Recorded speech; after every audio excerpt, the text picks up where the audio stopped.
Good evening, everybody. Welcome to the January 24th meeting of the Jersey City Planning Board. If we could come to order and please join me in a salute to the flag. I pledge allegiance to the flag of the United States of America and to the republic for which it stands, one nation, under God, indivisible, with liberty and justice for all. All right, thank you, everybody. You have a sunshine announcement, please, Cam. Yes, good evening, everyone. Today is Tuesday, January 24th in the year 2023. This is a Jersey City Planning Board meeting with a scheduled 5:30 p.m. start time. This planning board meeting is being held virtually as a video conference open to the public, and in accordance with the Open Public Meetings Act, notice of this meeting has been given to the editor of the Jersey Journal, the Jersey City Reporter, and posted with the city clerk on January 20th, 2023. This meeting was also posted on the Jersey City Division of City Planning webpage, and all distribution materials made available to the board were published and available to the public. All right, thanks, Cam. All right, could we have a roll call, please? All right, so Vice Chair Dr. Gonzalez. Here. Commissioner Dr. Desai. Here. Commissioner Cruz. I'm here. Commissioner Gangadin. Here. Commissioner Torres. Here. And Chairman Langston. Here. Okay, we have 6 commissioners present. We have a quorum. All right, thank you, Cam. Could we swear in the staff, please, Mike? I see Liz, Cameron, Maggie, Tanya, Tim, Matt. Do you guys swear any testimony you give tonight is going to be the truth, the whole truth, and nothing but the truth? Yes. Thank you. All right, thanks, Mike. Cam, do we have any correspondence? I know we have a few items carrying tonight. Yes, we do. Okay, so in addition to the 2 cases listed under the adjournment, we have 4 additional cases requesting to carry, starting with item 21 on the agenda. They have requested to carry to February 7th with preservation of notice. Item 21 is case number P22-153. This is an administrative amendment for address 100 Torres Avenue. Again, that's to February 7th next month. Then we have item 23. That is case number P22-059. That is address 120 Monticello. They are requesting to carry with preservation of notice to February 7th as well. And then we have 25 on the agenda. This one's tricky. This one is requesting to carry to a date uncertain, so they will not be on the next agenda. They will have to renotice, and that is case P22-112, P22-112. Address is 660 to 684 Tunnelly Avenue, and they will be renoticing. They will not be on the next agenda. Item 25. And then item 26, that's case P22-206. The address is 866 Newark Avenue. It is an administrative amendment. They are requesting to carry with preservation of notice to February 7th. That is the next regularly scheduled meeting, and that is all. So just those four items. All right, thanks, Cam. So just for the public's information, if anybody's here for the items 100 Tours Ave, 120 Monticello Ave, or 866 Newark Ave, you will not receive new notice. This is your notice that'll be carried to the February 7th meeting. And if you're here for 660 to 684 Tunnelly Ave, they are off the agenda tonight, and you will be noticed once again whenever their meeting comes up. Okay, so with that being said, let's get into old business. We have case P22-080 as a preliminary and final major site plan amendment for 136 Summit Avenue. Promoted, Gerard.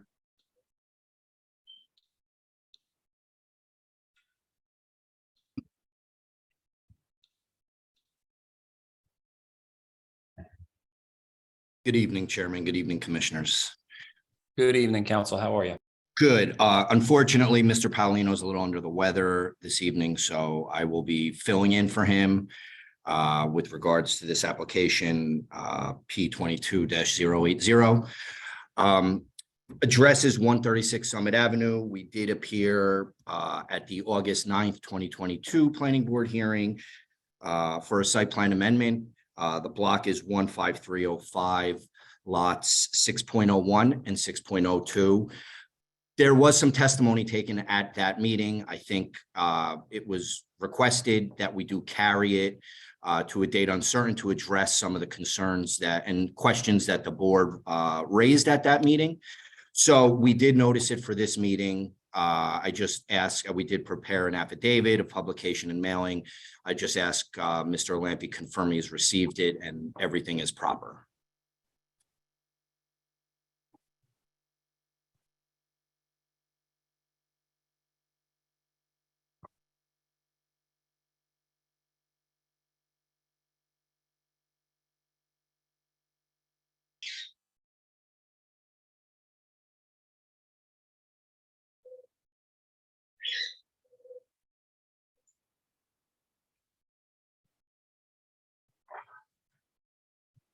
Thank you, Council Chairman. I am in receipt of the affidavit of publication proof of mailing with respect to the application at 136 Summit Avenue here in the city. It was published for tonight. All does appear to be in order. I can mark it as A1 for the record. All right, thank you, council. And at that. Council, do we already have A1? Yeah, I was going to suggest this should probably be A3. I think there was a PowerPoint, architectural PowerPoint that we're going through that was added as an exhibit, I believe. So A3. So for purposes of the record, Council, A1 is the original notice sent back for the August hearing. A2 was the PowerPoint, and A3 will be the notice for this evening's continued hearing. Correct, and thank you. And at that hearing, we had the following commissioners present, myself, Vice Chair Gonzalez, Commissioner Torres, Commissioner Gangadin, and Commissioner Cruz. So let's go down the list here. Dr. Desai, did you have a chance to read the testimony from that meeting? No, Okay, so you would not be able to vote on this tonight or ask questions. So take a breather, take a walk around the block, whatever you need to do. All right. I do think we have Commissioner Lipke here as well now. Yes, Chairman, Commissioner, how are you? hanging in there. And I So- have read it and I'm prepared to move forward. Okay, great. So Commissioner Lipsky has read the testimony and is able to vote and ask questions on this. And I believe that's all. Yep. Okay. Thanks, Council. Go ahead. Okay, thank you. Thank you, Chairman. So I appreciate the time. Good to see you all as usual. So just a little bit of a rehash of the project, the premises. So property is 136 Summit Avenue. It's located in the Summit Fairmont redevelopment area, governed by the provisions of that plan. The board originally granted the board originally granted preliminary and final major site plan in 2017 for a 9-story, 99-unit building. Unique building in the sense that it's no studios, no 1-bedrooms, 68 2-bedrooms, 31 3-bedrooms. Which I think is kind of consistent with what the plan wanted in terms of providing additional and unique housing opportunities, family living. The project is under construction or pretty much close to being finished, but there were things that were done different from the plan. We appeared before the board once Genova Burns, our firm, learned of these changes and presented them to you. The changes that were done did not create or exacerbate any of the additional or previously approved deviations, didn't change the height of the building or the additional or add any additional density, and didn't change any of the other bulk requirements, but there were changes. And in going through the boards or the colloquy and the questions and the concerns that the board raised at the August meeting, we were left with kind of two main things that we were trying to hit and prepared for before we are appearing before you tonight. The first thing, and in addition to, of course, being upset with and dissatisfied with the changes that we were proposing, since they weren't approved first and then built, but rather the opposite, built, then now we're asking for approval. The two things that we really were stressing on was trying to get the board answers to the questions of how this could have happened. And then the second aspect is providing more clarity to the changes that that were made, because I think there was a lot of confusion with the presentation the last time and how it was rolled out. So we believe we've addressed both of those items. With regards to the first, I could give you a colloquized answer. And in the second, we will have our consulting architect, Rich Garber, go through the changes. So with regards to how this happened, this is the first time the developers had a project in Jersey City. They are experienced developers in New York, but this is their first project across the river. They had some turnover with project managers, and they're on their fourth project manager now. Collectively, no one really understood the process. They didn't understand that these changes would require your approval prior to constructing them. There was a lack of communication between the different players involved, and these changes were done.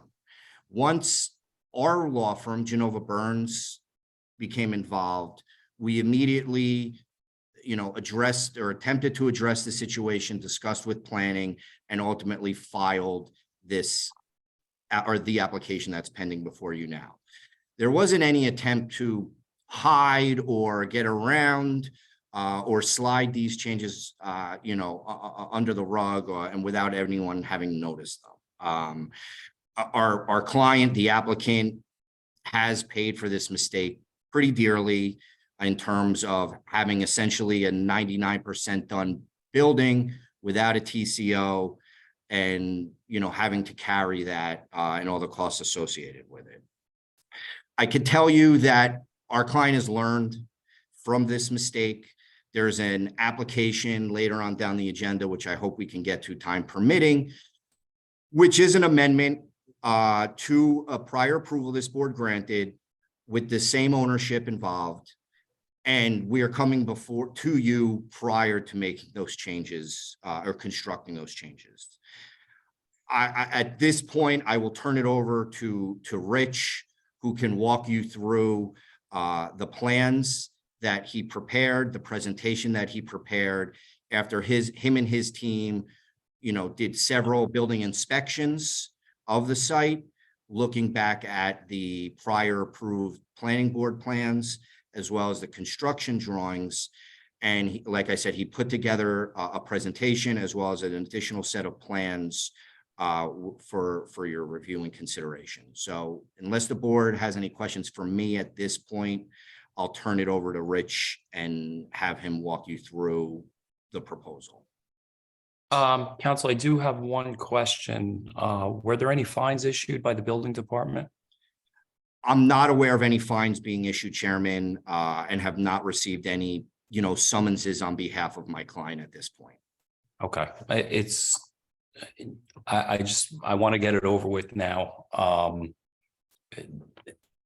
Applications like this are absolutely infuriating to me.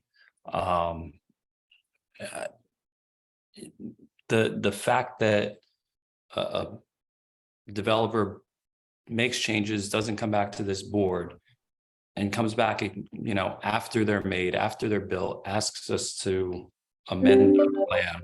I understand that changes happen in the field. I know these things happen. I'm in the construction industry.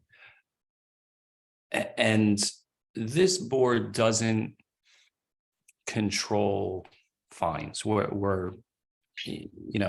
don't put fines on developers. That's the building department. But we are the public face of it. So when a developer comes back and, whether or not we agree or disagree, approve it, don't approve it, we are the face of it. And we take the brunt of the public comment. And it really makes these things difficult. It puts us in a bad place.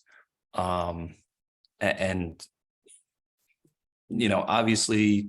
I try not to consider that these changes were made already in my decision.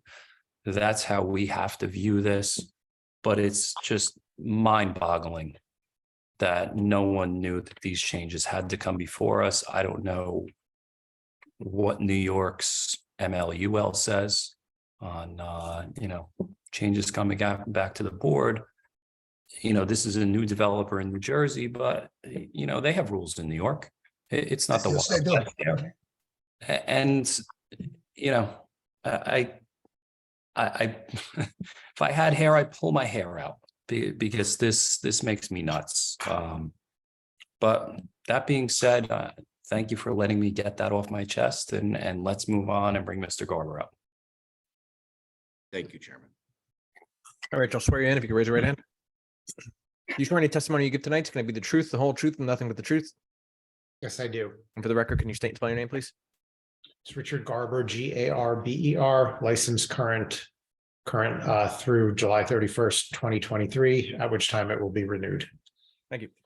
Good to hear, Rich. Always a pleasure. We've qualified you in the past. Since your license is current tonight, we will qualify you again. I can't say that I won't ask that again if we see you in a month, but All good, Chris. qualified Thank you. tonight. I'm going to share my screen and, I do share the concerns being brought up now. And this is something that we've talked at length about. And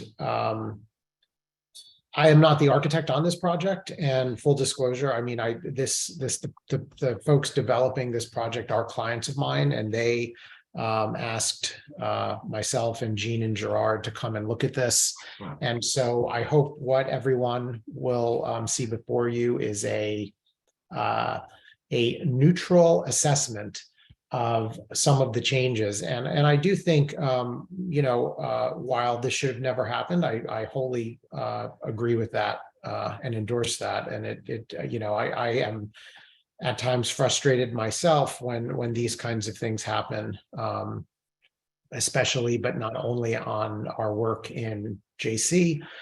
But I hope we can find potentially some resolution here as I share everything with you. To speak about this, we were asked to come and look at the project, and myself and my team here in our office have made a number of trips. I think a total of 4 trips between us, myself and staff, to the site where we've walked the building.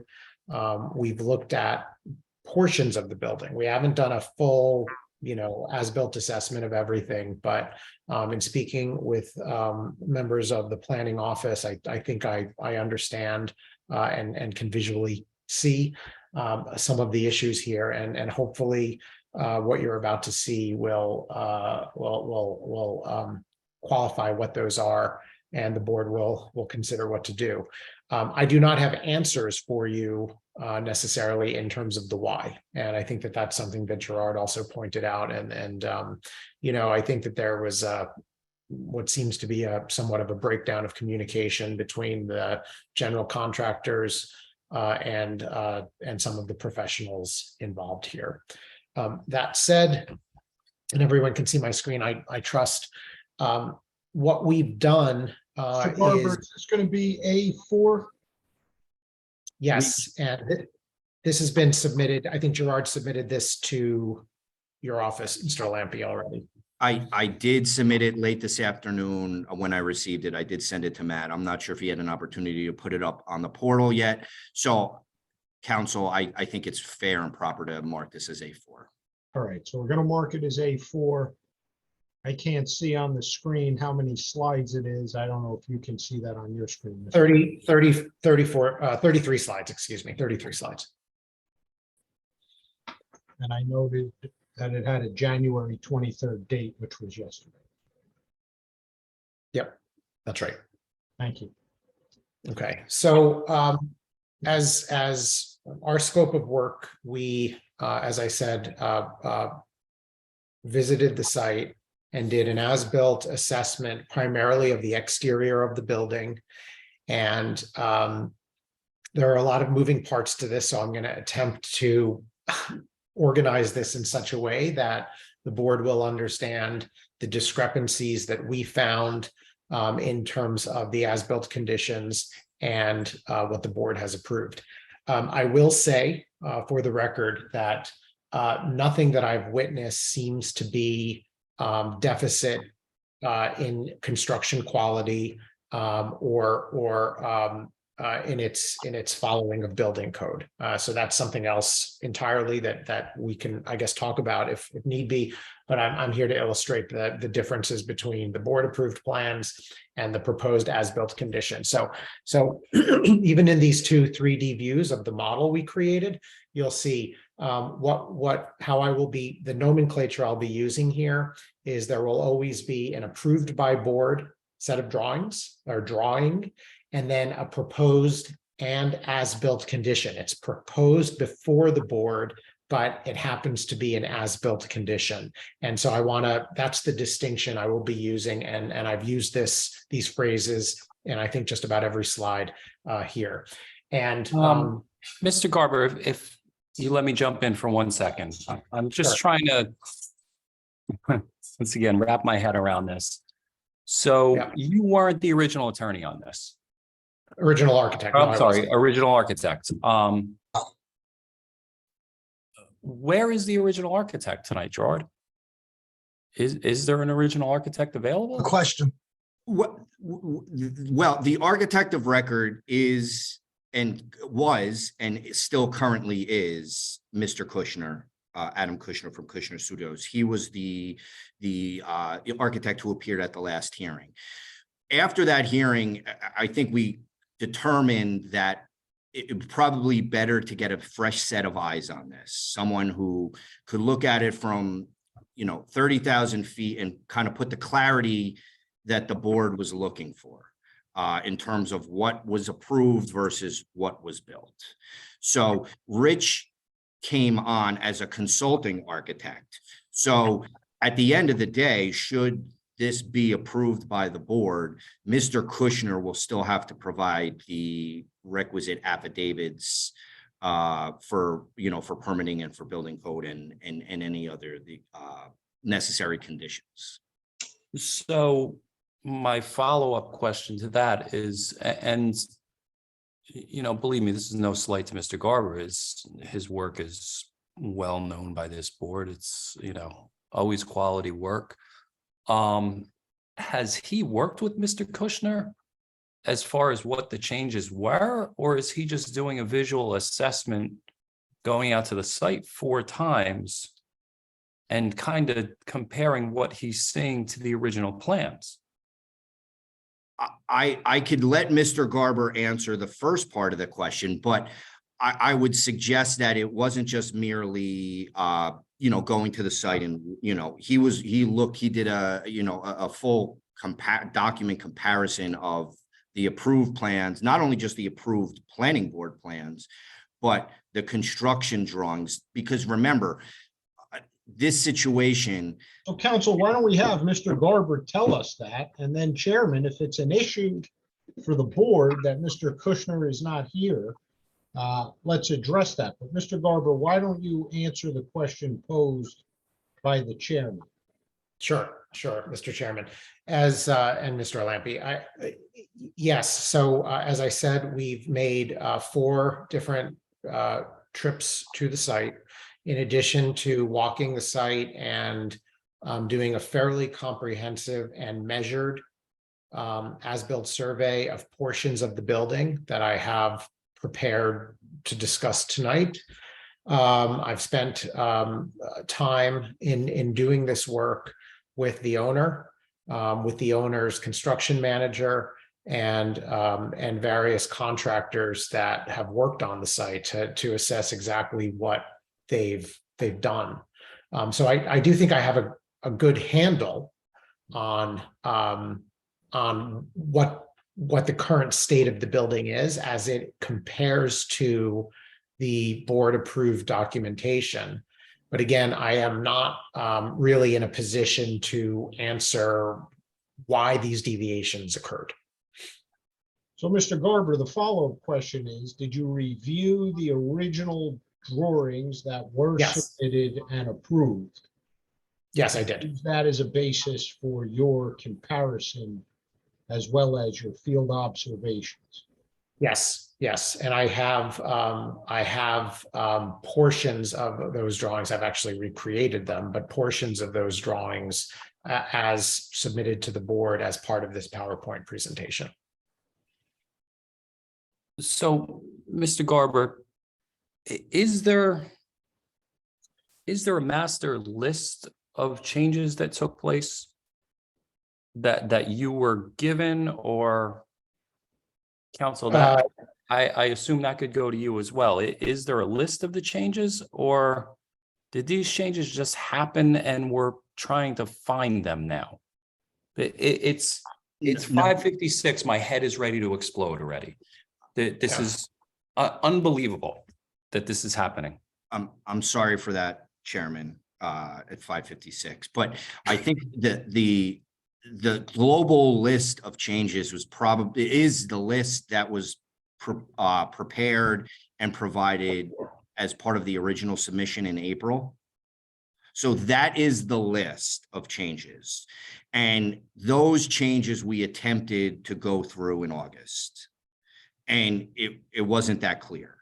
So those changes on that April, I think it's April 12th letter, I believe, April 12th narrative or April 13th narrative, are the changes that you will be seeing on Rich's screen or on his PowerPoint. So that is the list. Those are the changes. It's I don't know if that helps or it- answers your question. it helps. It's just that, I'm in construction, and perfect example, today I'm at work and there's a concrete beam that shifted a foot. And I don't know how many emails went out to people to bring everybody up to speed that this was shifted. And the fact that you had to bring in an outside architect to find these changes and to compare them to the original. And it just seems like there was no care taken in the first place that these changes were happening and they weren't notated. It's so unbelievably hard for me to understand how these things happen. I hate to say it, but the old saying, you buy cheap, you buy twice. I don't care what the delay was to this developer and that it cost them money to have their building not finished. That is the furthest thing from my mind, because God knows what they saved on just building at whatever rate and whatever speed, and changes were made, whatever the reason was. I don't understand how these things happen. And I'm trying to get through this, and I'm trying to give a clear opinion here of, how I feel about the changes, but it's just mind boggling to me. I don't get it. Eddie, I know you want to say something. I don't think I. No, it's just, I would like for the record to say that I came on with an open mind about this. And now I feel that not Mr. Garner, he does very good work in Jersey City. His expertise has been excellent. Even council, and even with the council, I have no problem with that. I just right now feel not just mind-boggling, but a developer who knows what he's doing, who has developed before, trying to pull a fast one over us and smacking us in the face again. The last time he was all over the place. We asked him to try to bring everything clearer. His list was all over the place. And this time he doesn't even come in front of us to talk to us. And it's like an insult to me. Just like you, Mr. Chairman, I deal with changes on construction sites every day. And to tell me that the difference between New York City and Jersey City or the East Coast and the construction trade, when it comes to major changes, it's an insult. I am sure that they did these changes were taking place. I was willing to listen and try to move this forward. And once again, they're playing games again. So I agree with you. Whether this costs them money, it's their fault that it's costing them money. Definitely not this board's fault. And I wanted just to say that again, because I feel like with my experience of 20, 30-something years in the construction trade, the developer and the architect, original architect, is playing games and thinks that we are foolish enough to not understand or see why he couldn't present this to the board today. He should be here. And I want to put that to the record, and I am willing to move forward with this, but I just wanted to say that. And Chairman, Commissioner Torres, points well taken.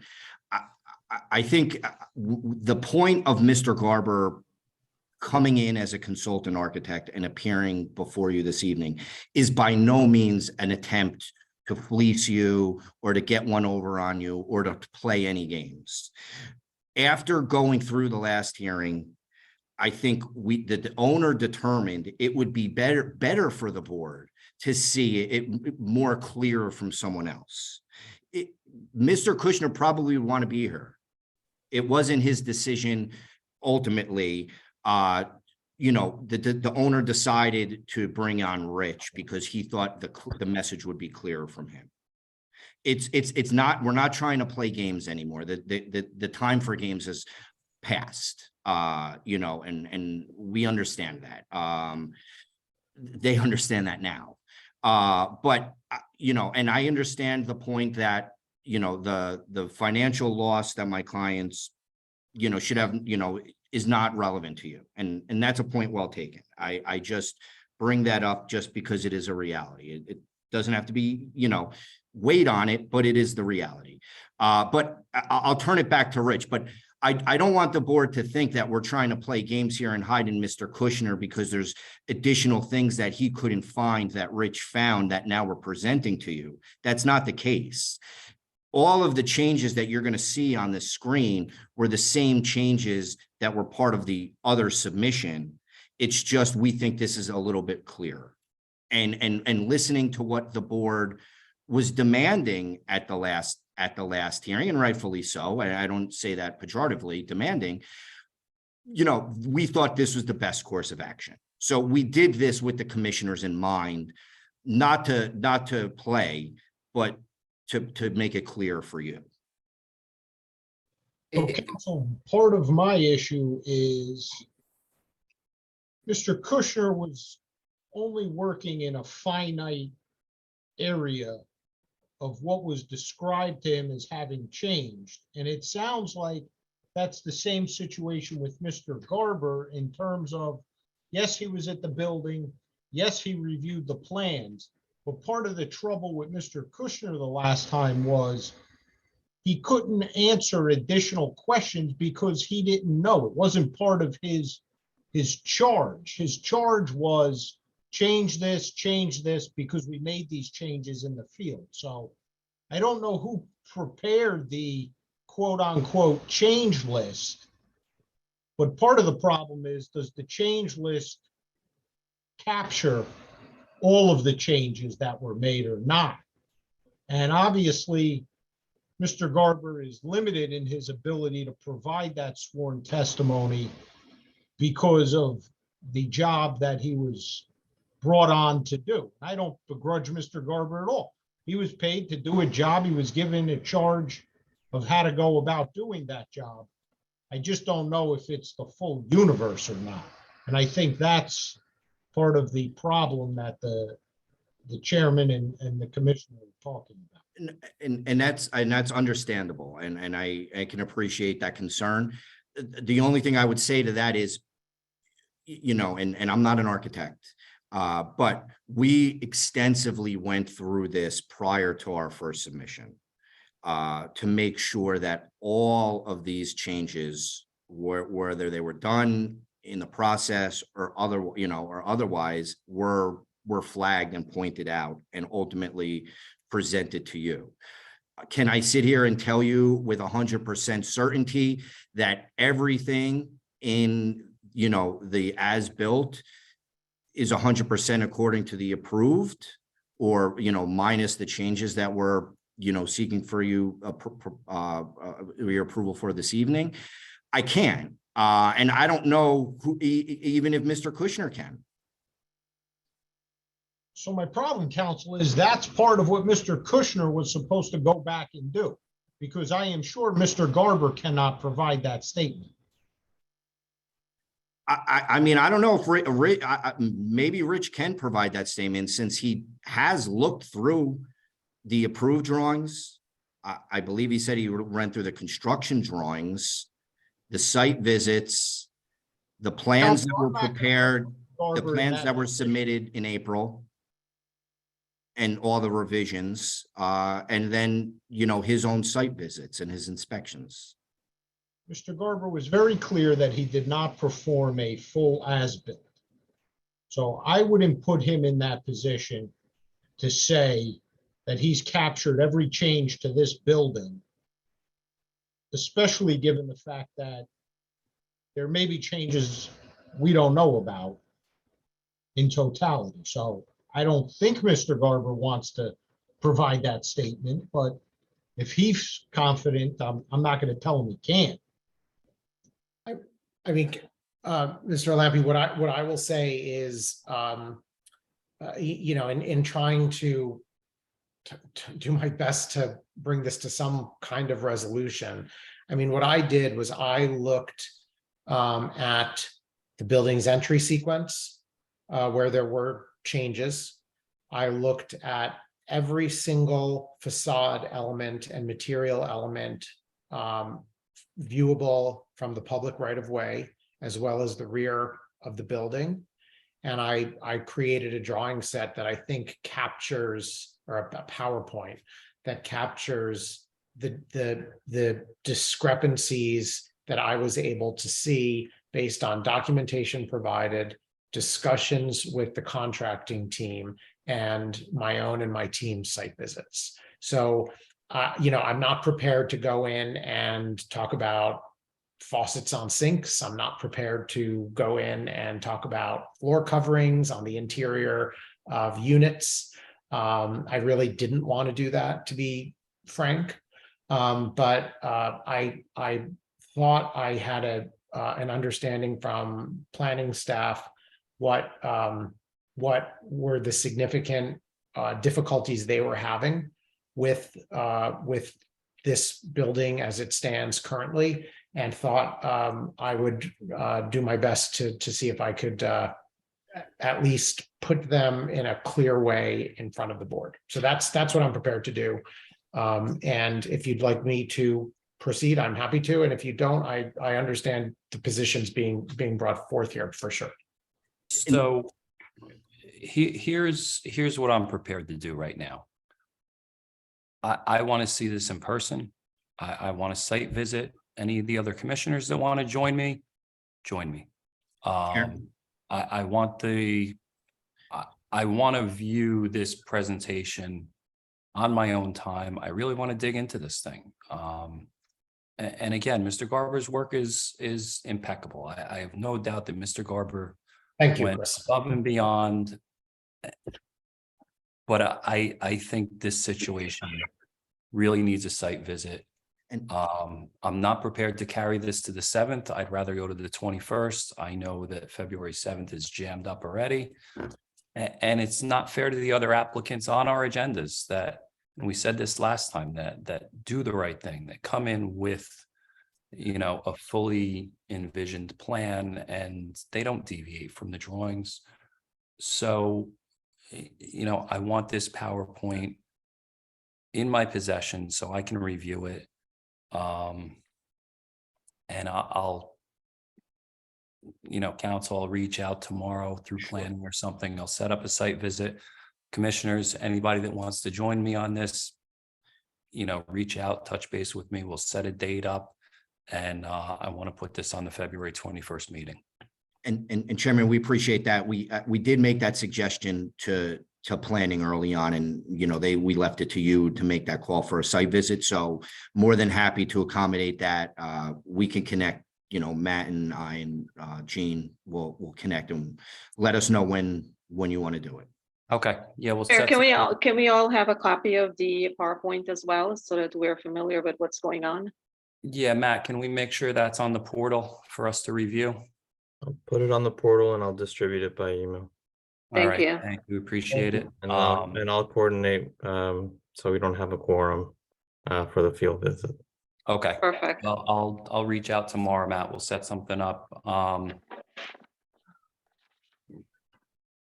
Rich, you would know better than council, I assume, on this. Is this an active construction site? It is an Yes. active construction. It is an active construction site. However, if you give us some dates, I'll make sure that there won't be anything happening. Everyone will have hard hats and we'll be able to walk through it. I believe I could be there. I feel like I'm prepared. I could be there if schedule permitting. So I will bring my own. I'll wear my bibs and you won't even know it's me. All right.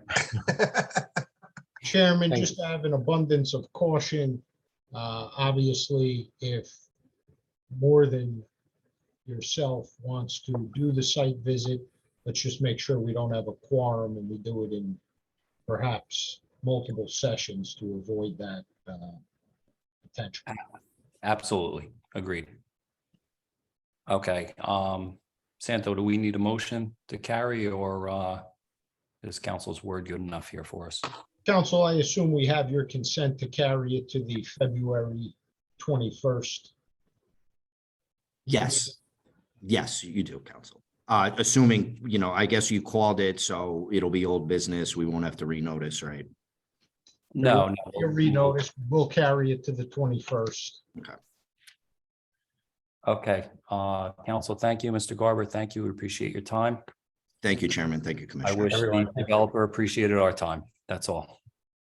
All right, let's move on to item 9. This case P22-082 is a preliminary and final major site plan with C variances for 169 Culver Avenue. Mr. Harrington has been promoted.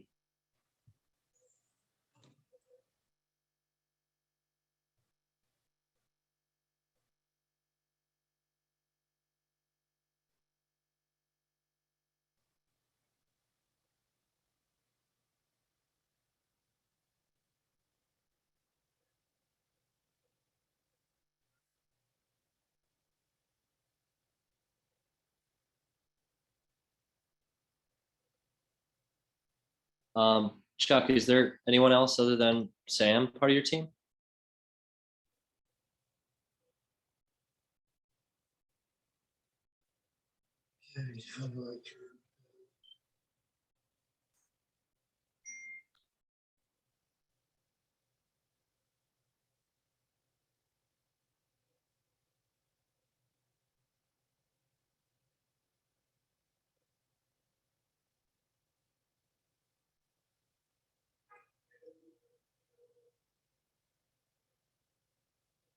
Mr. Harrington?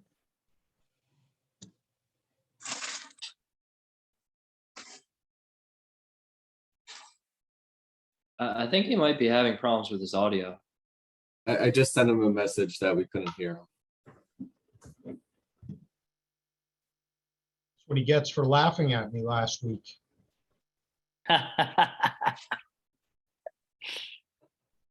Not so funny.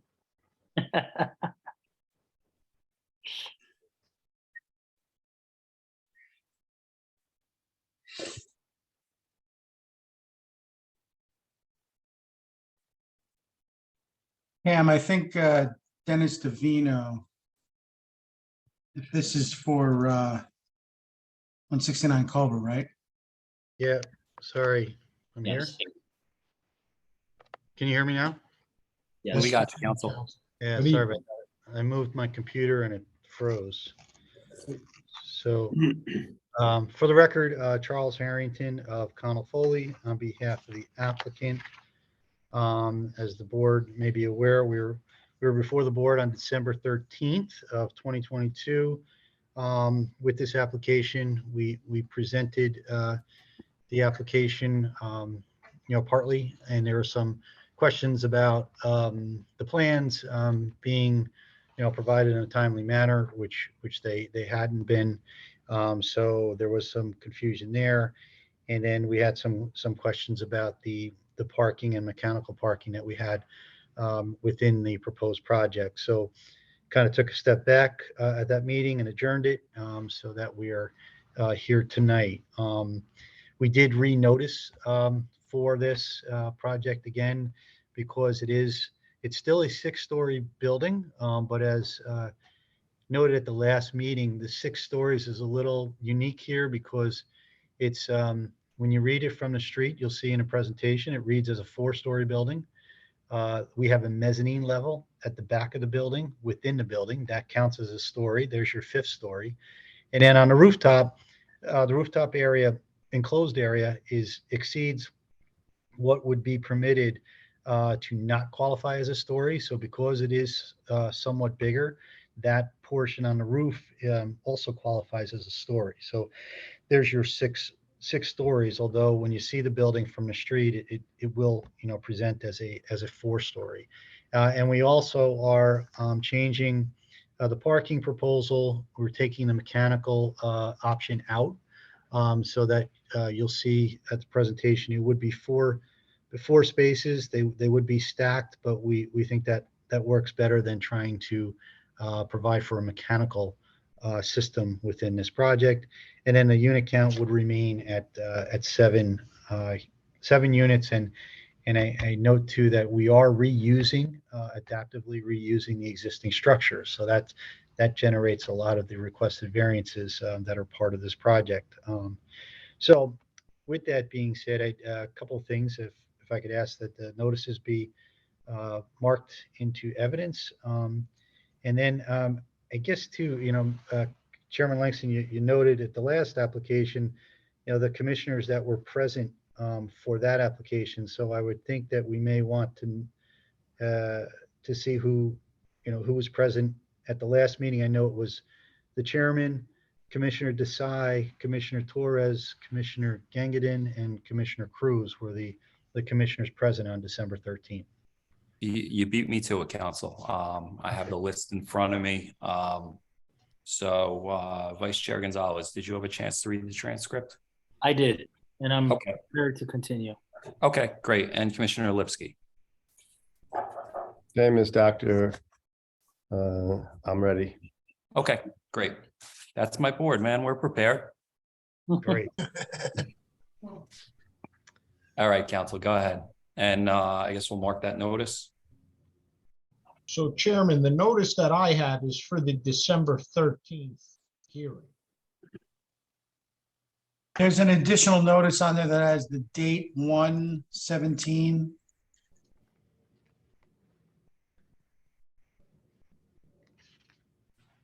Should be a notice package with a date after it.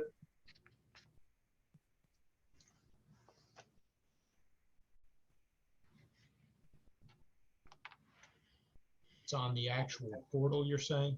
Yeah. Yeah, it's on the portal, Santo. You want me to send you a link? I'm on the portal now. I get the notice directly from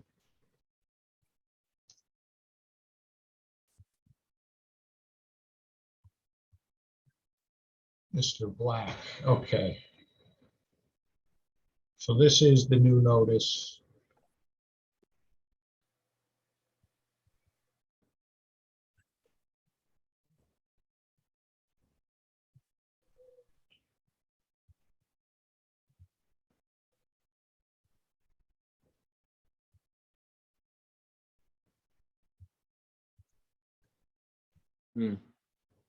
Okay, Chairman, this does appear to be in order. So for purposes of the record, Mr. Harrington, A3? A4. I think last time we marked the exhibits twice because of some confusion. So this would be A4. Chairman, we're going to mark the notice under the cover letter of January 17th, 2023. A4. Notice and affidavit of publication proof of that. Okay, thank you, counsel. Okay, so my plan of action tonight is to have Mr. Davino walk you through the project again and note, the changes with regard to the parking, and then have Mr. Bellamy as our planner to address the requested variances, it being understood that we were here already, so we'll try not to be long in the tooth. But that being said, if I could bring Dennis back up. Hi, Dennis. I'll swear you in. Yep. Do you swear any testimony you give tonight is going to be the truth, the whole truth, and nothing but the truth? I do. For the record, can you state and spell your name, please? Dennis Michael Davino, Devino. Thank you. Thank you. Mr. Davino, good evening. Always a pleasure. We've qualified you in the past. Your license is current tonight? Yep. Yes, it is. Okay, thank you. You're qualified. Thank you. Okay, so Mr. Davino, if you could take the board through the project and again, to point out, how the respective stories accumulate here, where the 4 stories and the mezzanine and the rooftop. Yeah, I just want to make sure everyone can see the screen because I'm always having issues with that. We got yes. Okay, great. So yeah, I guess, and also for the benefit of the members that were not here, I'll try to touch base on all the major design components. So the existing building is a single story at the present time, which you can see right here in the photograph. The top of that parapet is 19'4". One of the, as Chuck indicated earlier, is that one of the stories, one of the added stories, is actually going to take this existing building and putting another story inside of it. That the 6th story, as Chuck indicated again, is that typically, but in actuality, we're adding 3 residential floors to this building, and then that top floor would be the top floor has a roof deck with a roof bulkhead, which is 384 square feet, and that exceeds the 100 that we're allowed to have without calling it a story. So in actuality, to clarify to the board is that we're utilizing the existing mass of the building and then adding 384 square feet to the roof, and there lies technically a 6-story building. And as we go through, you'll hopefully it'll be clear enough so you can understand that adding 3 stories to this and a roof bulkhead ends up only really looking like a 4-story structure. So the lot is about 10 lots off the corner of West Side Avenue and Culver. The property is 34 feet wide, which is why we believe it's better suited for more for a multifamily building. It does lie right on the edge of the West Side Avenue redevelopment plan. It literally is right at that edge right there, and it continues east towards West Side Avenue. The variances that we're seeking are, for the most part, due to the fact that we are an adaptive reuse and using the existing mass of the building. So the side yards are not changing. We have the same side yards. The rear yards not changing. We have the same rear yards, and so on. As Chuck indicated, it is a 7-unit building. There's 3 1-bedrooms and 4 2-bedrooms. we'll move right as quickly as we down to, I think it's important that the board understands that we did omit the mechanical parking, so that is out. We now have parking for 4 stacked or tandem cars. As you can, when I kind of compare the existing floor plan to new, you'll see that front of the building just has 2 entry doors, just like the existing building does. Has a garage door, just like the existing building does. So you can see the plan. 2 main entrances here. Secondary means of egress is on the over on this side. It is a elevator building, and then as because again we have that extra height, we're able to add a unit in the back of the first floor with a second story. The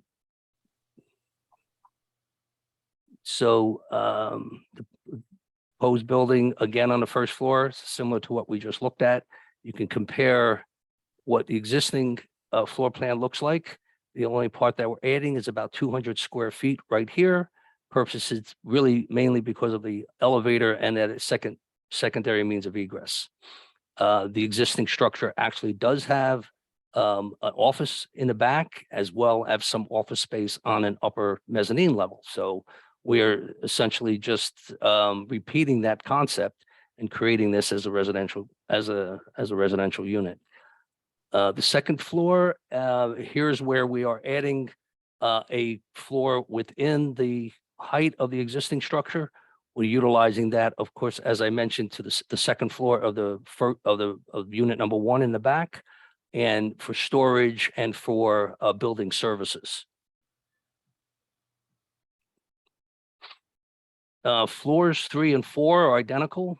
There is a 740 square foot, I believe, 1 bedroom, 750 square foot, 1 bedroom in the rear, and a 1,055 square foot, 2 bedroom in the front.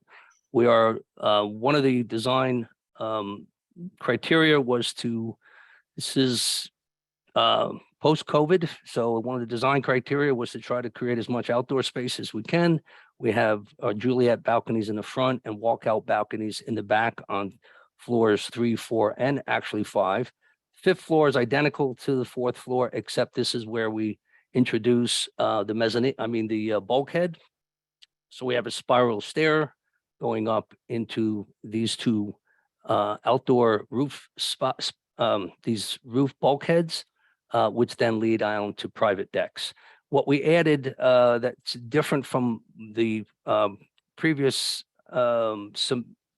presentation in December is for clarification purposes, and I think this is hopefully will help the board understand that yes, this is the 6th floor. This is the 384 square foot bulkhead that leads out into 2 private decks. The rear deck is 476 square feet, and the front deck is 547 square feet. They are private decks. They don't serve any other units in the building except those top floor units. So, and I think this elevation hopefully can again clarify how the building reads. You can see that this existing building, 19'4" to the top of the parapet, and the roof is about 17'3". If you carry that building line straight across, that parapet ends up just about maybe 1.5 feet above the finished floor of the 3rd floor, not the 2nd floor, but the 3rd floor. So by lowering the brick component a little bit down further, this floor now reads as floor number 1, floor number 2, floor number 3, floor number 4, and then the bulkhead is set back. This bulkhead is set back over 42 feet from the street line. So you really won't even see this if you're directly across the street on the sidewalk level. So again, hopefully for clarification purposes, we added some color. You can see that the bulkhead is only is only this little 384 square foot section. This is not a building. This is a privacy fence that hides some of the mechanical units. And then there's a green roof. There is a total of 830 square feet of green roof, which computes to about 31.5% of the total footprint of the building. Just moving to the sides of the building, these are stucco. The existing building is stucco. It's all like 12-inch masonry block, which is stuccoed. We're continuing that that material all the way up the building on both sides, and then the rear is also a stucco finish. And you can see the walkout balconies, and again the private roof decks.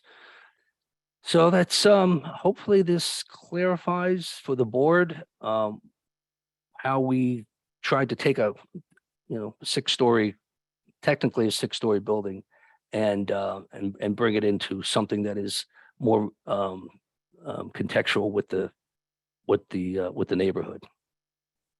All right, Chuck, that's about it.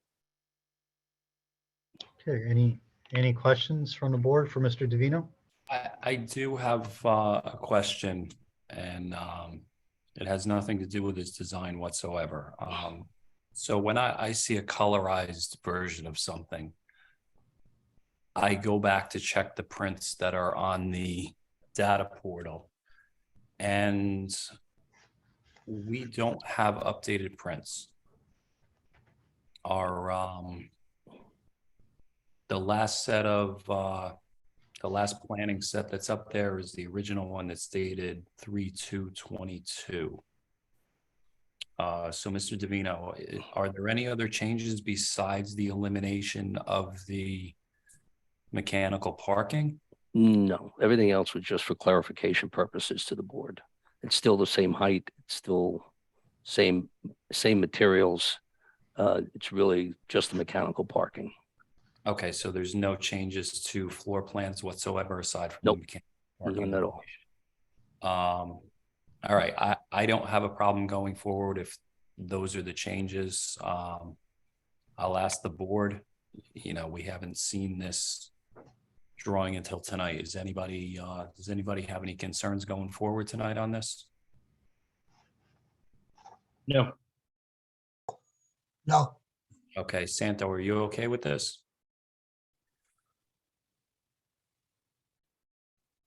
I am, Chairman. Okay. Tim, you've reviewed these drawings? The new ones? I have one more question about the parking. So there Sure. are 4 parkings, so how they are going to share 4 parkings? I'm sorry, Commissioner. How they are going to share the parkings if somebody wants to get out?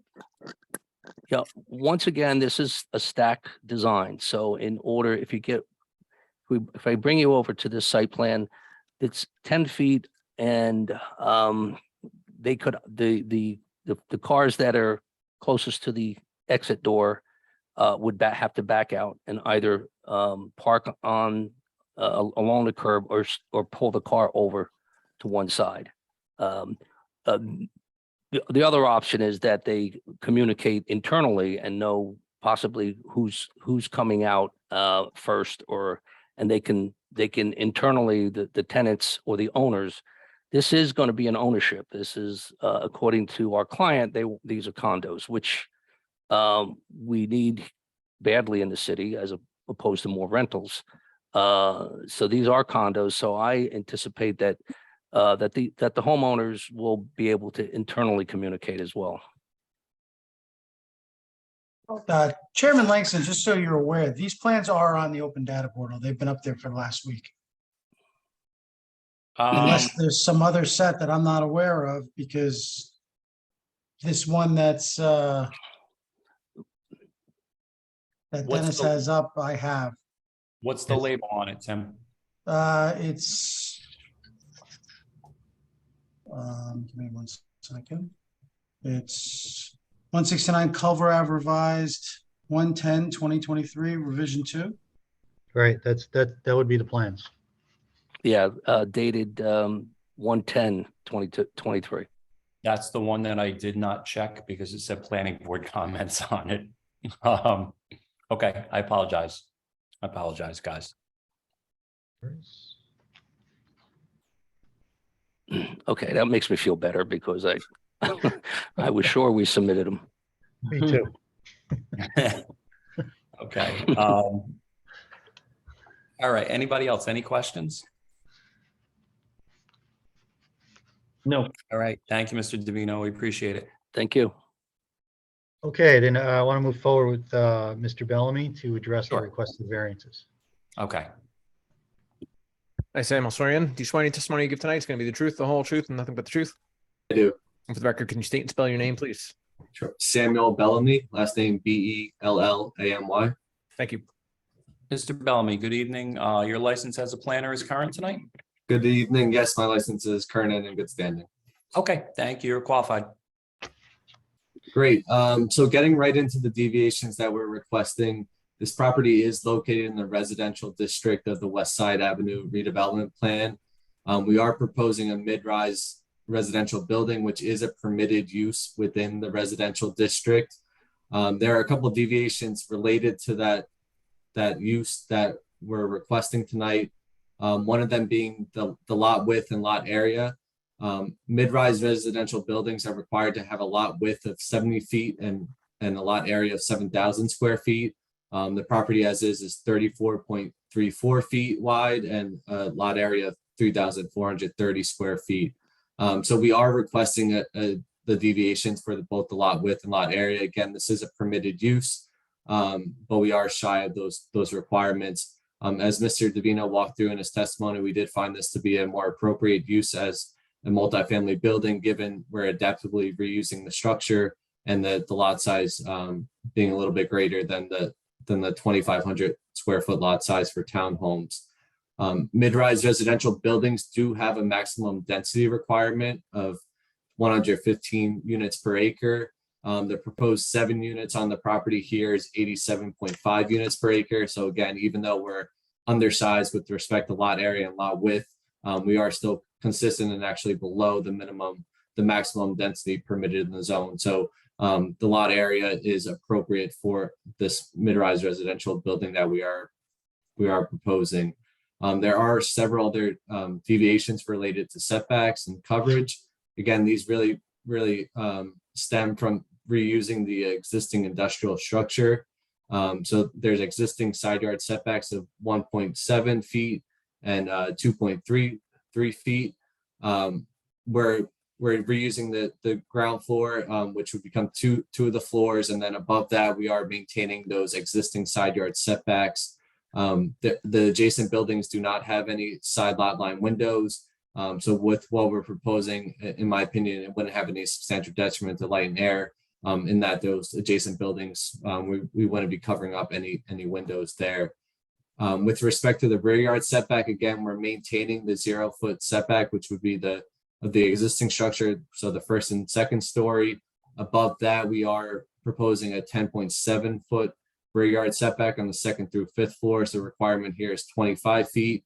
And then the sixth floor, which really is just the amenity level, which is about 11% of the overall building area, does have an additional setback of 32.5 feet from the rear lot line. With respect to building coverage, the existing building has a 76.8% coverage. We're proposing to maintain that again on the first and second floors. Above that, the second through fifth floors would have an approximately 71% building coverage, and the sixth floor would have, again, approximately 11% building coverage. So I think we are in line with what we're proposing to add to this building, in line with the bold criteria for building coverage. We are proposing an underground stormwater detention system, which would again help to mitigate any issues related to stormwater runoff, and improving the conditions on the site. We also are rectifying an existing encroachment in the rear there, bringing the rear building line onto the property. So that is another benefit of this project that we're proposing here. With respect to lot coverage, there's a existing impervious lot coverage of 100%. We're reducing that to 96.4%. So again, that is an improvement there. And really that's in line with maintaining the existing building, and then the front of the property, which is allows for the driveway area into the garage space. There are a couple deviations related to parking. One for number of parking spaces and the other for driveway width. From the last presentation, we are reducing it 2 spaces, so we're proposing 4 spaces where 7 spaces or 1 space per unit is required here. And then we are proposing a curb cut of 11-foot driveway width, curb cut width, where a maximum of 10 feet is permitted. Again, with this, we are trying to balance the requirements for parking with what we're proposing and being a slightly undersized lot for mid-rise buildings. So again, the 4 spaces per 7 units, we find is the appropriate mix. A townhome, which is permitted up to 4 units, does not require parking for lots under 50 feet of width. Once you get into mid-rise residential, that's where the parking required kicks in. So again, we're trying to balance what the requirements are to what we're proposing. Again, adaptively reusing the building and providing parking on this site with what we're doing. We are within 2.2 miles to the West Side Avenue Light Rail Station. So again, I think we see this project as encouraging alternative use of transportation, but we are providing the 4 spaces for the 7 units, which is another benefit here. There is also a deviation for floor to ceiling height. Overall, the building at 6 stories is within the permitted maximum building height of 6 stories for mid-rise residential buildings. The floor to ceiling height deviation comes into play on those first 2 stories, really the first floor and the mezzanine floor. That's within the existing 1-story structure. They're slightly under the 9-foot minimum floor to ceiling height. Again, by reusing this existing building, conserving the materials and designing to fit into this existing space, I don't see any substantial impacts there. So with that, I think the design deviations really are design oriented, and we designed a project to fit within the existing building and improve upon it in light with what the vision, with what the redevelopment plan envisions for this area. We do advance several of the purposes of the municipal land use law. Again, this is appropriate use and development and within the permitted maximum density. So we are advancing purposes A and purpose E, reutilizing the existing structure, promoting the reuse of the existing building is consistent with purpose J. And then again, added the addition that we're proposing in scale with the bulk criteria for mid-rise residential buildings. And overall, I think we're promoting a desirable visual environment consistent with purpose I. I don't see any substantial detriment to the general welfare here. Again, I think we're consistent with the bulk criteria and really we're improving on reusing the existing building. Likewise, I don't see any substantial impairment to the zone plan or zoning ordinance. The redevelopment plan does call for removing non-conforming industrial uses, which is what we're doing here. And then we're providing a mid-rise residential building, again, in line with what the redevelopment plan calls for. We're also consistent with the master plan, again, removing the industrial building, providing for mid-rise residential, and we're consistent with the land use plan there. So I think with that, we meet both the positive and negative criteria here. And I'd be happy to answer any questions the board might have. All right, thank you, Mr. Bellamy. I have no questions. Anybody else? Nope, no, sir. All right, thank you, Mr. Bellamy. We appreciate it. Okay, then that would complete our presentation. Okay, thank you, Councilor. Mr. Davino, if you could just please stop your screen share. All right, thank you. At this time, let's open it up for a public comment. Is anybody here from the public that wants to comment on this application? If so, please raise your hand. If you're calling in, you can press *9 to raise your hand to comment on this application. Anybody from public? Sure, I see no public. I move to close. Second. Okay, motion is made and seconded. Public is closed. Tim, do you want to add anything? Nothing in particular. Planning's in agreement with Mr. Bellamy's testimony. And I'd like to thank Mr. Harrington for getting those plans back to me so that we were able to give this a more thorough review. And I think the removal of the mechanical parking will better helps alleviate some of the congestion within the building that was created before. So hopefully this is a better working iteration. Planning approves of the application as presented. All right, thanks, Tim. Mr. Chair, I'd like to make a motion then at this time to approve case P 22-082 as presented to the board tonight. Second, All right, motion made and seconded for approval. Vice Chair, Dr. Gonzalez, Aye. Commissioner Gongadin, aye. Commissioner Lipsky, Aye. Commissioner Torres, I don't see much of a difference changing the mechanical part of the parking. I still see that it's the same headache. Yes, it's nice to have parking. If your building's not big enough for parking, then we can't have parking. There's a lot of properties in downtown Jersey City, in the Heights, that wish they have parking and they don't. So that's not an incentive for me to say, you know, the headache that causes with that type of parking situation, in my view, isn't what me passing and saying yes to a project like this. So love the building. It's great what they did. The front of the building, there's too much movement. So with that, I'm going to vote no. Commissioner Cruz, Aye. Commissioner Dr. Desai, Aye. and Chairman Langston. I just want to thank Mr. Harrington and his team. Thank you for hearing us. Thank you for making the changes that make me comfortable with this. I understand Commissioner Torres's concerns about the shared parking. But I do believe this is in line with the master plan. I don't see any detriment to the master plan or the zone plan. I think the removal of the mechanical parking alleviates my concerns. So I'm going to vote aye. Motion passes 6 in favor, 1 opposed. Okay, thank you, everybody. Thank Mike, you. you want to try and get one more in before break? Yeah, sure. I'm just trying to take yeah, I think Maggie said that this is 3 minutes, right? I was waiting for someone to bring that up. Yes, it's gonna be like 3 minutes. Okay, well, maybe we get two in then. I don't know. The second one is, well, I don't know. Second one's dependent on you guys if you want it to be 3 minutes, but either way, we'll see.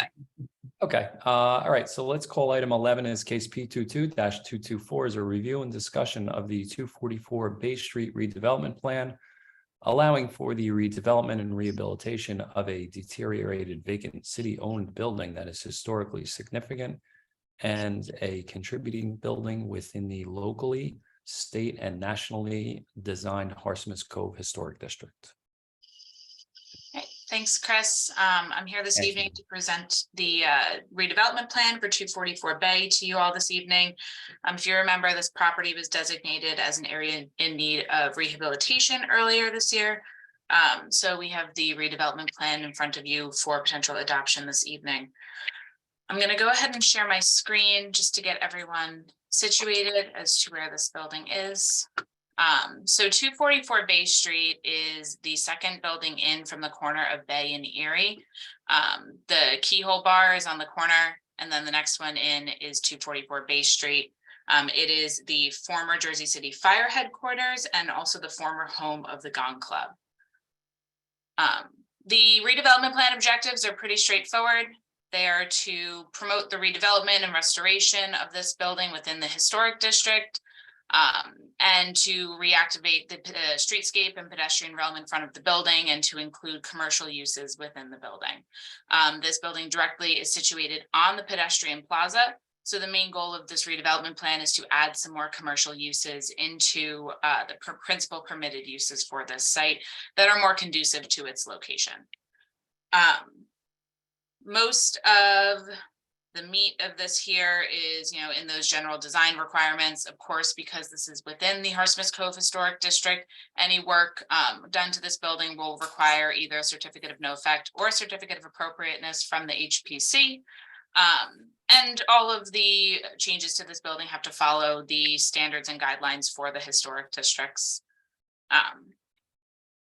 Moving down to principal permitted uses, you see here where we have the expansion of the uses that are normally permitted under the H zone, with the inclusion of restaurants, cafes, retail goods and services permitted here. So I'm gonna stop my screen share. This redevelopment plan was reviewed by the HPC at its regular meeting of November 14th, 2022, and was unanimously recommended for adoption.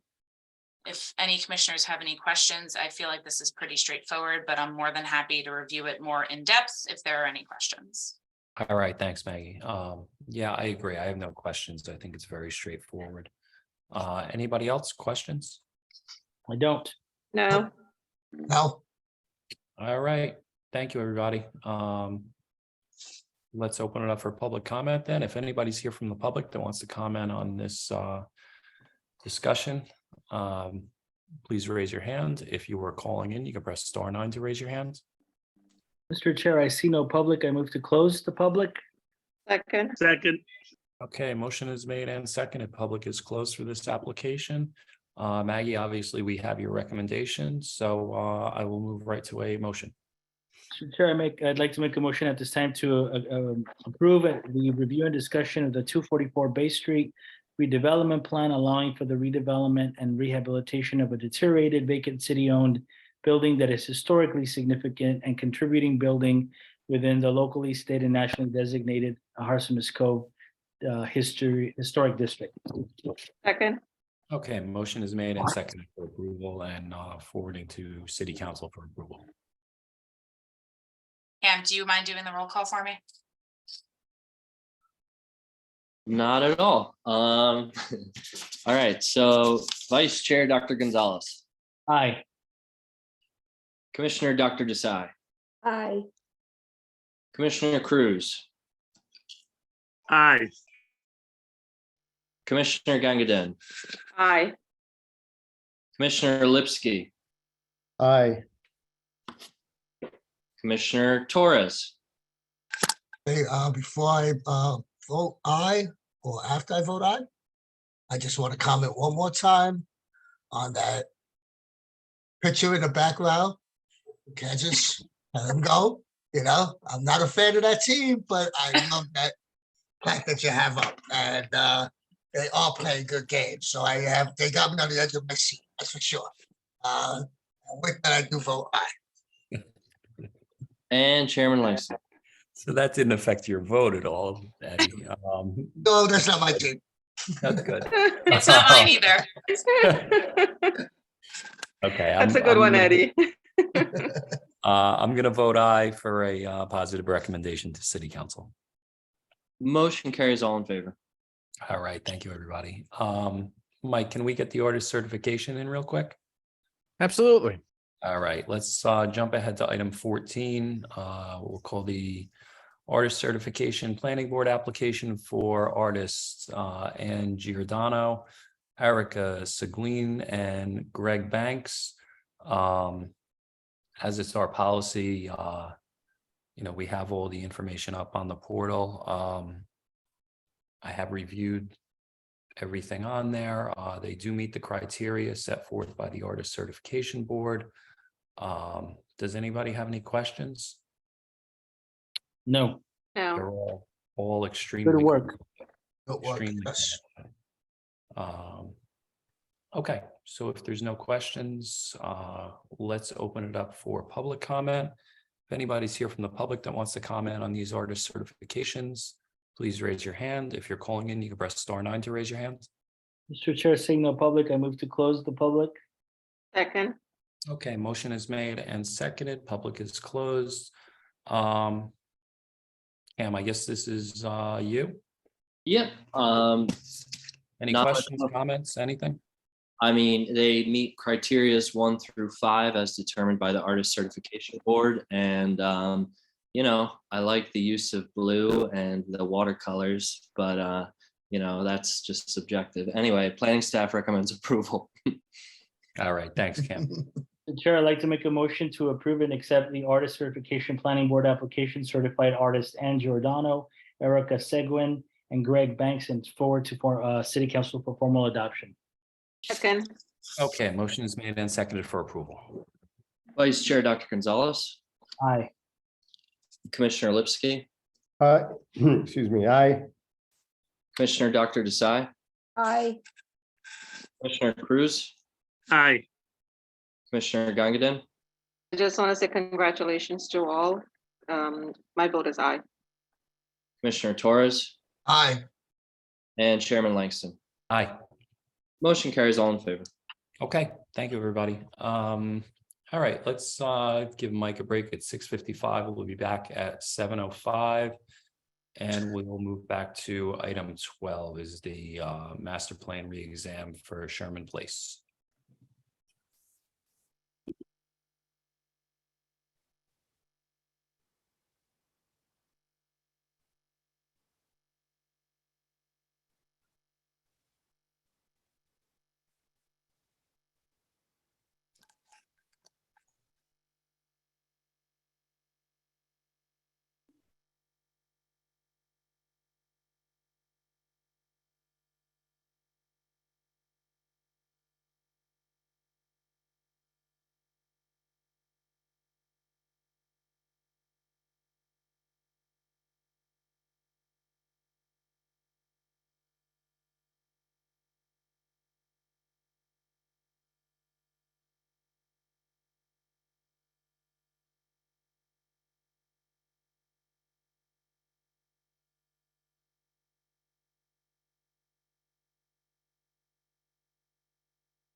All right, could we come to order again, everybody?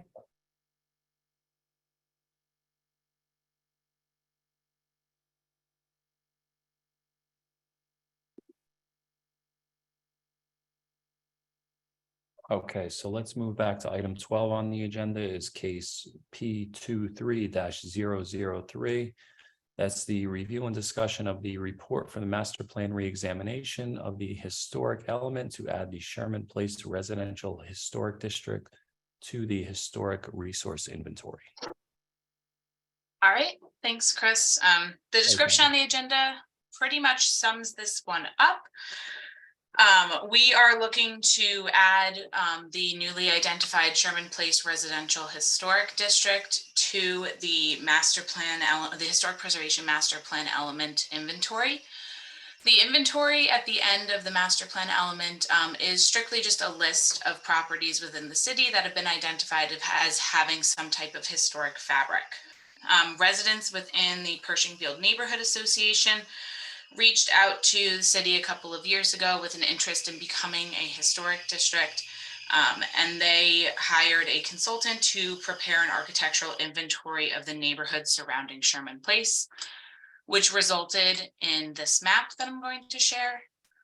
So the rough boundaries of this proposed eligible historic district are very roughly from about the first block of Sherman Place by Central Ave, extending to Leonard Gordon Park, going as far north as Zabriskie on Summit Ave, and as far south as Manhattan Ave on Summit. The properties that are listed here in blue would be considered contributing properties, and the properties that are in yellow would be considered non-contributing properties. As you can see, blue far outweighs yellow. There are very few not historic buildings that are looped in with this. Following that architectural inventory, it was provided to the city for us to review, see if we agreed with the findings, and we have. The area identified, we think, really encompasses some of the best architecture within the Heights.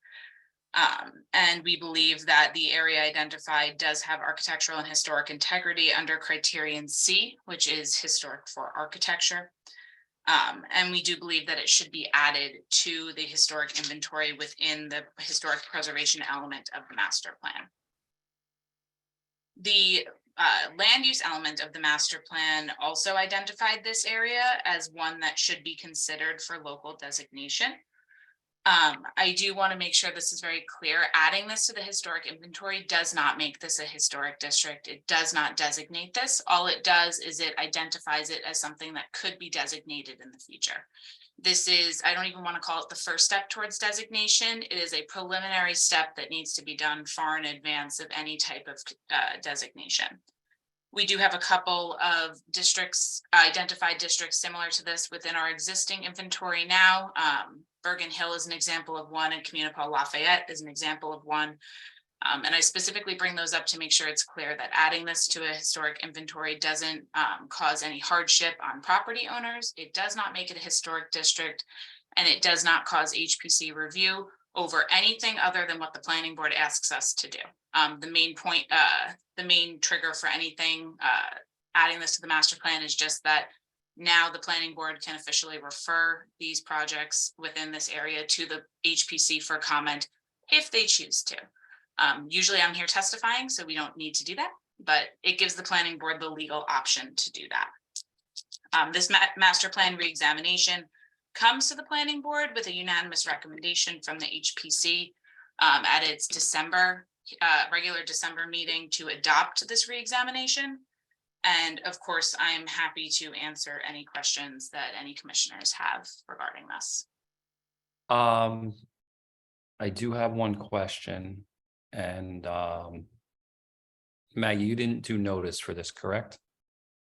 No notice, I don't believe, is required for this. Okay, my question actually is for Commissioner Cruz. Do you think you're within 200 feet? Definitely in 200 feet and everywhere around them, the block association, and I'm also the city. Okay, let's if it's okay with you, David, let's have you recuse on this. I recuse. All right, thanks, buddy. It's gonna be an easy night for you, huh?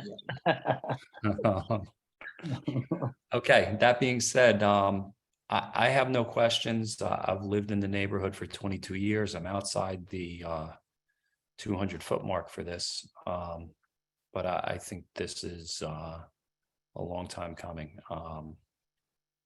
So anybody else, any questions? No. Yeah. Okay, Maggie, anything else before I open up public? Just wanted to add that I couldn't get my thing off mute. Go ahead, Ed. No, I just wanted, you said clearly that this is just putting them on a list. And in that neighborhood of Sherman Place, I know down the block from that one picture, there's also some beautiful homes, one family, two family homes. On that list too, or on it maybe, I don't know. But does it cause a hardship for them, as the owner, as of now? no, inclusion on the inventory only identifies it as part of the master plan. It doesn't designate anything. It does not trigger HPC review over anything. All it does is put them on a list. There are hundreds of buildings on this inventory that are identified that don't have HPC review. Some of the examples I gave were Bergen Hill, specifically, like, for example, like Astor Place. They're all identified in this. It gives them a little bit of protection if someone were to propose to demolish one of these historic buildings, because it allows us to refer to it within the master plan, but it doesn't trigger any additional permitting review or anything like that. Very good, thank you. I just wanted to make sure that was clear. Yep. Yeah, Thank you I very also much. thank you for that. I want to make sure that's perfectly clear. It doesn't trigger anything. I am not going to be all up in anyone's permits for this.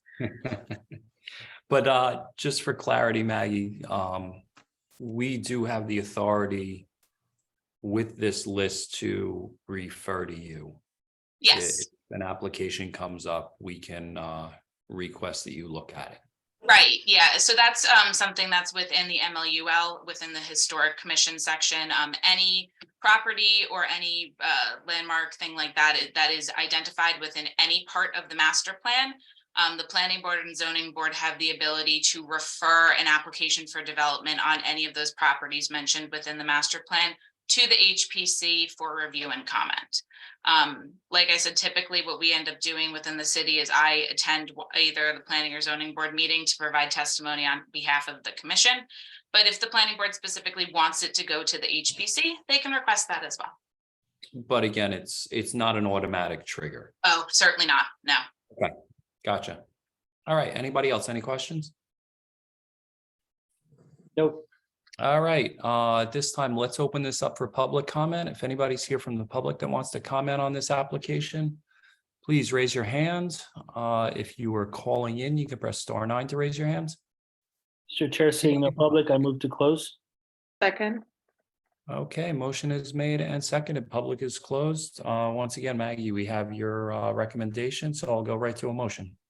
Mr. Chair, I'd like to make a motion to approve the review and discussion of the report for the master plan re-examination of the historic element to add the Sherman Place Residential Historic District to the historic resource inventory. Second. Okay, motion is made and seconded for approval. Vice Chair Dr. Gonzalez, Aye. Commissioner Lipsky, Aye. Commissioner Dr. Desai, Aye. Commissioner Gangaden, Aye. Commissioner Torres, Aye. and Chairman Langston.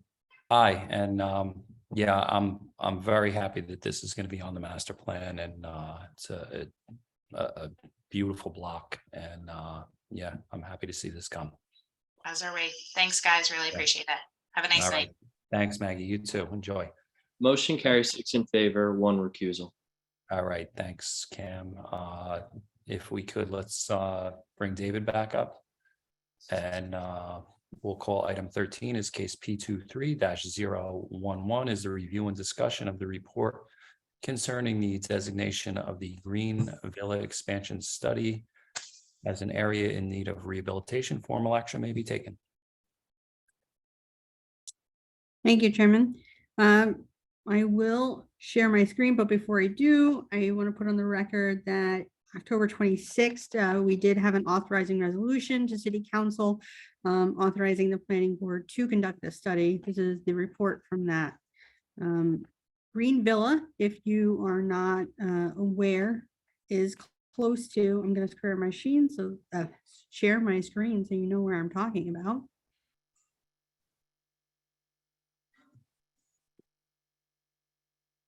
Okay, let me know if we're all on the same page seeing this. We don't have it yet. There we go. You we have to got it. publish this one? This is all in the, no. No, because it's an area in need of rehab.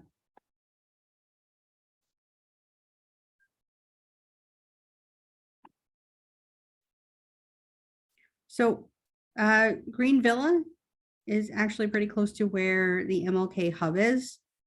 So if you're familiar with where my office is, it's right off of the MLK light rail stop. Green Villa, which is actually highlighted here in red, is the existing boundary, the existing western boundary of the plan. To the right or to the west, under highlighted in blue, but at least this portion here where it says 315 and 2188 are actually the same lot as the lot that's highlighted in red. We had a few requests from two different potential developers for this area to do more than what was permitted. And we saw it as an opportunity to really have a more comprehensive plan here that would sure that we can connect the folks who are moving into this area down to the light rail at the West Side Station or up to an MLK station in a safe way. Just kind of want to show you historic aerial. If you can see my screen, the aerial on the left is 1945 Iggy Avenue. If you're looking at the right and you're looking at a map, but it obviously is not, doesn't have the photographs, it's just the outlines of the buildings. This is actually the hub. And Iggy Avenue here you can see. So this is what Greenville looked like prior to 1984, when I believe the plan was originally done. We can take a look here just so you can get an idea. There's the post office. There you go. Should have you an idea. This is Bergen Avenue. If we go up to 79, which is what kind of the impetus for writing this plan, you can see that there are quite a number of homes that are no longer there. So the Greenville plan was written during a time when urban renewal was really kind of a key tool that was being used in the city. And not necessarily always for large scale urban renewal, but sometimes for smaller 1 and 2 family homes, which is basically what Green Villa became. So here we are, what we were looking at before. You can see there's just a lot of new 1 and 2 family homes that were created. Most of these homes, if not all of them, are income. Sorry. Most of these homes are income limited, qualified, low income housing, home ownership. So the blue here highlighted is the area that we were asked to study for the expansion. And as a result, we really concluded of a few things. Thought the cleanest, safest way to do it would to be define it as an area in need of rehab. And just for the record, I will put in the citation, which is NJSA 40A 12A 14. And it really speaks to the fact that the majority of the water, sewer infrastructure within this area is at least 50 years old and in need of repair or substantial maintenance. The majority of the buildings that are being included are warehouse. We are not including any 1 and 2 family homes. We are leaving those homes out, or parking, or we are also including surface parking lots. And I just want to show on the record the letter that certifies that the infrastructure is at least 50 years old. That was sent to us by the MUA. Apologize if I am scrolling too quickly and making you nauseous. And that's here from October 25th, 2022, certifying again that this area is at least 50 years old within the infrastructure and does need repairs. I'm going to stop sharing. Nope, not a new share, shop share. That's really the nuts and bolts of it. Again, this is just the study, the area that it designates us to allows us to move forward with a comprehensive redevelopment plan. So the next step would be a resolution before city council. And then we would be working with the developers and the community to create a plan for this area. Okay, thanks, Tanya. Stop me if I'm getting ahead of myself here. You mentioned that this is a limited income neighborhood. Does this designation change that in any way? I mean, as far as, you know, anything that's proposed to be put into a redevelopment plan there, would that fall under the IZO since we're creating a redevelopment plan? Or would we have to write, you know, affordable housing into that plan? So two things, not to over answer your question, but we have been working with Councilman Gilmore on the homes that are existing in that area. And I questioned as to whether or not he wanted them to remain in redevelopment because they are fully constructed. And the answer really was that they didn't want to put it in what we call conventional or regular zoning. He wanted to keep it in the redevelopment plan. So we did take those homes into consideration. But as a second part of it, which is probably more of an answer to your actual question, is that whatever we write will not impact those homes. We will just be expanding, and the new zoning that we write would just be for the properties that are west of that Bergen Ave property. I'd say that the zoning is really probably outdated for those homes, but I don't think we're ready to kind of go down that road just yet. Those homes are still within their affordability timelines, so I don't think that we'll be doing anything with this new plan. The IZO will definitely be triggered in whatever plan that we write for the new parts of the property, new parts of the plan. And it would be, I believe this is the 10% area. Okay, yeah, that was my concern was, you know, if we create a redevelopment plan, is the IZO still in play? Or creating the plan, you know, takes that out? Okay, understood. Anybody else, any questions?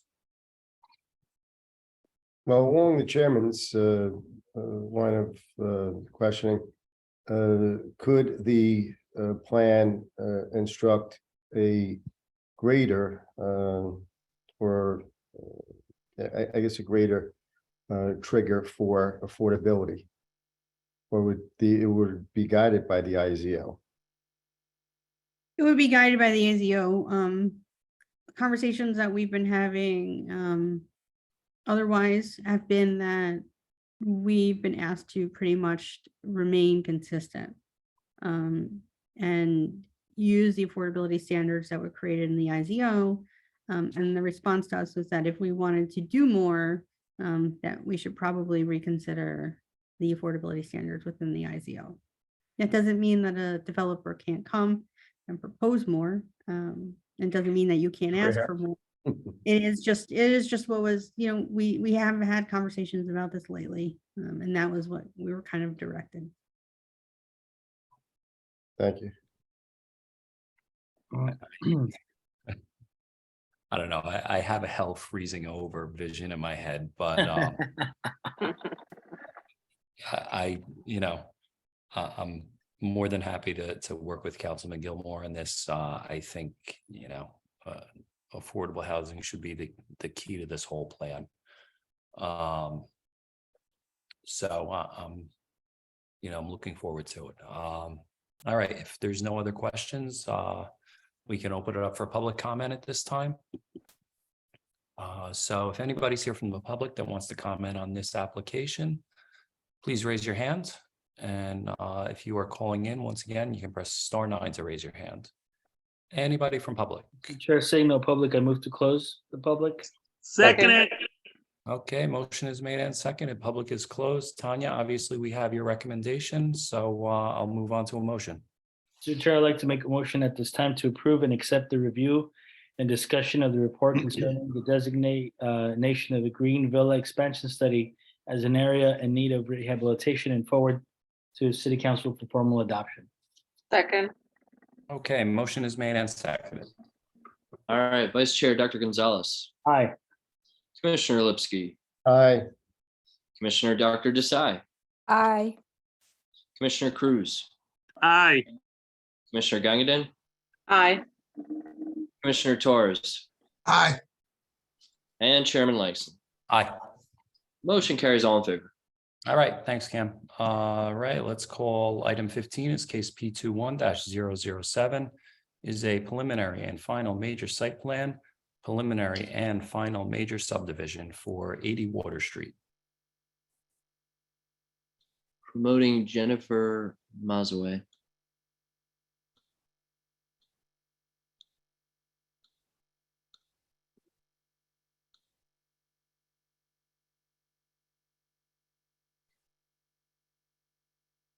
Charles and Dean Marchetto are joining the meeting as well.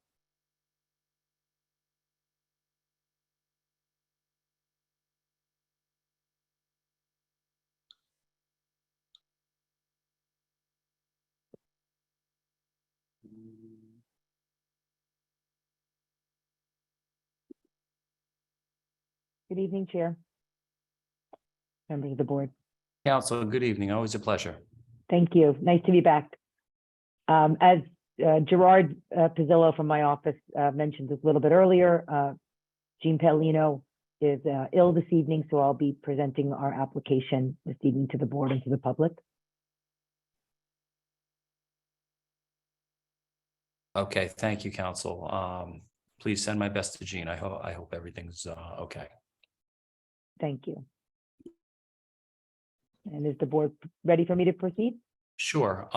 One thing I do want to ask is that I want to bifurcate the subdivision from the site plan application. So let's hear the subdivision first, and then we can move on to site plan. We'll do a vote for subdivision and then move on to site plan.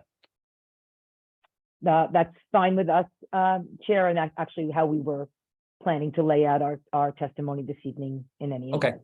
great. Okay, great. So I'll put my appearance on the record. Jennifer Mazaway, Mazawey. I'm a partner with the law firm of Genova Burns. And we are here this evening on behalf of our clients, Route 440 Developers LLC. Our property is block 21701, lots 1, 13, 14, 17, 24, and 25. As indicated when the case was called, we are case P21-007. We are here tonight for actually three distinct reasons. One is for a subdivision approval, and as the chair indicated, we'll start with that part of the application. On the subdivision, we are actually seeking preliminary and final subdivision as it relates to 80 Water Street, and our engineer will discuss that in more detail when he's called up. Then we are also seeking preliminary only subdivision for the remainder of the project. And as I indicated, we'll kind of go through the proofs for that. With regard to site plan, we are requesting preliminary and final site plan approval for what we consider phase 1 of the project, also known as 80 Water Street. And then preliminary only site plan approval for phases 2 and 3. And again, we'll get into more significant detail as to each of those phases with testimony from our experts. With regard to notice, on October 26, 2022, notices were mailed to all property owners within 200 feet of the subject property. And on October 28, 2022, notice of our application was published in the Jersey Journal. The board will recall that we were originally scheduled for a November 14th hearing, and the hearings have been adjourned a few times, each time preserving our notice going back to those October dates. So I would ask council if we can mark our affidavit of proof of publication and personal notice as A1. So council, I believe we opened this matter last hearing and we marked the notices as A1. I know you weren't present. Mr. Paolino did appear. So they have been marked as A1. And I will note for the record that they are A1 and that the matter has been carried with the preservation of notice to tonight's hearing date. Preliminarily, there was a question, and I don't know if you have any further information regarding the JCRA that you want to mention or not, but that's where we left off. Sure. I was in attendance. I was in the gallery, if you will, at the last hearing. I did not recall whether we had in fact marked our exhibit, so thank you for that. With regard to the JCRA, other than acknowledgement by the JCRA of payment of additional fees from our client, we have not received any substantive comments or any particular decision or for further discussions with the JCRA at this time. Fair enough, Counsel. Counsel, the only other question I have, there are two members of the public with their hands up, a Daniel McGinnis and a James Ward. They are part of our team, Mr. Lampe. Mr. Ward is our professional engineer for this project, and Mr. McGinnis is our traffic engineer. They've been promoted. Thank you. Thank you. Thank you, Counsel. Thank you. So I'd like to just speak a few minutes, talk a little bit about the project and how we got here before calling my first witness. So our client is redeveloping this property, which has been historically an industrial property and has been vacant for some time. In 2013, the city determined that this area was no longer viable for industrial and manufacturing uses, and instead encouraged extensive urban design with increased pedestrian circulation and connectivity with the light rail. At that time, the city adopted the Route 440 Culver redevelopment plan, and the properties that we're going to discuss tonight are part of that plan. As we believe we'll show through our testimony, the objectives of that plan are all met by this development.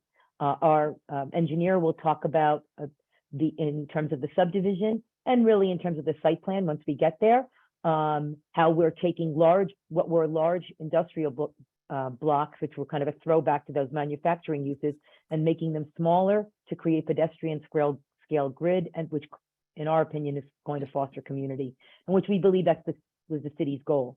In addition, what you'll hear this evening a little bit more from our engineer is how we're donating property to New Jersey Transit for its use to develop the light rail extension that will connect over Route 40 and into Bayfront. In addition, our clients are creating additional infrastructure in and around this property, which includes new streets and sidewalk grids, as well as significant green space and park space that's proposed throughout the development. All in all, 55% of the property that you'll hear about this evening is actually being given back for parks, open space, and infrastructure. Redevelopment of this property also brings with it significant environmental cleanup, something that would not happen but for our client's investment. Also important for the board and public to note that these are new residential units and new commercial and retail opportunities. We are not displacing any existing homes, stores, or commercial uses at the property. We are very excited to be before the board this evening to proceed. A little bit more background with regard to how we got here. There have been extensive discussions and meetings with the community over the course of the last 2+ years. Our clients with their consultants, their prior attorney, as well as us, as the board knows, we are relatively new to this project, having been engaged about 10 months ago at this point. But even before our involvement were multiple community meetings and meetings with various stakeholders. Our most recent meeting was attended by over 80 people on January 4th, 2023. In addition, we have had multiple meetings with planning staff and the city as well. June 29th, September 28th, and October 4th, most recently. And with regard to the JCRA, initial filing was made on May 11th, 2021. Information was requested, updated information was requested by the JCRA. Updated information was provided. And then most recently, I believe as the board discussed at the January 10th hearing date, additional information was provided to the JCRA on January 5th of this year. As you'll hear through the testimony this evening, our project relies on bonus provisions from this redevelopment, from the redevelopment plan. And we'll go through for the board and for the benefit of the public, how we calculated those bonuses, how they and how they affect or impact the development that you'll see this evening. We have gone through that process in advance of this meeting with city staff and planning staff. And I think you will find both from our testimony this evening, as well as the reports from planning staff, that this is a variance-free application, and that we hope the board will find its way to an approval this evening. With that, I would like to start with our subdivision application. And to do that, I have one witness, that's James Ward, who has been promoted to panelist. Hi, James, I'll swear you in. You can raise your right hand. Do you swear any testimony you give tonight is going to be the truth, the whole truth, and nothing but the truth? I do. And if you could, for the record, just state and spell your name, please. James Ward, W-A-R-D. Thank you. Mr. Ward, good evening. I believe we've qualified you in the past. I can't recall though. You look familiar. I don't recall, no. Okay. Not in this format. Okay, so let's just go through your list of qualifications and your licensing. Professional engineer, licenses in good standing. And licenses in the state of New Jersey? Yes, licensed in state of New Jersey, civil engineer. And you've have you ever presented before a planning board? Yes, I have. Okay, thank you. You're qualified. Okay. Thank you, Chair. All right. Jim, before you get into the plans themselves, can I ask you a few Sure. introductory questions? Are you familiar with the Route 440 Culver redevelopment plan? Yes, I am. And would you agree that the goals of that plan include preservation of rights of way for the extension of the Hudson Bergen Light Rail? Yes, that's Would correct. you also agree that one of the goals is to create new public rights of way? Correct, yes. And would another goal of that plan be to enhance the pedestrian environment? Yes, it is. With regard to the redevelopment plan, is it true that the plan calls for the consolidation and re-subdivision of the land within the plan? Yes, correct. And does it also call for the reservation of land for the new Hudson Bergen Light Rail extension, as well as pedestrian and vehicular rights of way? Yes, it does. With regard to the redevelopment plan, finally, does it specify that proposed rights of way are considered approximate and shall be further refined by engineering survey? Yes, that is correct. So with regard to that, is it true that that you have met with New Jersey Transit? Yes, And have you met with New Jersey Transit with regard to the Hudson Bergen Light Rail extension? yes, I have. Have we discussed with New Jersey Transit the size and location of the necessary dedication that they will require for the Hudson Bergen Light Rail extension? Yes, we have. And will the plans that you're showing this evening, will they demonstrate or will they be indicative of those discussions with New Jersey Transit? Yes, the right-of-way shown on our subdivision plan is consistent with the plans that New Jersey Transit has given us. Great, thank you. So with that intro out of the way, I'd ask you to share your screen, talk a little bit about the current conditions, and then let's go through the subdivision for the board, please. Sure. If I could share my screen. Let's start here. Okay, just let me know when my screen comes up. Okay, we can. Yes, we have it. Okay, what I'm showing here is the Route 440 Culver redevelopment plan. It's a Can map. I'm going to stop you for 1 second, Jim. Yes. The documents you're showing, are they part of the plan set that has already been submitted to the board, or is this an exhibit? This is an exhibit. And how many sheets are in this exhibit? There are 12 sheets in this exhibit. Mr. Alampi, should we mark this as exhibit A2?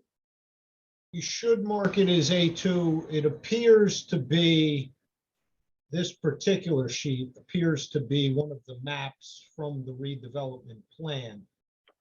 Correct. That is correct. mark the exhibit as A2 for purposes of the record. Are all of the sheets within the exhibit parts of the redevelopment plan? Is it a mixed bag? The subsequent sheets are colored renderings of the subdivision plan itself. All right, so we'll mark the whole thing as A2 for the record. And then council, if you feel the need to break it down into sub exhibits, fine. I think if we just identify it and what sheet, that'll be fine as well, because it's a 14-page exhibit. It's a 12-page exhibit, and I think we'll be okay if, this is sheet 12 of exhibit A2 or sheet 1 of exhibit A2. I think we'll be okay with that. And then, of course, Mr. Ward, we'd ask that this be submitted after the hearing. Sure. And Very Mr. Ward, just a quick question. As far as the colorized subdivision plans, they are the same as the plans that we have currently, right? There's no Yes, new plans? correct. I will show you the subdivision plans that we have submitted, and then I'll follow it up with the colored highlighted rendering. Okay, understood. So, Mr. Ward, the only other thing that I would ask is, are you able to make the exhibit larger on the screen, maybe close some of the thumbnails and such, or just? Not large enough? Perfect. I don't want to be marking on that. Okay, like I said, I'll continue if there's another. Yes, but you need to make it just a little bit bigger now, Jim. When you Okay. clicked into it, it got small again. Okay, I'm sorry, I wanted to show the bottom here. Yeah, I don't want to zoom in too much, too fast, obviously, but Okay. thank you. Okay. Like I said, this is the Route 440 Culver redevelopment plan, map 3, which shows the rail and street network plan. On this map, the yellow calls for new right-of-ways to be created. The pink is the light rail line, and the gray is the development blocks. And our project is highlighted in this dashed line around that. So it fronts on Route 440 to the west. Culver is to the south. Mallory is to the east, and Claremont is to the north of us. I will show the subdivision plans that were submitted. This is phase 1 final subdivision plan that was provided. If you'd like me to date, the date is 10/28/22. This is the phase 1 final subdivision map, which is 80 Water Street, which is in the upper left-hand quadrant of this map. The highlighted area is the dedicated right-of-way. The second map that was submitted of the subdivision is the preliminary subdivision for phases 2 and 3. Phase 2 being the westerly portion, and phase 3 being a southerly portion adjacent to Culver Avenue. This map also shows the light rail right-of-way that we've coordinated with Jersey Transit, and also shows lot 4 being a open space lot that's to be dedicated. Now, since there's lots of lines, we come up with the subdivision map. Oops, let me close this out here. The subdivision exhibit that I had before basically just highlights the location of our plan. This is the survey. If I can zoom out. Survey map, just showing basically existing conditions of the site, which is the site of the old Cookson Electronics factory that has since been removed. The building at 80 Water Street still remains. The next exhibit shows an aerial overlay of that which I just depicted. Basically, the existing site is all structures have been removed, remnants of pavement are still there, and the 80 Water Street, which is phase one. Next map highlights phase one, being 80 Water Street, which is at the intersection of Claremont, Water Street, which is a little frontage road, and then Route 440 is to the west of that. The next exhibit shows the right of way that's associated with that, which was highlighted on the previous map. Phase two is highlighted in this brownish color. Phase three is also highlighted in brownish color, adjacent to Culver Avenue. The next map shows a right of way that is going to be created for phases 2 and 3. The next exhibit highlights the open space lot, which will be dedicated to the city for park passive recreation.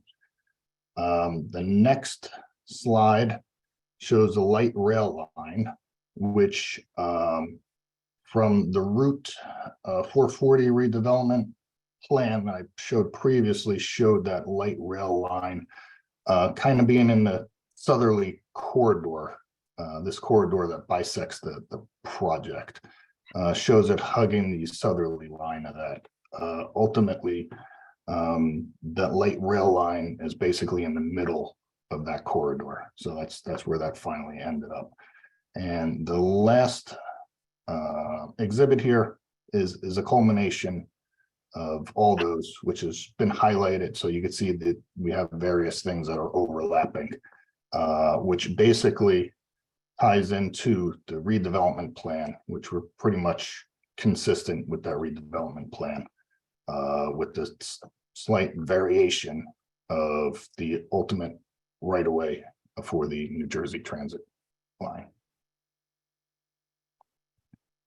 Thank you, Jim. And so if I can just, to be very specific for the board, phase one is the only phase for which we are seeking preliminary and final subdivision. Is that accurate? Correct. And with regard to phases 2 and 3, the lot creation, as you've shown in your plan, we are seeking preliminary subdivision only, correct? Correct. Okay, thank you. Chair, I have no further questions from Mr. Ward on this piece.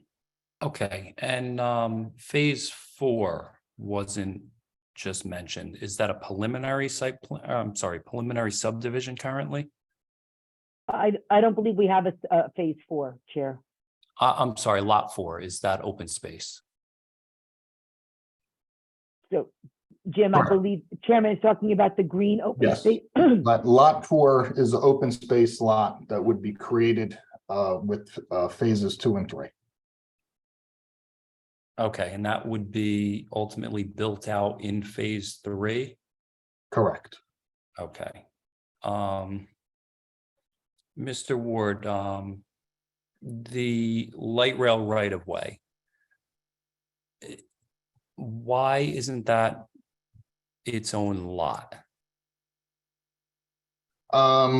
Jennifer, we've had conversations with New Jersey Transit as far as how they actually want to receive that.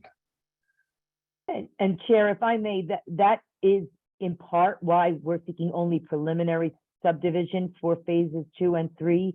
We have been in detailed discussions with New Jersey Transit and trying to work out the details of exactly how that donation / dedication is going to take place.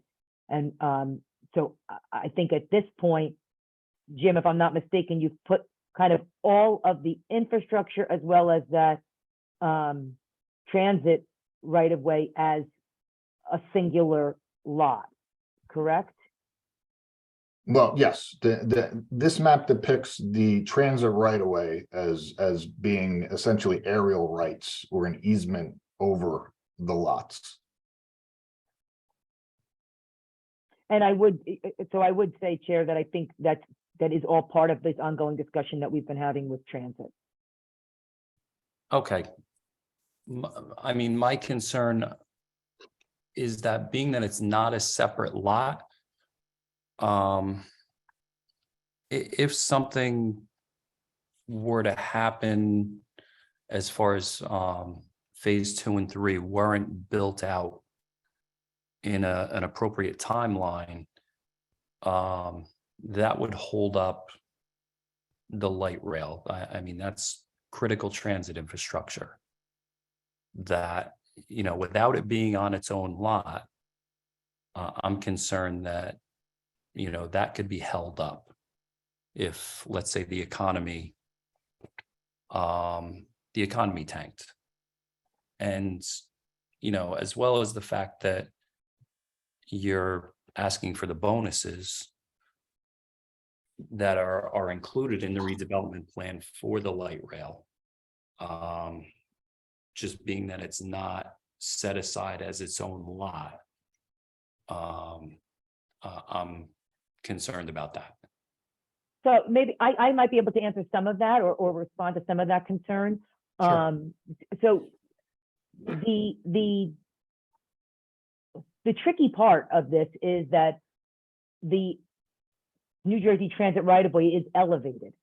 Underneath the elevated transit right-of-way is infrastructure that is actually going to the city. So the ground will be road that is going to be public road that's going to be dedicated, above which will be the transit light rail right-of-way.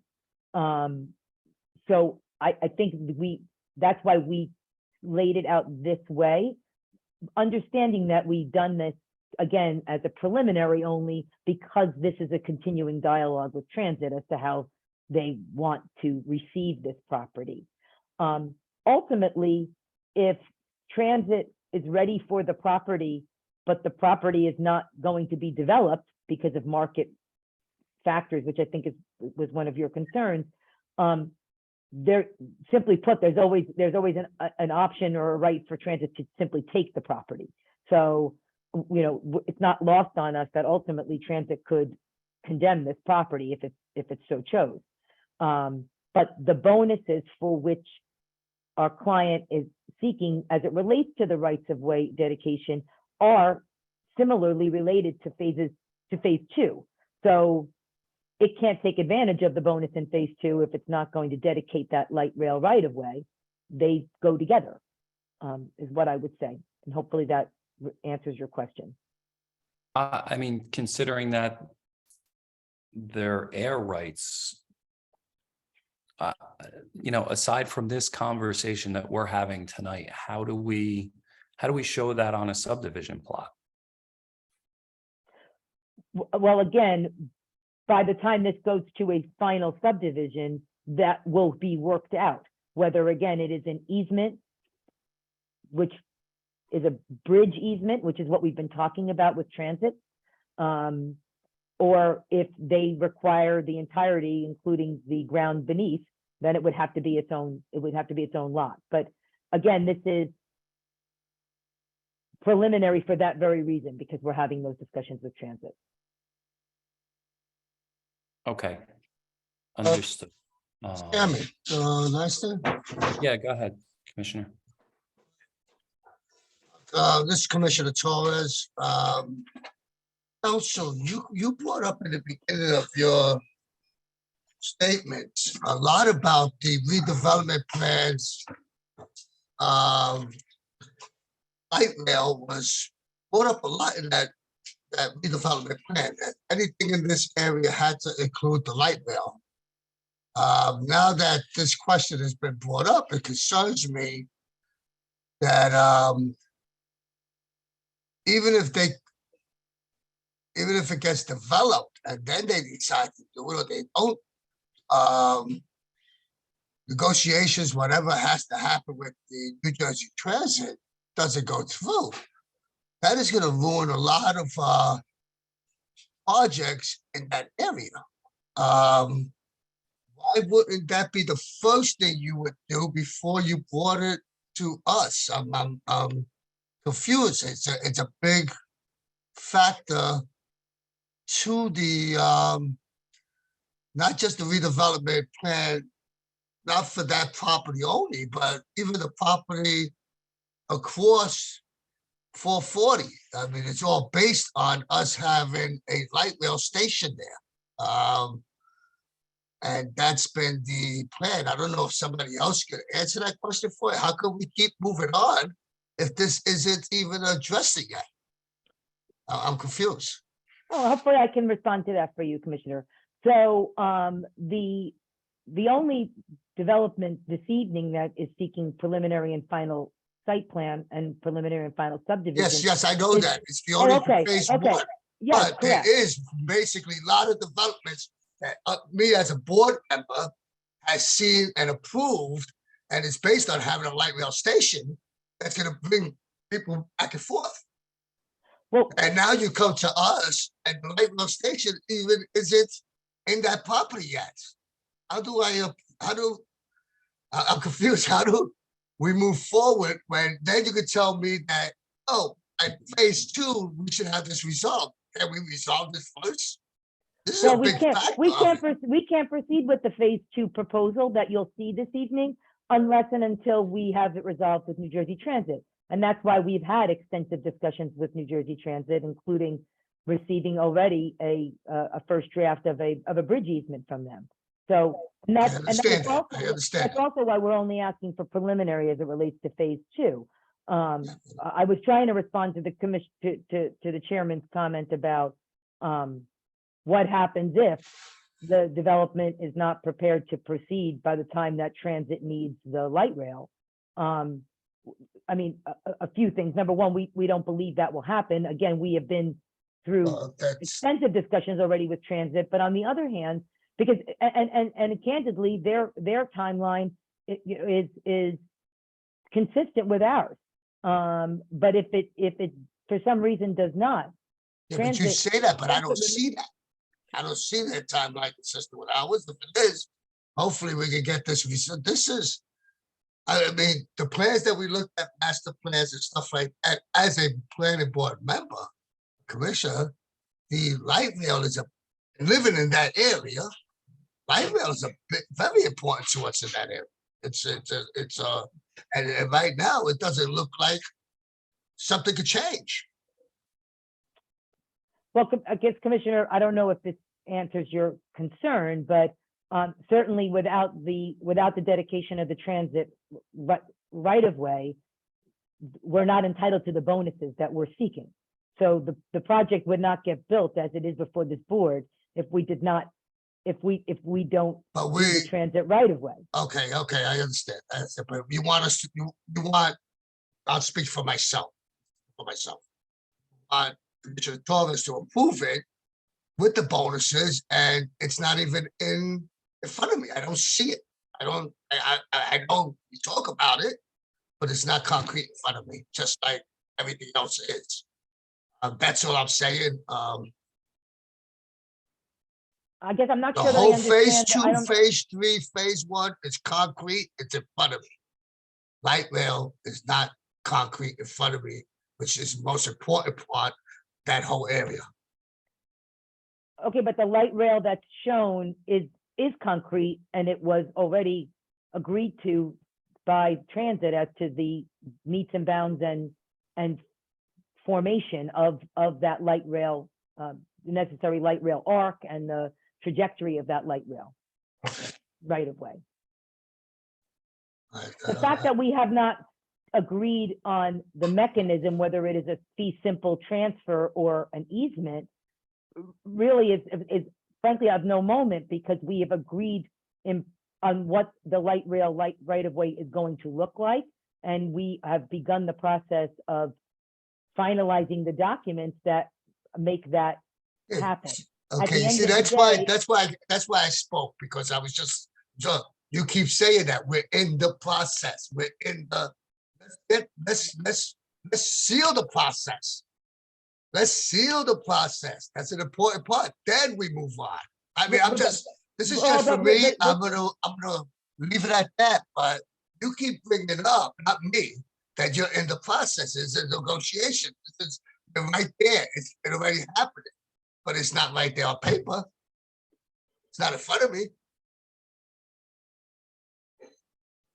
Yeah, I mean, I understand Commissioner Torres's concern here. The light rail, like I said before, it's critical transit infrastructure.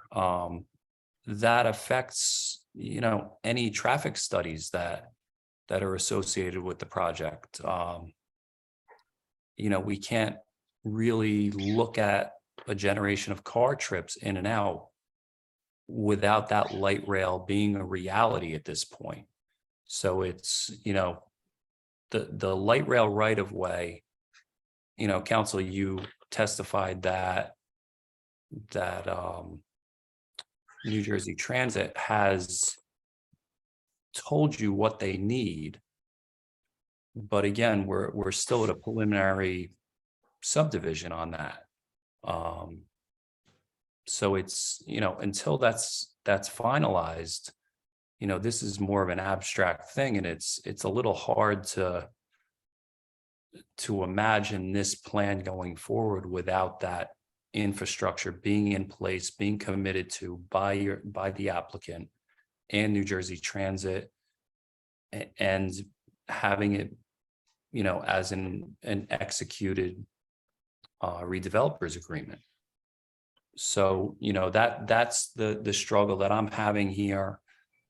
Maybe you can shed light on that, more light on that, so we Sure. can move forward.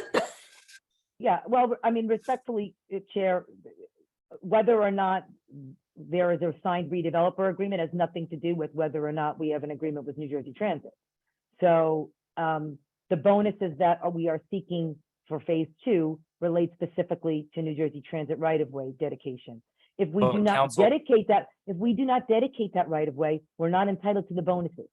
That's, I mean, that is a matter of fact. We do agree that is what is controlling the request for the bonus, at least in part, and Mr. Marchetto will testify more to that as it relates to phase 2.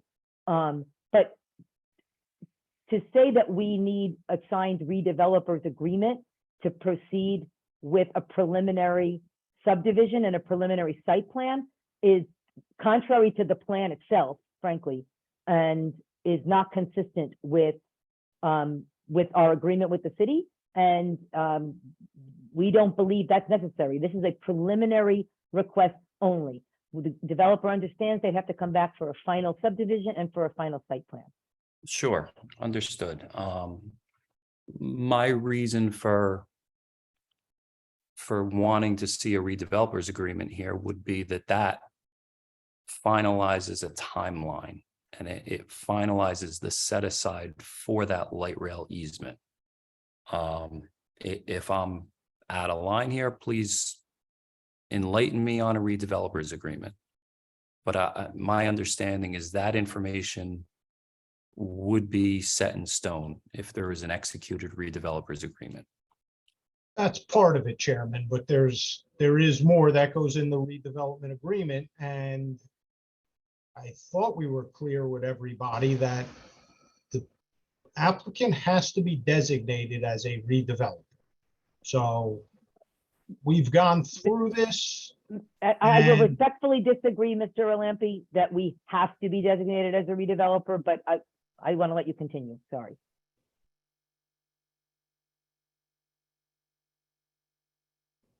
Okay, I think we're going to agree to disagree on that one. Yeah, we disagree on that 100%. So I mean, my understanding was the applicant was willing to agree to a condition that there would be an executed redevelopers agreement. The developer agreed that it would, as a condition of approval, go to the JCRA to be designated as a redeveloper and enter into a redevelopment agreement. That is, respectfully, that is not the same as there is a requirement that the developer enter into a redevelopment agreement and be designated. Well, that condition would make that a requirement. That's fair enough. Yes, it would. Post ipso facto, not de facto. Okay, So I took Spanish, Commissioner. I didn't take Latin. Después. Better. Okay, better. Okay. Commissioners, any other questions on the subdivision at this point? Well, I mean, so just so I'm clear, I mean, to Commissioner Torres's point, if the applicant is setting it aside as a right of way for a specific use, even though it has not been, the terms have not been finalized, it's still baked into the cake, as far as I understand. That if it goes forward, if we approve this, it will remain, I don't know if in perpetuity or if there's a time frame that it will exist as a right of way for New Jersey Transit. Now, you know, New Jersey Transit, I mean, I don't know, any of us could understand its intentions, but going out that far, given I mean, this project alone is looking at over 3,000 years. So, I mean, and the push throughout the city, Vision Zero, safer streets, less traffic, roof. I hope that's an agreement, but so I guess my point is if it's being set aside in the proposed plan, I don't know, you know, the obligation really is on, I mean, if it's a legal requirement that New Jersey Transit has to sign the agreement before we move forward. Commissioner, if I may, we certainly don't believe that it's a requirement that New Jersey Transit sign the agreement before this board moves forward. We do agree that the dedication is baked into the cake, to use your phrase. We cannot develop the project that you will see this evening in the way you see this evening without the dedication, because the dedication is the prerequisite to the bonus. So we do agree with you on that, in that way. We do not agree that New Jersey Transit needs to have had a signed agreement with us before this board can proceed. This is Commissioner Torres again. I think I'm not worried. Yes, I'm concerned about New Jersey Transit signing an agreement, but what happens if we don't have a lot dedicated for New Jersey for the light rail? We don't have that lot on the map. You keep mentioning the second one, you won't get the bonus. Okay. Let's say for some circumstances, economy crashes and this project switches hands. Somebody else wants to develop something there. Like, let's say a good example would be Kennedy Boulevard and Jonah Square across the Lowe's Theater. How many times that changed hands that property? Everybody says they're gonna do it. Everybody admitted. I must have went to about 10 shovelings in the ground that the project's gonna start. For some reason or another, the project didn't start, right? If that land isn't dedicated for the light rail, another developer could come in and say, I have no intentions of doing that. I'm gonna build something else. That's my concern, not that New Jersey Transit, if they made a commitment to, yes, okay, if they're gonna go up in the air, down, yes. But if we don't have a piece of property stating, a lot stating, this is for the light rail, that is gonna affect the whole Route 440, the whole redevelopment and other parts of Bayfront and other sections. And let's say, just like the example I used in Jonah Square, it's very possible that your intent is to finish this whole project. I believe that. You know, that's why you're here. But what happens if it doesn't? Everybody that came to this board, and every time I went to a meeting, a project in Jonah Square, their intent was to build it. Every time. That's been going on for almost 40, 30 years now. Well, they wouldn't be here if they didn't have that, yeah. Yeah. This is what's concerning me now, is that we don't have that. And I'm gonna have to make a decision on my vote tonight without that being in concrete. Ms. Mazaway, if I may, I'm sorry to Commissioner Torres, were you done? I didn't know. if you Yes, were- yes, I am done. Yeah, Thank you. sorry. I think I usually sit back and kind of, hear everybody out and see what's going on. My confusion maybe, and pardon me if it's my ignorance on this, but the reason that I think I'm having a little bit of a problem with this, a little hesitant, is that it's, we've been trying, I've been on the board just as long as Commissioner Torres, and I think a year longer. But, so it's been a long time. And, we've always talked about the light rail coming in. And I'm afraid, and where is it? Why isn't it moving forward? What's going on? I guess my question is, if in my mind, if there's nothing dedicated there, we don't have an agreement that it's dedicated, and we move forward, you won't get the bonus, and then you guys will have to do whatever you need to do and reassemble and plan and whatever you're gonna do. And now you come back to us for other stuff. But would I guess my fear is that the light rail can then use that as an excuse for not going into that area or not doing what they had planned on doing, because now there's an issue with you and they have to get rid, they have to go through the legal, whatever, to get to their expansion or whatever they want to do in that area. I guess that's I don't know if you can maybe help me try to figure out how that could not happen. Sure. And Chair, can try. before the attorney respond as well, I have the same concern as Dr. Gonzalez and Commissioner Torres as well. The light rail is the integral part of this whole process, and without that dedication, I don't know how we can move forward as well. I mean, we see the congestion that's happening, and if this is not part of the process, it makes it very difficult for us. So then you can respond to us now. Sure, I'd like to say just a few different things. Number one, and maybe I did not make this point clear earlier in question. Ultimately, this property is being donated to New Jersey Transit. But if it weren't, New Jersey Transit has the absolute right to take by condemnation the land it needs for the light rail. So now that is nobody's intention. That is certainly why we're here, is to discuss with this board and to put out in both evidence and otherwise the intention here to dedicate and donate this land to New Jersey Transit. But ultimately, if we chose not to, if we did nothing on this property and didn't even come to this board with any type of development, New Jersey Transit could take via condemnation the property it needs for the Hudson Bergen Light Rail extension. That's number one. Yeah, But- but let's see, but- can I just respond to that, or do you want to finish? Well, no, that's okay. You can respond and then I'll finish. So you're saying that, saying it could take it at any given time. Yeah, but that then raises my thought up to the fellow commissioners and saying, well, what if they don't want to go there? So they decided to go a little further north, a little further south.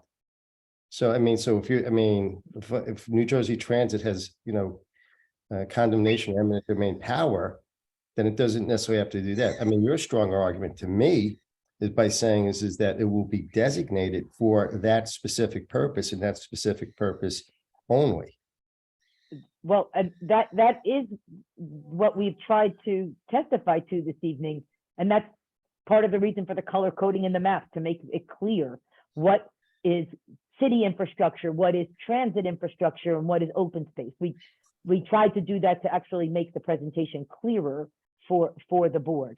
But ultimately, the other part of this that I don't want to get lost in all of this discussion is that this is a preliminary subdivision and this is a preliminary request for a site plan.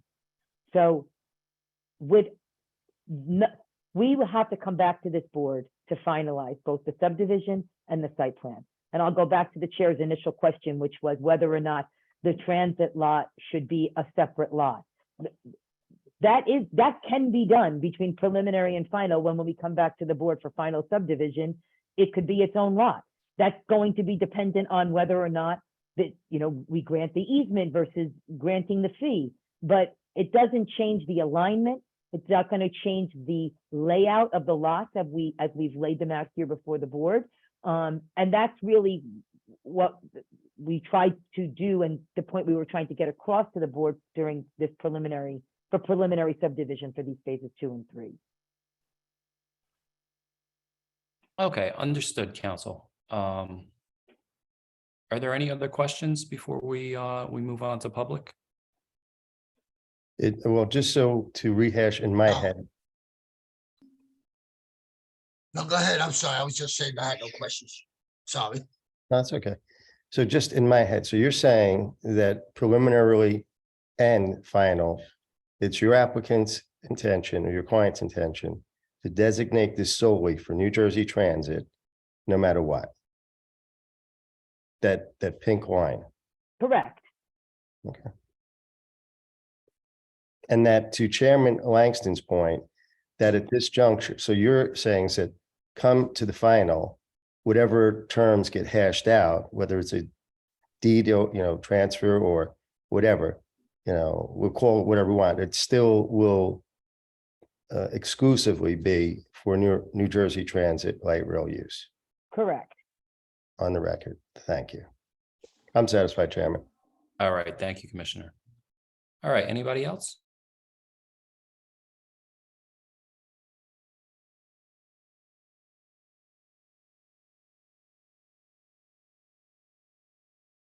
New rights of way.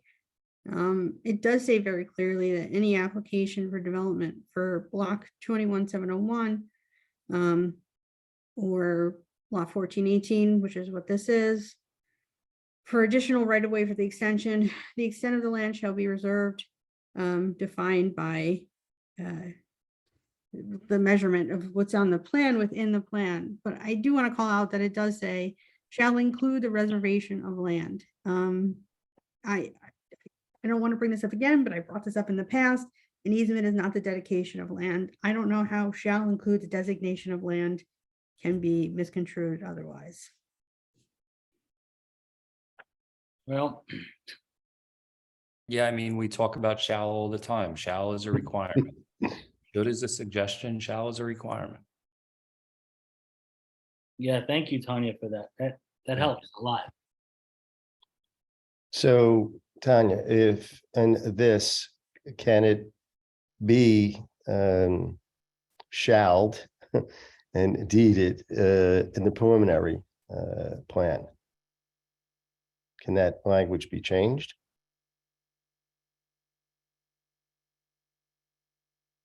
I don't understand. Commissioner, the language is in the redevelopment plan, so the only way language in redevelopment plans get changed are through amendments to redevelopment plans. Okay, so it has Tanya, nothing. so, excuse me, I'm sorry, Commissioner. Okay, So Tanya, are you saying that dedication is necessary there, an easement would not, the dedication by fee is what's required as opposed to a dedication as opposed to an easement doing the same thing? This isn't the designation, this isn't even the dedication of land, though. This is a designation of air rights. But the land, so what you can see on the map that's before you is that underneath the pink is both yellow and green. Yellow is land that will be dedicated because it's going to create roadways. The green is open space that will be dedicated. So we could slice it up in final, however, however makes it compliant with the plan. Our intent is to be compliant with the plan.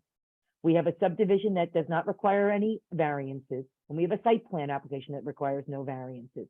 So our intent throughout is to be compliant with the plan. If that means between preliminary and final subdivision, we agree upon what that mechanism is, that's fair. But understand that, beneath the raised Hudsonburg and light rail extension are other things that are being dedicated, and more specifically open space and roadway infrastructure.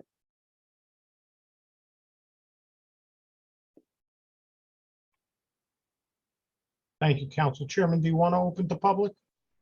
well, one other thing, one of the follow-up on that point Sure, go ahead. is Right, so it sounds like Council Lampy saying that, or through Tanya's comment, that for this to go forward, and correct me if I'm wrong, it would require the redevelopment agency saying that, well, I see you shaking head, but I just want to make sure I'm clear and it's on record, that it's required that it be deeded rather than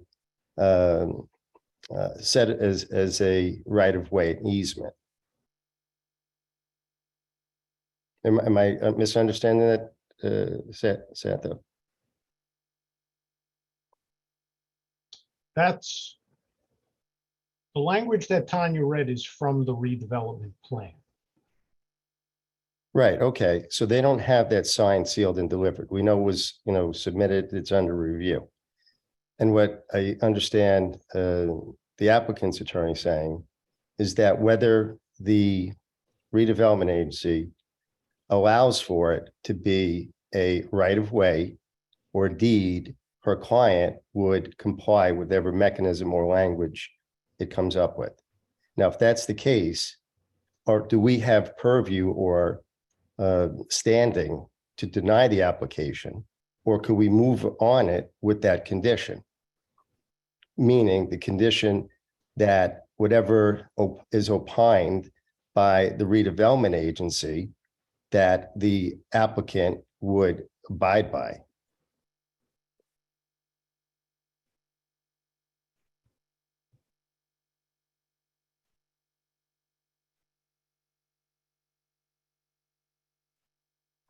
Is that a question for me, Commissioner? No, it's or town for council. Mr. No, not to you. You're not Okay. representing the city. Right, it's for Santa. Thank you. Thanks, Chairman. Santa, are you with us? I'm with you. It's not stated by the applicant. What's not stated? The mechanism.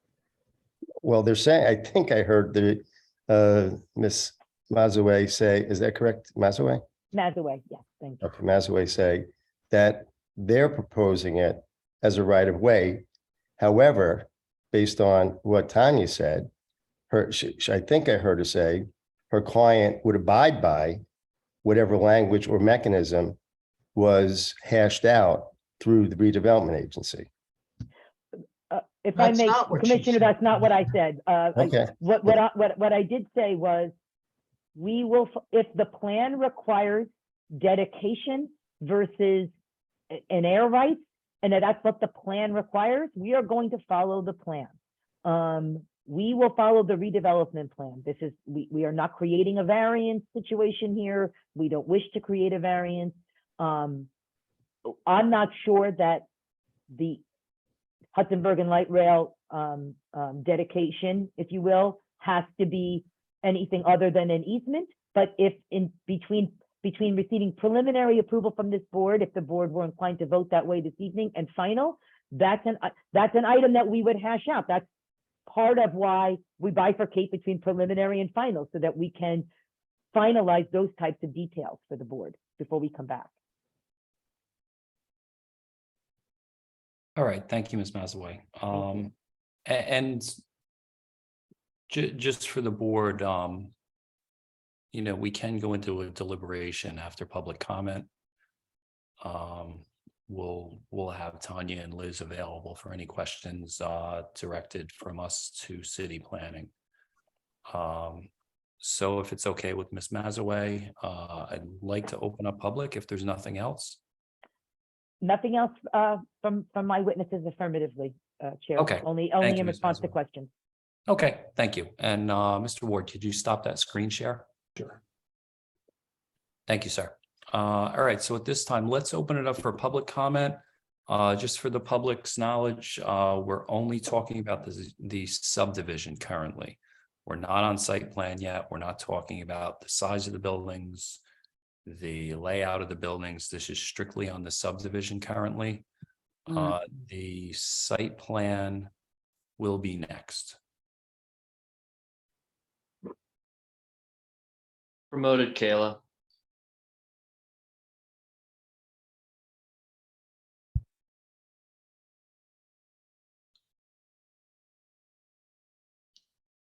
Hi, Kayla. Hi. Are you able to turn your video on? Let me see. See if that works. All right, great. I see you and I hear you. I just want to swear you in before you speak. If you could raise your right hand. Do you swear any testimony you give tonight is going to be the truth, the whole truth, and nothing but the truth? So help me God. And for the record, can you state and spell your name, please, and give us your home address?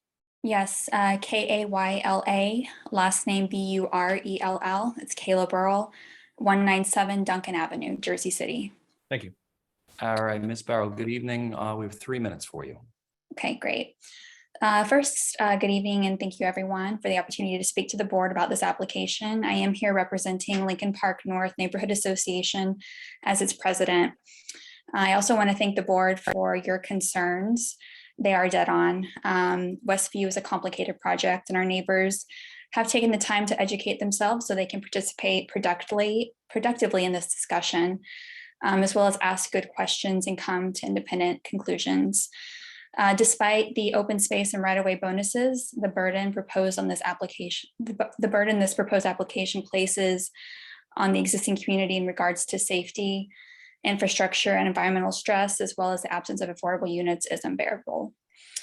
And I was cut off a little bit, but I know this is just for the subdivision, correct? That's what we're Yes, speaking to? correct. Okay. Yeah, we're only speaking on the subdivision right now. The site plan would be after the subdivision. Okay. Well, I just want to So mention, like reserve with, any comments on the, the actual buildings themselves for that. understood, thank you. I do want to say, just as it stands, that the scope of this construction, combined with 1,000 of new neighbors proposed, would create abysmal traffic conditions on a road that's already, as we know, overwhelmed. We continually advocate for improved transportation for this part of Jersey City for our current and future residents. And recently, our association did send a letter of support for a federal grant for the Hudson Bergen Light Rail extension. While that project moves through its required and early stages, it still hasn't received funding and has no known date of completion, which means our neighbors will have years of traffic congestion and breathing exhaust fumes. So basically, the burden that this creates is far more than the value or benefit to our community, and therefore we do not support this application. Thank you. All right, thank you, Ms. Barrow. We appreciate your time. Thank you. Promoted Greg Lanas.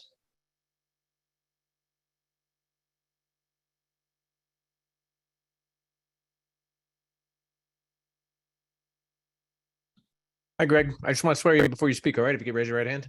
Do you swear the testimony you're about to give is going to be the truth, the whole truth, and nothing but the truth? Yes, I do. For the record, can you state and spell your name and give us your home address, please? Yep, Greg Gomez, Gregg, last name Lane as in zebra. And I reside in 55 Mallory Avenue. Thank you. Mr. Linez, good evening. We have 3 minutes for you. Yep, thanks. Thank you for the presentation. If we could just have that subdivision layout where they have the right of way for roads. Greenwich Street, which they would like to connect to their subdivision, has a fence and it's privately owned and it's been privately maintained for the lofts 1 and 2 and the condominiums of the West Side Station. I just want to make sure that the planning board is aware that that is a private street and continued traffic to have trucks load and unload in their commercial area would be a detriment to the neighborhood. Thank you. All right, thank you, sir. And Ms. Mazaway, if I don't want to put words in your mouth, but that is part of the dedication to the city, correct? Greenwich Street? That's correct. Okay, so that would be a public street. Yes, it would, but only insofar as up to what we have control over, Chair. So Of course, only on your property. correct. Okay, thank you. All right, let's move on with public comment, Cam. Once again, if All right. anybody's here from the public, please raise your hand if you want to speak on the subdivision. And if you're calling in, you can press *9 to raise your hand. And once again, this is only on the subdivision right now. Troy has been promoted. Hi, Troy. I want to swear you in before you speak. If you could raise your right hand. Do you swear any testimony you give tonight is going to be the truth, the whole truth, and nothing but the truth? I do. And for the record, could you state and spell your name and give us your home address, please? Absolutely. My first name is Troy, Troy. Last name is Schuman, Shum as in Mary, N as in Nancy. I live at 407 Grant, that's Grant with a T Avenue, and it's unit 312. Thank you. Mr. Yeah. Schuman, good evening. We have 3 minutes for you. Thank you. So really briefly, I live next to Mr. Lanza, who just testified. I'm the treasurer of the West Side Station Condo Association. I've been sent here on behalf of the board, and I'm going to solely address the site plan, the subdivision that you talked about. As a quick background to what I'm going to state, our board as a group of condo owners is generally very much in favor of developing this neighborhood. We are appreciative that buildings are being repurposed for appropriate use. And to speak to that, our board did not oppose adjacent developments at Pollock Avenue, the 3 Acres project, the Agnes, which all surround us. We did not oppose the development, which is a little bit farther away at 169 Culver. We didn't oppose preliminary approval for projects at the West Side Avenue and the parking lot owned by New Jersey Transit. And there's also an additional 2 buildings along Mallory Avenue that also surround our property, of which we did not oppose. However, I've been sent here this evening to oppose this project, and I think the board has seized on something very important, at least at this stage when we're talking about subdivision, and that is the light rail. I think the board is spot on in ensuring that the developer gets designated as a redeveloper through the JCRA. I think they're also spot on in ensuring that the light rail is appropriately dedicated and preserved moving forward. It is part of the plan. I think Tanya made a fantastic point.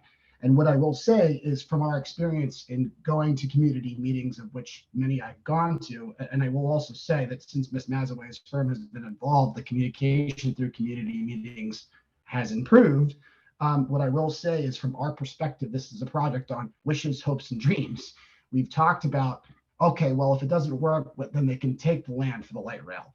You know, one of the other things that happened in our last community meeting in early January, and building off of the comments of the person in front of us, we pointed out that Grant Avenue, in addition to being a private street, the ability to connect Grant Avenue to phase 1 currently, well, that would require the taking the private property. And again, similar to the light rail, which is included in the subdivision plan, they're seeking bonuses in advance. Grant Avenue, absent the taking the private property, will not be a through street that would serve the public. It would serve as an access road to the parking lot of phase 1. That's all it would be. In order for it to be a through street beneficial to the public at large, other than the building, that would require the taking of private land. So in keeping with the theme that the board has hit on with the light rail, this developer wants to change the very fabric of the community through this project and put a lot of bonuses in place and preload that and front them in. And I respect Ms. Mazaway, and I'm not an expert in this field, but I will say preliminary approval matters to us because the ball is rolling downhill. This is our first and best shot to ensure that this is done responsibly and in a way that helps out the community. So that's why I've been sent here to oppose the project. I've got other comments that relate to things I think outside of subdivision as far as health and safety and the current conditions of the property. I'll save that for the next conversation. But as it relates to these issues with subdivision, I would encourage the board, absent a designation as a redeveloper from the JCRA, and absent ensuring that that light rail actually goes in, which I might add runs directly behind my apartment. I live in building 3, which is adjacent to phase 3.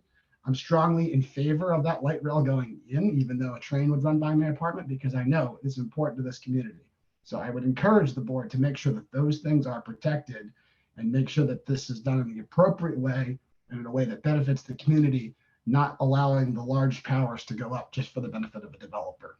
Thank you for your time, and I appreciate the board's work. I've been to very many meetings over the course of the last 9 months, and I found you all to be very professional, so I appreciate that. Thank you, sir. It's always a pleasure to hear positivity directed towards us. All right, let's move on to a public comment, please, Cam. Michelle has been promoted. Hello. Hi, Michelle. I'll just swear you in. Sure. There we go. Do you swear any testimony you get tonight is going to be the truth, the whole truth, and nothing but the truth? Yes, I And do. for the record, could you state and spell your name and give us your home address, please? Michelle Mamoli, 387 Ege Avenue, Jersey City. Thanks. Ms. Mamuli, good evening. We have 3 minutes for you. Thank you. Thanks so much for letting me give my opinion here. I know that the 200-foot radius is the most important radius for a developer wanting to reach out to owners and get some feedback. But what about the people outside of the 200-foot radius? The Agnes is predominantly all tenants. We, on the other side of the Agnes, between Bennett and Mallory, will be getting a huge issue with traffic. We usually get flooded in our basements from heavy rains.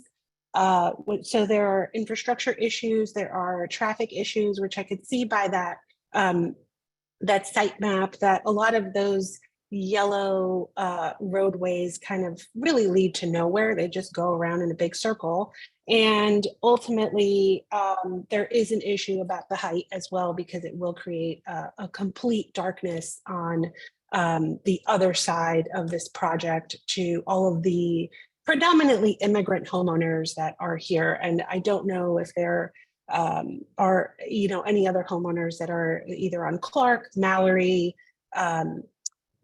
Virginia, Boyd, or Ege, but most of the people that live around me are not familiar with this project. They don't know who to talk to. They don't have a representative. So I also want to thank Kyla from the Lincoln Park North Association for kind of stepping up and representing us. I think beyond, I am pro-development. I really am pro-improving streetscapes. I am pro-improving services.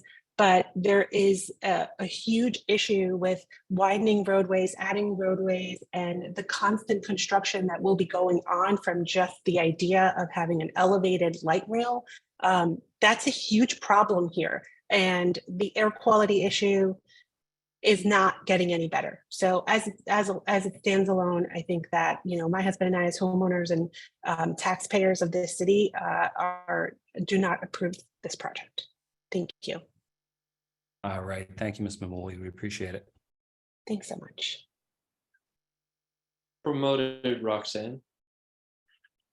And once again, anybody from the public, if you'd like to comment, please raise your hand. This is strictly regarding the subdivision right now. The site plan has not been heard yet. We're only on subdivision right now. Hi, Roxana. I can't hear you. Good evening. Do you hear me now? I hear you now. I just want to swear in. If you could raise your right hand. Yes, Swear that any testimony you give tonight is going to be the truth, the whole truth, and nothing but the truth.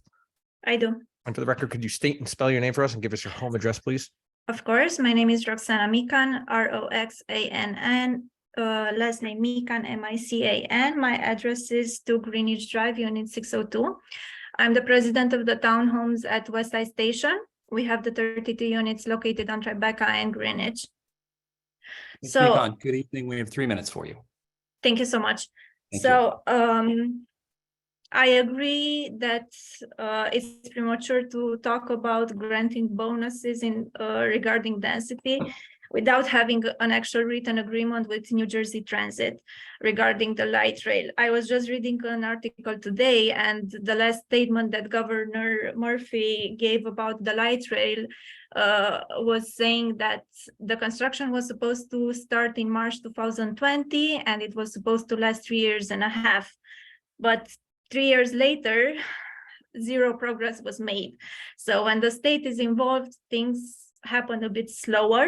So we don't actually know how long it's going to take to actually have an agreement with them and dedicate the land.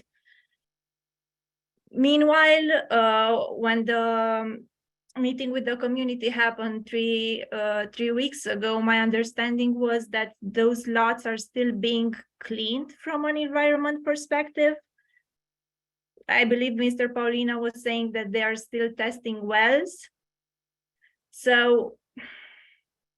there are many issues, and I don't think it's the right time to approve such a high density, because even for phase 1, there is a bonus involved. I believe that the density, the limit for those lots is between 8 and 12 stories, and phase 1 has 30 stories. So it's gonna be already an issue in terms of traffic, and the traffic study they provided, if I'm not mistaken, the data was collected in March 2021, before the second building of Agnes and 3 acres were occupied, and we were still in the middle of a pandemic. Many people were working from home. So honestly, I don't think the planning board should approve the subdivision now. That's everything I had to say. All right, thank you, Ms. Meekon. We appreciate it. Thank you. All right, Have a nice evening. You too. Okay, anybody else from public, if you'd like to comment on the subdivision alone, please raise your hand. I see Councilwoman has her hand raised. Promoted Councilwoman Prinzary.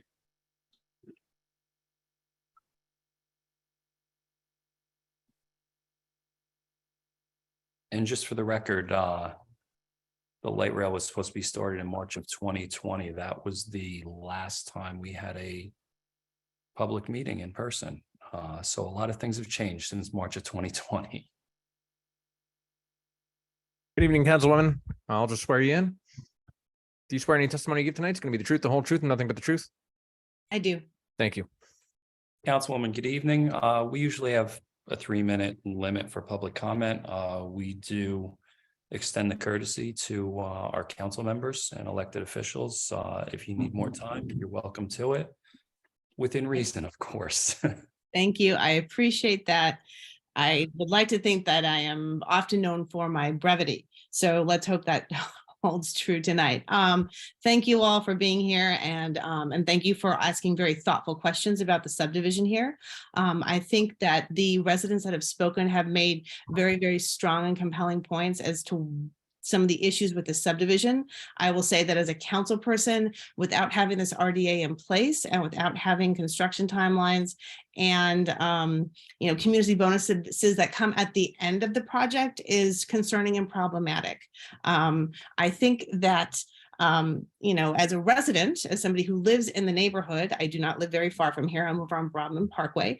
I've seen a lot of construction in our neighborhood, and I've heard a lot of people talk about the benefits of the light rail. As someone who used to take the light rail in Manhattan, I can tell you it is not the PATH station. So I think the fact that there is no clear plan in place and way forward with the dedication is problematic. I think that the subdivisions are also problematic. And, if there are other residents that are in support of this, just know that I'm lending my voice to yours and supporting you in your opposition to the subdivision. Thank you. All right, thank you, Councilwoman. Always a pleasure. All right, if there's no more public, Your Chair, I'd like to make a motion to close the public. Second. okay, motion is made and seconded. Public is closed on the subdivision. Council, I'll afford you a closing statement if you want. Thank you. Yes, thank you, Chair. I appreciate that. Sure. In short, what I would remind the board or like to say to the board in closing is that the plan, the Culver Avenue, the Route 440 Culver Avenue plan lays out some requirements and some specific goals and objectives of that plan, which the subdivision that's before the board this evening, in our opinion, meets those objectives. The preliminary and final subdivision for what we've called phase 1, 80 Water, there is public infrastructure that is associated with phase 1 that would be completed as part of any site plan application that was approved by this board, and that is in position to be to receive, we believe, preliminary and final subdivision today. As it relates to the preliminary subdivision for phases 2 and 3, as we went through in our testimony and as we tried to answer questions from both the board and the public, that is a preliminary subdivision. What that means is that the applicant must return to the board for final subdivision. What that also means is that in the interim period of time, phases 2 and 3 cannot be built. Any concerns raised regarding infrastructure coming after building is not supported by the fact that the applicant would have to return to the board to finalize and complete these subdivisions, and ultimately to finalize and complete any site plans that are associated therewith. The only preliminary and final subdivision that would be voted on this evening relates to 80 Water. And that is consistent with if we get to the site plan, the request for preliminary and final site plan approval as it relates to 80 Water. We have followed not only the intent, but the letter of the plan. This subdivision contains no variances. Our application for subdivision contains no variances. We've received no comments that suggest that the plans that have been submitted to the board are lacking, that they trigger a variance under any of the under the plan, and therefore they are, in our opinion, as of right subdivision, and we hope that the board will see it that way and will vote in favor of preliminary and final subdivision for the property at 80 Water and preliminary subdivision for the remainder of the property. All right, thank you, Ms. Mazaway, and I do want to thank you for, your forthcoming answers. I think you answered every question we posed, and we appreciate that. Thank you. All right, so at this time, I do want to ask some questions of planning staff. So I would like to enter a board deliberation. This is strictly for the board's edification. I don't know if that's the right word to say there, but it sounded right. This is strictly for our information. This is, a chance for us to ask any remaining questions before there's a motion. And it's strictly for the board to ask away. So I don't know if Tanya or Liz, you want to handle this, but I do have a couple questions. Yeah, we'll see who makes the most sense to answer. Okay. Thanks. I'm sure we'll get there. So I just want to dig into the redevelopment plan a little bit. The bonuses for phase 1. What triggers the height bonus? The dedication of right of way, so the streets in that particular part of the plan. Okay, so it's strictly the newly created lot 6. And Or I does think that it's include? the 447. Yeah, Okay. and the 440 setback. Okay, so none of lot 5 and none of the light rail, correct? That's correct. Okay, understood. So, we've already covered in the plan, it does say that the light rail designation shall be in place before any site plans are entertained, correct? I mean, so there's two places really where it refers to that. One is the one that I mentioned earlier, and that really is more the section that's dealing with the right of way. And it does say that the land shall be subdivided or dedicated. And then the other mention is within the more specific explaining the bonus, right? And that really just talks about that the language is a little bit different, but it does say whenever a subdivision or dedication of private property for the creation of a new expanded right of way in accordance with the Rail and Street Network Plan Map 3, including the 8 Beach HBLR, Hudsonburg and Light Rail extension. And that then it says within that a development project within that area shall be permitted to a maximum allowable area. So it's the same idea, just a little bit reversed. Okay, but that doesn't differentiate between a preliminary and a final major site plan, correct? Does not. Okay, so any bonuses that are asked for would have to include that dedication of the Hudsonburg and Light Rail. Yes, that to me is the thing that allows you to access the bonus. Okay. Chairman, can I follow up on that? Sure, go ahead, Commissioner. I almost called you councilman. I'm sorry. Well, that wouldn't be. It wouldn't be out of place. That's fine. All right, so on page 2 of the staff report for the development application review, it says, the top of the page, the redevelopment plan addresses the planned right of ways through this property, which include new streets and a light rail right of way extension, allowing the HBLR to extend west over Route 440 to Bayfront per the redevelopment plan. The creation of these ROWs allows the development to exceed the permitted height and zone, and it shows in the table. So my question is if I mean, I don't know if it said has a date on there, but maybe to Tanya or to Liz, given that statement, I mean, that you're putting it in the staff report, and yet there's this uncertainty about the redevelopment plan. Which is it? I mean, is it what I just read and that it's in the redevelopment plan?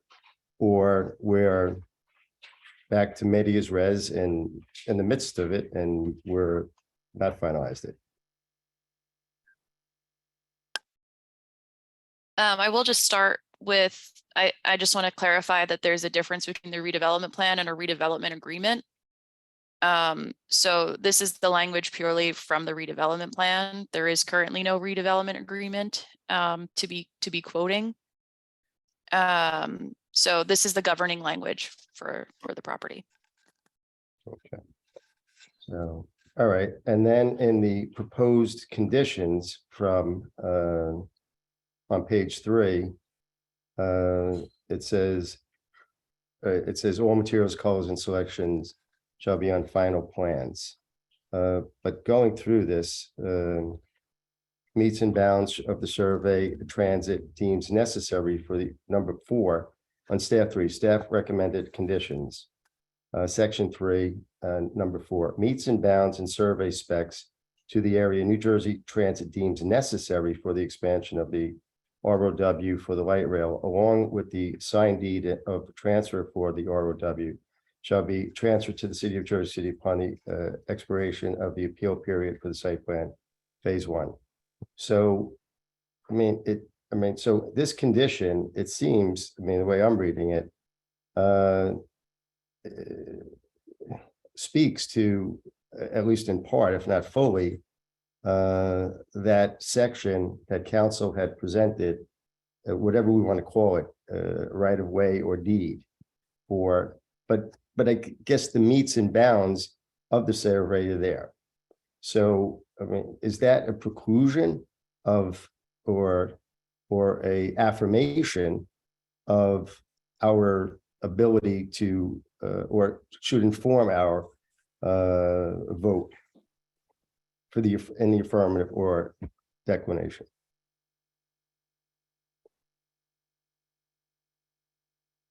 I'm not fully sure how to answer that.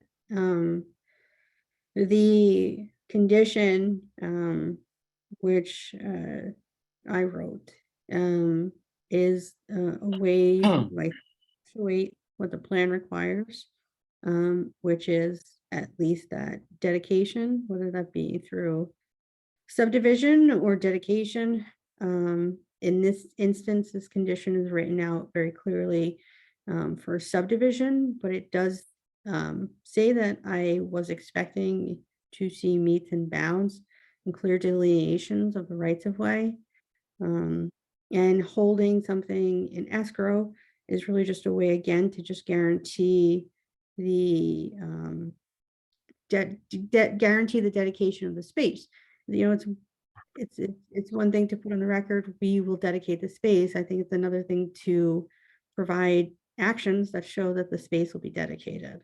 And my opinion is that a deed put in escrow is a way to effectuate that the land, whether that be through subdivision or dedication, is being done.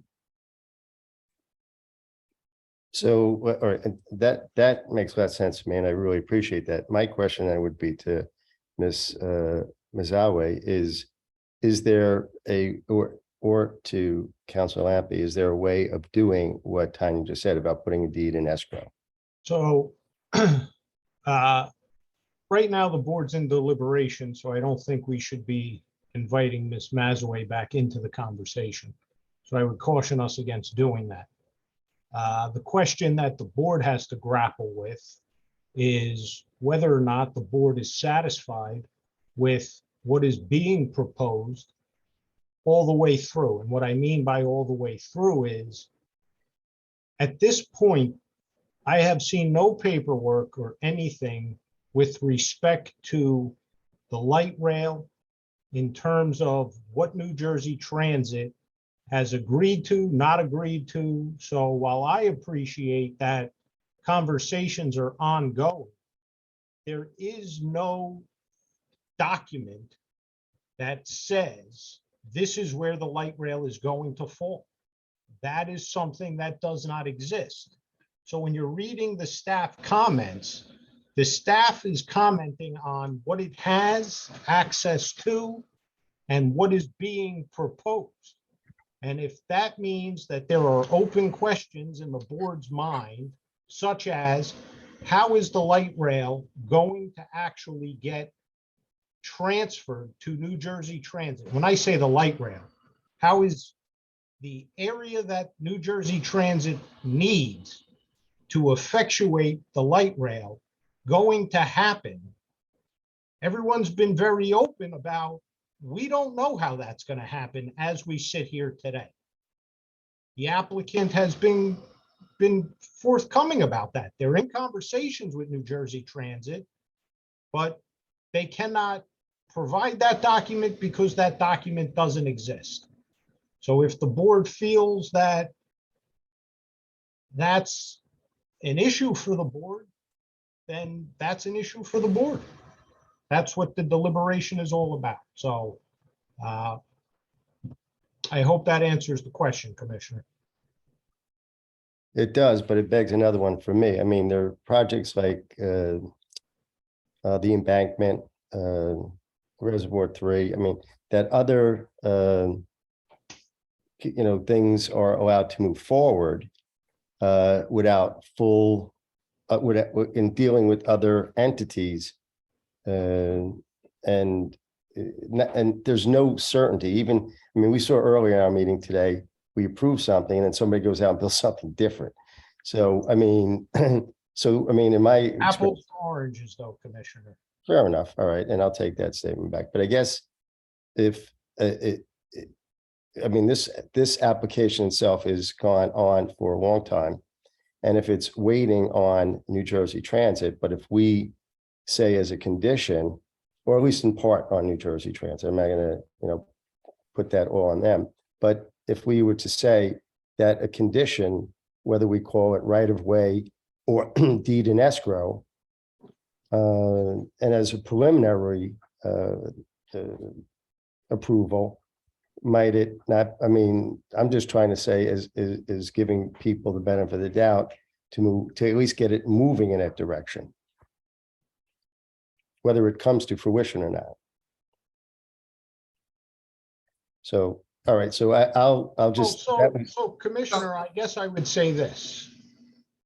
They drew the subdivision. This is what they're proposing. To the chairman's earlier point, they could have drawn lot 4 as part of the subdivision to be dedicated to the city and allow the city to deal with transit to get the light rail built over the piece that would be coming to the city. But we have to take the application as it's presented. We don't get to draw the subdivision for them. So when we were talking last time about the JCRA needing to be involved and the applicant at least agreeing to working with the JCRA and entering into an agreement with the JCRA, not whether or not it was legally required, that's a sub issue. And I want to be fair to the applicant and their attorney with respect to what their position was. We may disagree, but that was their position. Fair enough. But part of the reason we want that agreement in place And part of the reason this board wants that agreement in place before these things come to us is because now you have this struggle. There are what sounds to me like issues that the board is struggling with deliberating. And this is what happened. So I cannot provide you answers that I don't have because they don't exist yet. Maybe they come, maybe they don't. So just to expand on that, as far as the light rail extension goes, that is such a critical part to me of any site plan, subdivision whatsoever. I think, Commissioner Lipsky brought up earlier, the city moving towards a Vision Zero plan. If the light rail isn't specifically called out in this subdivision, we have a completely different application in front of us. Any traffic patterns that are created without that light rail designation being part of this subdivision, it's a completely different ballgame here. We're trying to create, as part of the master plan, a pedestrian-friendly city. And without that light rail designation, we don't do that here. It's strictly a quick out to Route 440 by car. And that's not what we want to do. That's not what the master plan calls for. I think the redevelopment plan is clear on its objectives to have this light rail as part of any plan. It's a shall, it's a requirement. And I don't see that here. Council talked about complying, they want to comply with the redevelopment plan. I don't think they're doing that. I think, without the set aside for the light rail, I don't think they're complying with the redevelopment plan. Again, as part of a Vision Zero plan, I don't think they're complying with the master plan without setting aside that light rail. I don't think I have any more questions at this point. Just statements. And This is Commissioner Torres. go ahead, Ed. Just to jump on what you were just saying, you jumped up on council said, and I understand Chairman Lipsky, when he brings up different parts of projects that happen in the city that did not come through. Things change. That's right there, the biggest part of this plan today. We have something that's so important. Lipsky, you brought up the embankment. Yes, there was things there. There was plans. There was different trains, park, housing, a lot of different entities there. But it wasn't something that's important to the rest of the city. The only thing that it brought, maybe you could walk into Newport, into the waterfront. But there was, this here is something that if we build bayfronts, if that ever gets built at low income housing, we have no transportation for the people living in the low income housing. If we do not take a piece of property and tell New Jersey Transit this property is for that redevelopment plan of a light rail. Bottom line, yes, the project is a nice project. Hopefully it comes through. All these projects that we see all the time are nice projects. They change the neighborhoods, but the truth of the matter is it's not concrete. And I have not seen nothing today, like the council, like our council said, that is concrete, not one paper, not one thing that tells me, Yes, Eddie, when you vote, we will have something that will say the light rail, because the other truth of the matter is, if we built anyway and decide let New Jersey Transit do combination, okay, so what stops them and the state from saying, we're not gonna go through that headache? We won't build it at all. We're just giving them another loophole to not build a train and help the people with transit. Another reason. We'll lose them. There's a good chance we'll lose them. Why would I want to go through all that headache and go through combination? And then, so that's a list for me when you guys put up. I wish that this project goes through, but I wish it comes through with something. The main part, this whole conversation started when we started this meeting today, I want you to remember, is council speaking on the light rail. She mentioned the light rail almost 10 times or more in her presentation of how important the light rail was to this project and moving forward and their bonuses. And we have nothing concrete about that. That's the problem that I see. And I don't know. It's something that I hope the planning staff and the city and the city council and the state and assemblyman, there's got to go all the way to the state. Resolve this and let's get that concrete already. Let's get that concrete. It's a very important thing to this area. I live in Greenville. We need that over there. We need that over there. It's very important. And that's all I gotta say. That's the only comment I want to make on that one. Thank you. Commissioner Torres, Commissioner, if I may, just so there's some, I it keeps getting thrown out, but just so you know, the embankment, which is involved in a ton of lawsuits and settlements, the land for the embankment is held deeds in escrow, and which would be released at closing. Yes, that land is, I'd say, locked in a little bit more concrete. Yes. Yeah. The director, just to add to that point, there's nothing that says that as part of the subdivision, we're going to create this lot where we're showing the proposed light rail and we're going to dedicate that to the city. And then at least the city would hold control of it.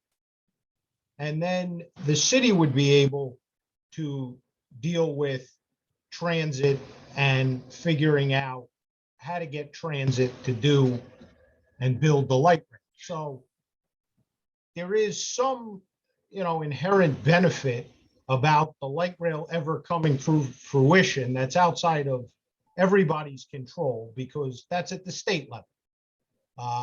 But the land that the light rail has to go over, it's not being proposed that is being subdivided as a separate lot that's getting dedicated to the city. That is not what's being proposed. Agreed, Santo, and that's part of my reservation here is, and I can't stress this term enough, it is the light rail to me is critical transit infrastructure here. That completely changes the look of that area. So I would rather that lot was set aside and it was under city control rather than a private developer's control. And, they could dedicate that property to New Jersey Transit when they see fit.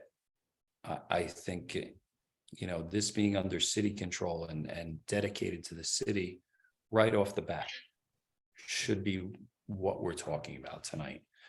And totally agree. I'm not Totally hearing agree. that.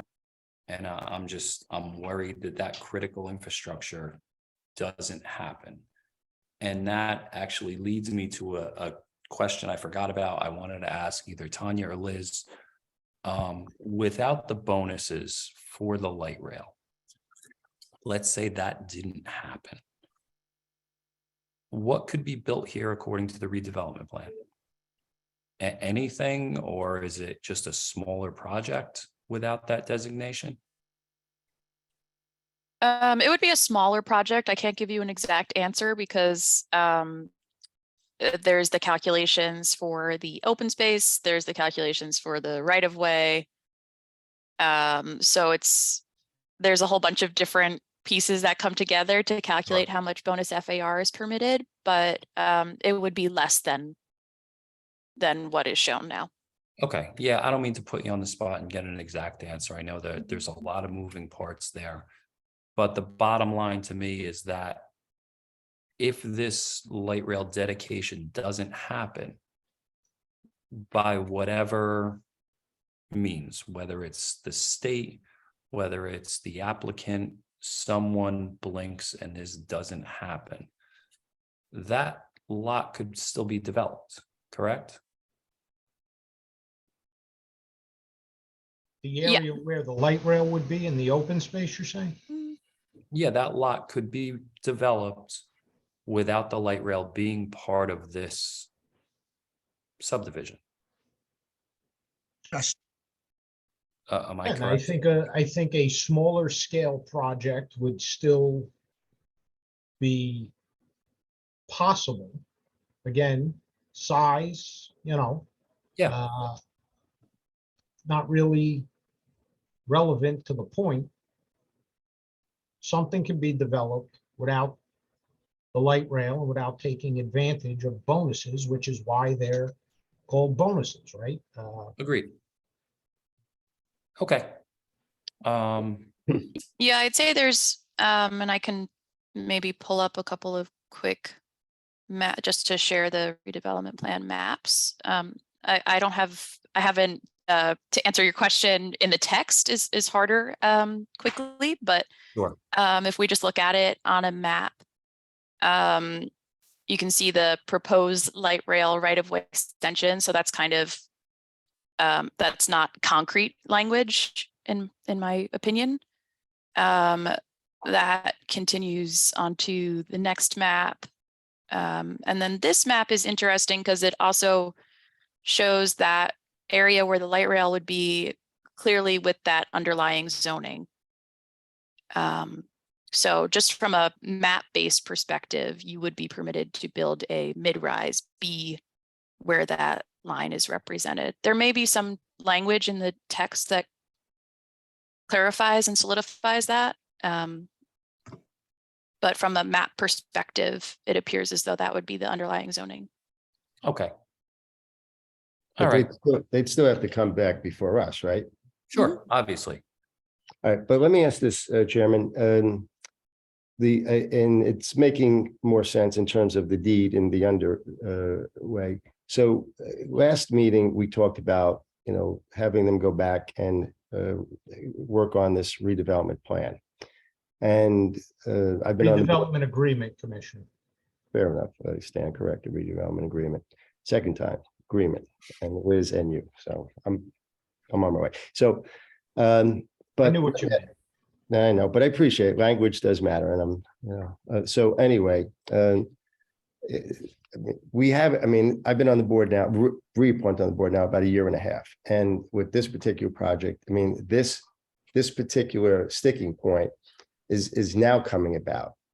Correct me if I'm wrong. So my guess, and this is the last thing kind of clear my head out, and then I'm finished, is that, has it been, did somebody in planning or somebody in redevelopment agency say to the applicant or the representative of the applicant, are you willing to deed this in escrow to make it, to get affirmation from the board?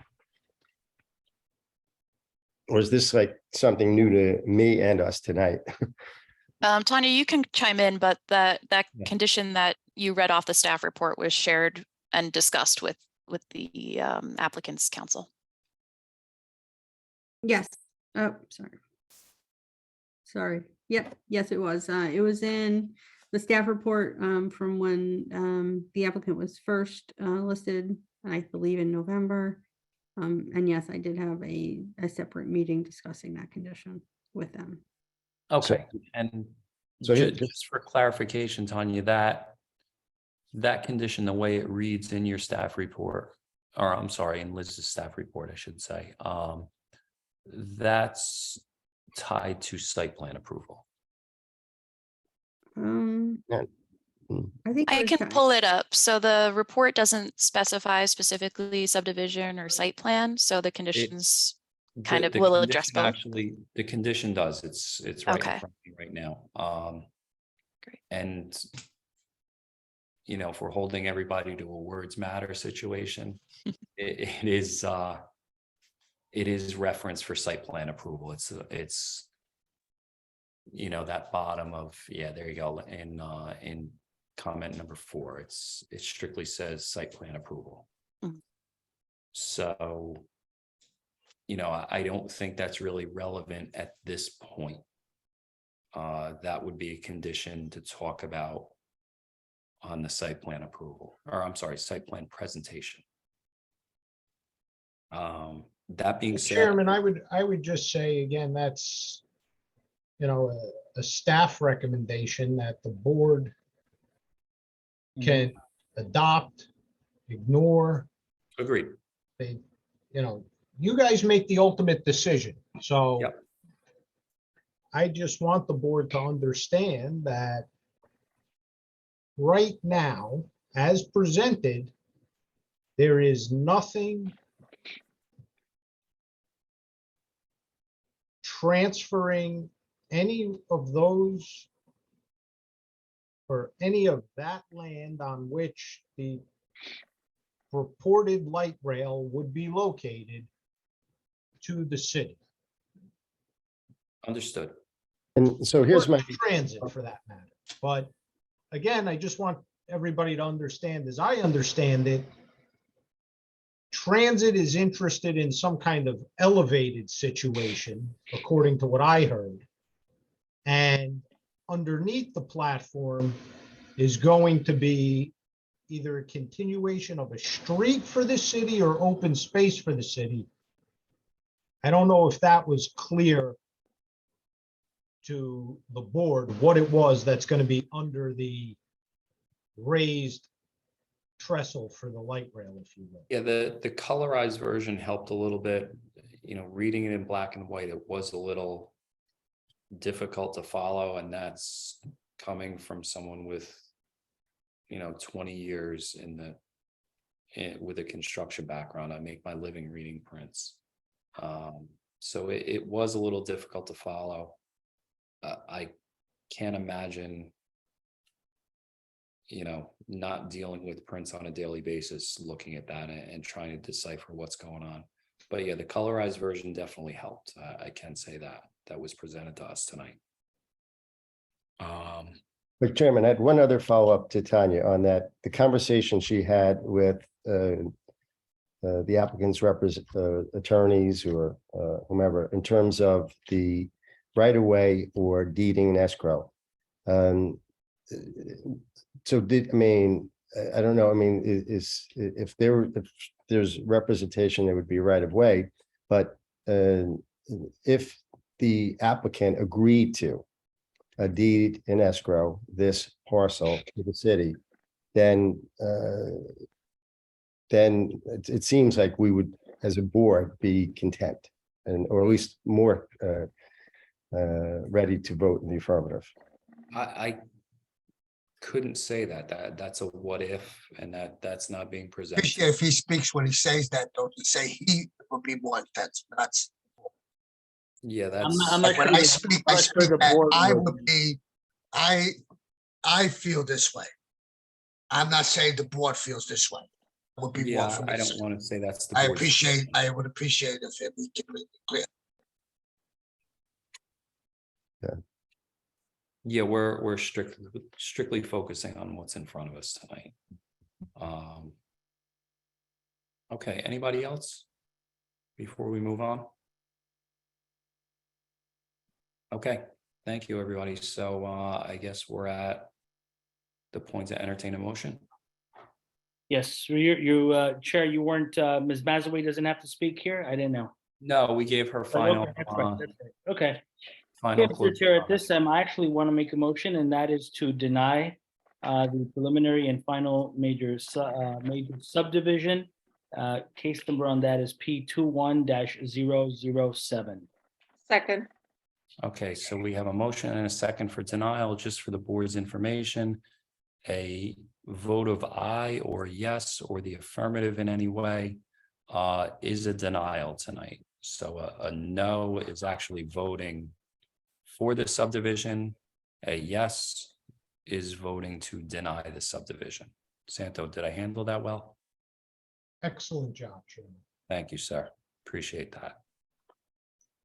Okay, so we have a motion and a second for a denial.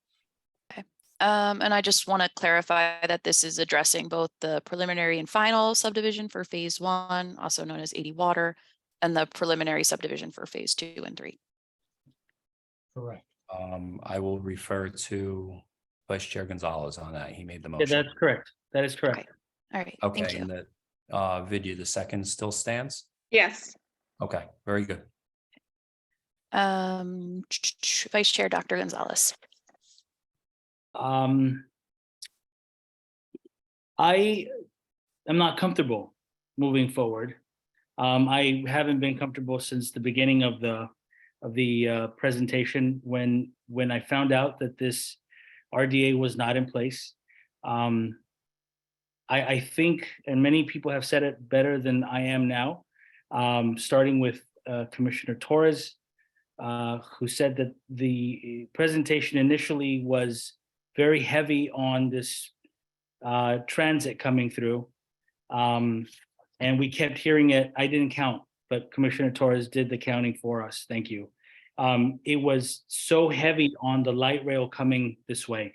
I've been on the board for a very long time, and I do believe wholeheartedly that having the light rail come to there, we've tried everything. We've waited.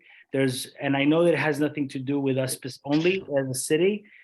And there's a lot of players bigger than us here that are going to determine that. But we, in order to solidify that something like this does come our way, there is absolutely no way that I'm going to vote for something that might be a roadblock or an issue, or as Commissioner Torres called it, a loophole or a reason for this not to be built and be contentious in the future. And so I just didn't feel comfortable, and I guess planning to solidified it when they spoke. Chairman talked about how we've worked really hard to do a lot of good in this area. And if we cannot ensure that the light rail is going to be dedicated without an RDA for me, all those plans and all those ideas that we've had for this area are in jeopardy. And so I just wasn't comfortable. That's me. And so I vote aye to deny. Okay, Commissioner Torres.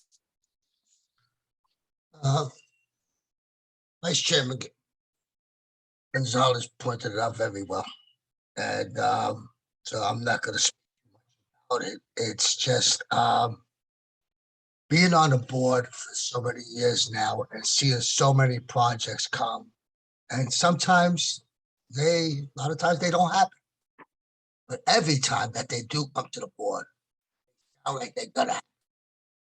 It sounds like that's ready to go up. And we wait and changes happen.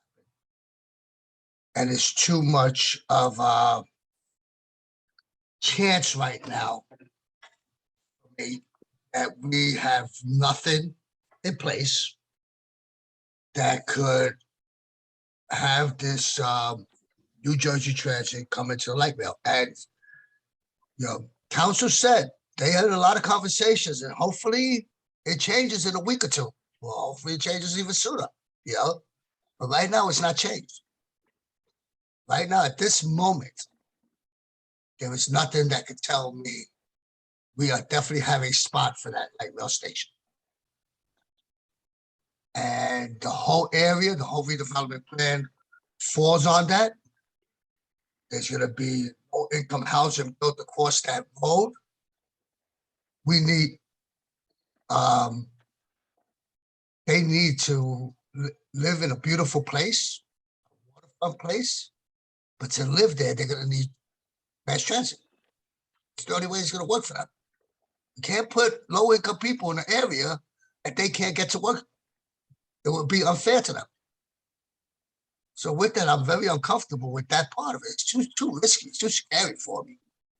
And there's at any chance it might not happen. So let's make this happen by putting a piece of land for it. Let's do it. So I challenge the developer, I challenge the board, and I challenge the staff. Let's get it done. Just like I said before, I'm going to challenge city council, and I'm going to challenge the mayor, and I'm going to challenge the assemblyman. Let's get that part done. Until then, I have to vote aye against this project. Commissioner Cruz. I vote aye to deny. Commissioner Gangadin. So I just want to thank the public for coming out and voicing their concerns, and to the councilwoman in Ward B, Ms. Brinsey. I share the same sentiments of my fellow board member, Dr. Gonzalez, and Commissioner Torres as well. Based on the redevelopment plan, the dedication of the light rail is an integral part of this process, and currently it's not proposed, and it's not part of this subdivision application. I live in Greenville, and I am very much aware of the traffic congestion. Having low-income housing around the area, not having the transportation, it's a serious problem. The light rail is very important, and we just can't take this risk right now. We need to have this as part of the application. My vote is aye to deny. Commissioner Dr. Desai. Yeah, I also share the same views with other commissioners, especially people coming out and they said about their issues, and of course the councilwoman. And there was 0 point in favor of the light rail. We couldn't see anything except there was no signature, no paper from the transit people. And of course, this area with building 3,079 units, water density problem, and where are the schools? Where will be the medical places for people to go? You know, that is so important with so much density. People are against it now. So I would say aye for denial. Commissioner Lipsky. So I think it's a healthy discussion. And so here's where I stand, is that a redevelopment agreement is, from what I understand, not necessary. It's desired, but it's not a mandate to get a preliminary site. I'm not talking about the site plan, the subdivision. So that's number one.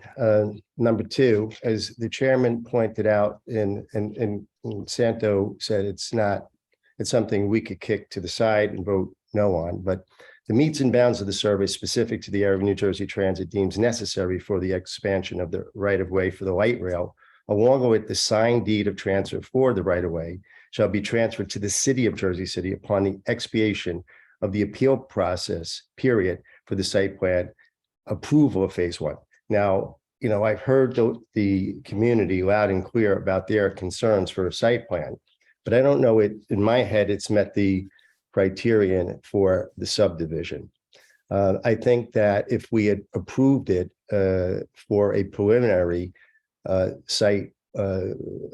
subdivision, it would be almost the equivalent in my head of a mortgage pre-certification. You're giving an estimate, so somebody can go out, they could go to New Jersey Transit and say, hey, look, I have a preliminary approval based on these conditions, the master plan, which calls for, and as chairman said, I do voice loudly, Vision Zero, which I'm proud of our city, along with the redevelopment plan, not an agreement, but in the plan, which was put into the staff recommendation. and the testimony from council tonight to move in that direction. So I'm going to vote nay. So 2 nays would mean, so I'm not voting in favor of this. And Chairman Langston. So I have a number of comments out there already on record. I'm going to reiterate a few of them. The light rail is critical transit infrastructure.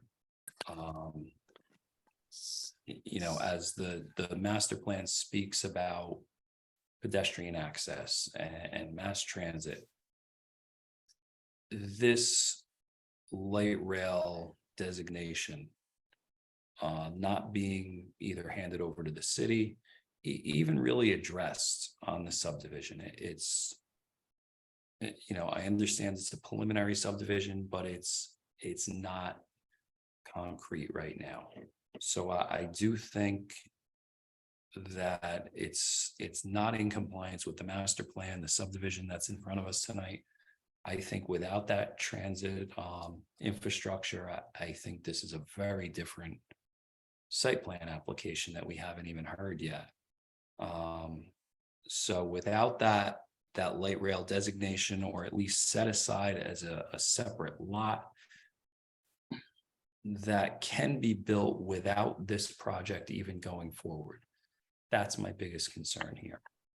We've all seen projects stall, and this not being set aside as a separate lot dedicated to the city or dedicated to New Jersey Transit at this point, that's in control of a developer that could build this, couldn't build this. It depends on the economy at the time. And that's not something I'm willing to leave on the table right now. I think that set aside has to be in this subdivision. So I can't be clearer on that how critical the light rail set aside is for this plan. It's clearly stated in the redevelopment plan that it shall be part of an application, and it's not here. So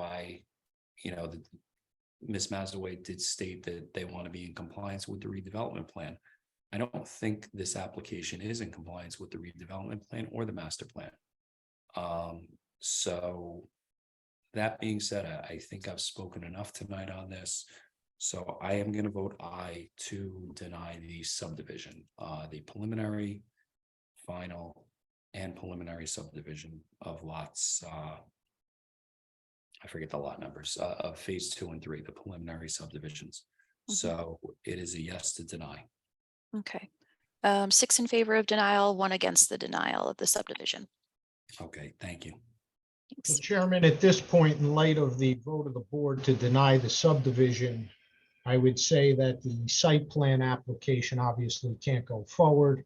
You can either entertain a motion to dismiss the site plan and call the roll, or you could entertain a motion to deny the site plan, but I think dismissing is the appropriate measure for the board. Okay, I would entertain that motion. Mr. Chair, I'd like to make a motion to dismiss the preliminary and final major site plan, case number P21-007. Second. Okay, motion is made and seconded for dismissal of a preliminary and final major site plan, as well as a preliminary site plan. Okay, Vice Chair Dr. Gonzalez. Aye. Commissioner Torres.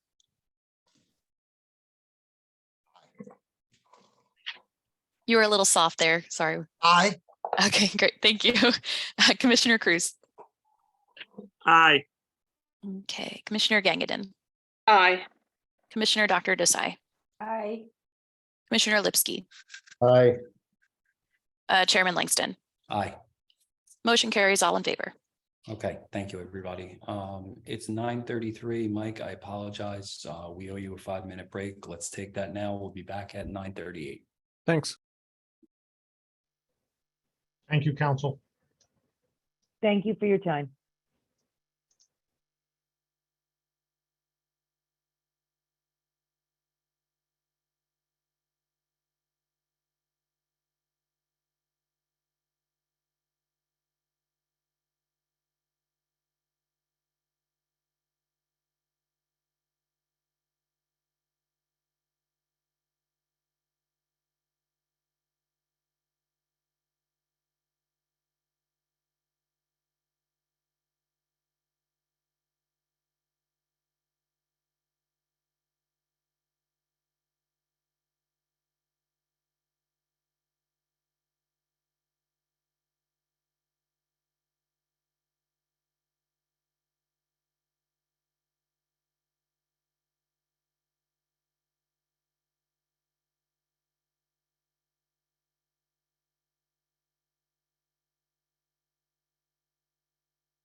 All right, could we come to order, please, everybody?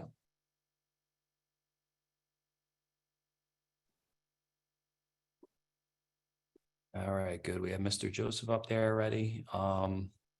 Before we call the next application, Cam, judging by the time, it's 9:39 at this point. I don't know that we get past Room Street tonight. I don't know if we. 9:40, Chairman, 9:40. All right, 9:39. I'm on an Apple device. Oh, okay. 9:39. So, Cam, I don't know if we want to start that ball rolling right now as far as carrying everybody else.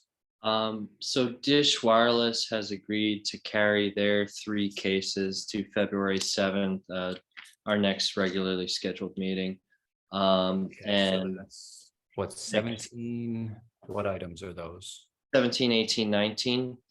I'm communicating with, I'm promoting Chuck right now as well. Okay, Dish is actually on for 20 as well, Cam. Okay, okay. So we're looking at 17, 18, 19, 20. Yes, Need to yes, carry. yes. Okay, so we'll call the case numbers. That's P22-186, minor site plan for a cell antenna at 35 Journal Square. P22-179 is a minor site plan for a cell antenna that's at 251 Beacon Ave.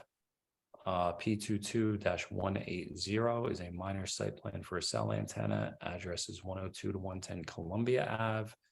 And P22-214 is a minor site plan for a cell antenna at 1065 Summit Ave. All 4 of those cases are being carried with preservation of notice. I don't know if they would notice. I'm not sure if they have notice in there, but those are being carried to a date certain right now of February 7th. Super. And then Chuck has joined us, which I'm sure is regarding 22 and the remaining applications on, Cameron, you have a Frank Vitolo who's raising his hand. There he is. he's been promoted. So Cameron, sorry, it's, yeah, for record, Charles Harrington of Connell Foley. I'm here with regard to agenda item 22. I'd like to carry that to February 7th with preservation of notices. As optimistic as I'd like to be, I'm pretty confident we're not going to get to that. Council, did you leave the office? I did. I went home. It looks like he's wearing a judge robe. Not gonna I was like, what happened? You know, the last 20 minutes, he became a judge. It looks very Council, Not preppy. fast. It's very preppy. Council, I think we had a conversation back in December, when you ran us late, that I'd get you back. Yeah. What comes around goes around. Yes. Karma. All right, so case P22-163 is a preliminary and final major site plan for 3079 John F. Kennedy Boulevard. That is being carried with preservation of notice to a date certain February 7th. Council, thank you very much. We appreciate it. All right, thank you. All right. Good night. Okay, I'll promote Thomas Lean because I thought Chuck might have covered Tom's cases, but We have Mr. Vitolo here. okay.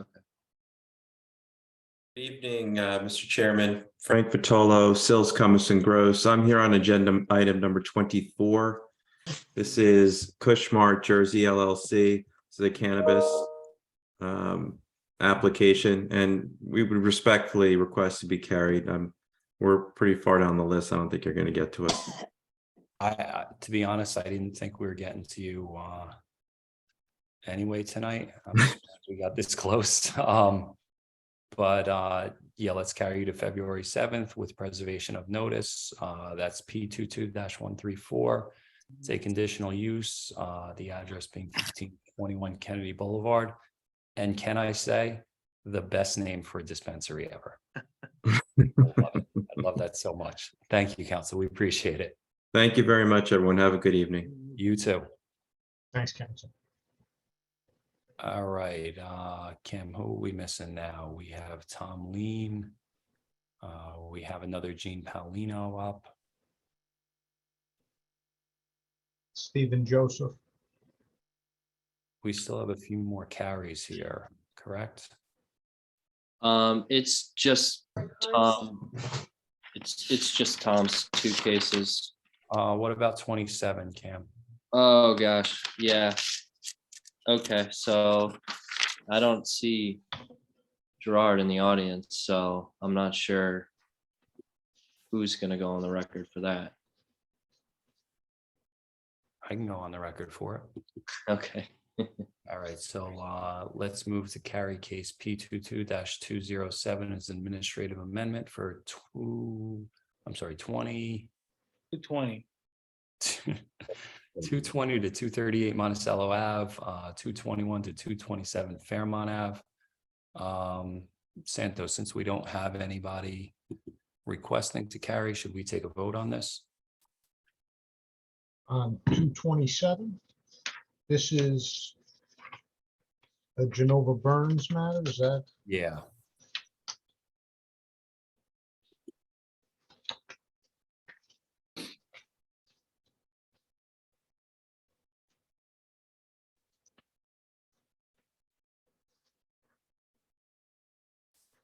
Oh, a hand went up. Mark Vizzini. Mark Vizzini? I promoted him.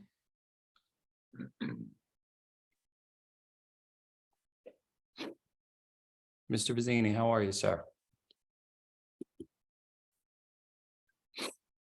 He's muted. Okay, there you go. You're muted, sir.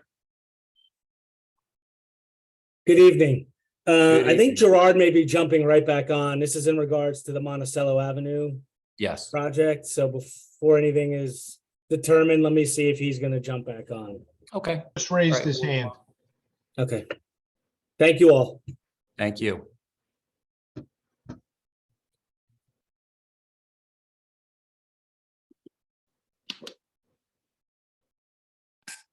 Would you have to get dressed Chairman, again, council? Apologies.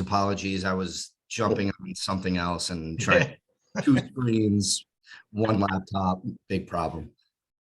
Putting on your tracksuit, ready to go out, aren't you? That's right. Take a Chuck Harrington sweater and throw it over, you be good. Appreciate it. All right, council, talk to me. Yes, I mean, I understand the time of the night and where we are at in the agenda. I jumped off, so I apologize if you got through any more after your last break. Is that consent, council? Because Mr. Yes, Lean is yes, dying yes, over here. yes, sure. Consent to carry for the next Okay. meeting, February 7th, preservation of notice, please. All right, thank you, council. So P22-207 for 220 to 238 Monticello Ave and 221 to 227 Fairmont Ave, carried to February 7th with preservation of notice. Thank you, council. Thank you. Apologies again for jumping off. No worries. Get out there. Go get them. Thank you. Good night. Have a good night. Good night, council. Good night, everyone. Good night. All right, do we have Tom Lean? I'm here. We gotcha. All right, so I'm here Yes. on both cases 28 and 29. Again, understand the time of the evening. Glad to agree to adjourn these matters until a date certain of February 7th. Okay, thank you, council. And what about item 30 for 511 Newark Ave? That is case, is that case 29? That's 29, Chair. Oh, I'm sorry, I'm on the wrong, You have an older version. yeah. I have item 28 is P22-069 is preliminary and final major site plan with C variances for 227 to 301 West Side Ave and 19 to 23 Fifth Street. I will read off what I have in front of me, just so I'm on the record. I have agenda item E8, which is case P22-235, is 173 to 175 Armstrong Avenue. We would agree to adjourn. And item 29, case T22-110, which is 511 Newark. Okay, so we're carrying both of those to a date certain, February 7th, with preservation of notice. Cam, what happened to, again, I guess I'm on the first agenda you sent out, the West Side Ave application. Yeah, I'm trying to look myself. I think, I'll chime in. They did not notice for this meeting. Okay, gotcha. So that's not even in front of us tonight. All right, thank you, council. We appreciate it. Thank you very much and have a good evening. You too. All right, Mr. Joseph, I gotta tell you, if we drag that out any longer, we wouldn't even be hearing you tonight, but let's call case P22-176 as a preliminary and final major site plan with C variances for 72 to 76 Green Street. We do have an 11 o'clock cutoff. No testimony whatsoever after 11. Do you think we can make this happen? Absolutely. I won't make 10 o'clock, but I think we could get done shortly after 10 o'clock. Not that complicated of a project. I do appreciate you hearing us. Okay, that's what I'm looking for, is just after 10 o'clock. But let's aim for 10:15. I'll do my very best. Okay, I'm sure you can. All right, so I called it, and let's put your appearance on record. Great. Stephen Joseph of Castano Quigley Cherami for the applicant. This was noticed for the prior hearing. If we could just confirm we have those notices for the record.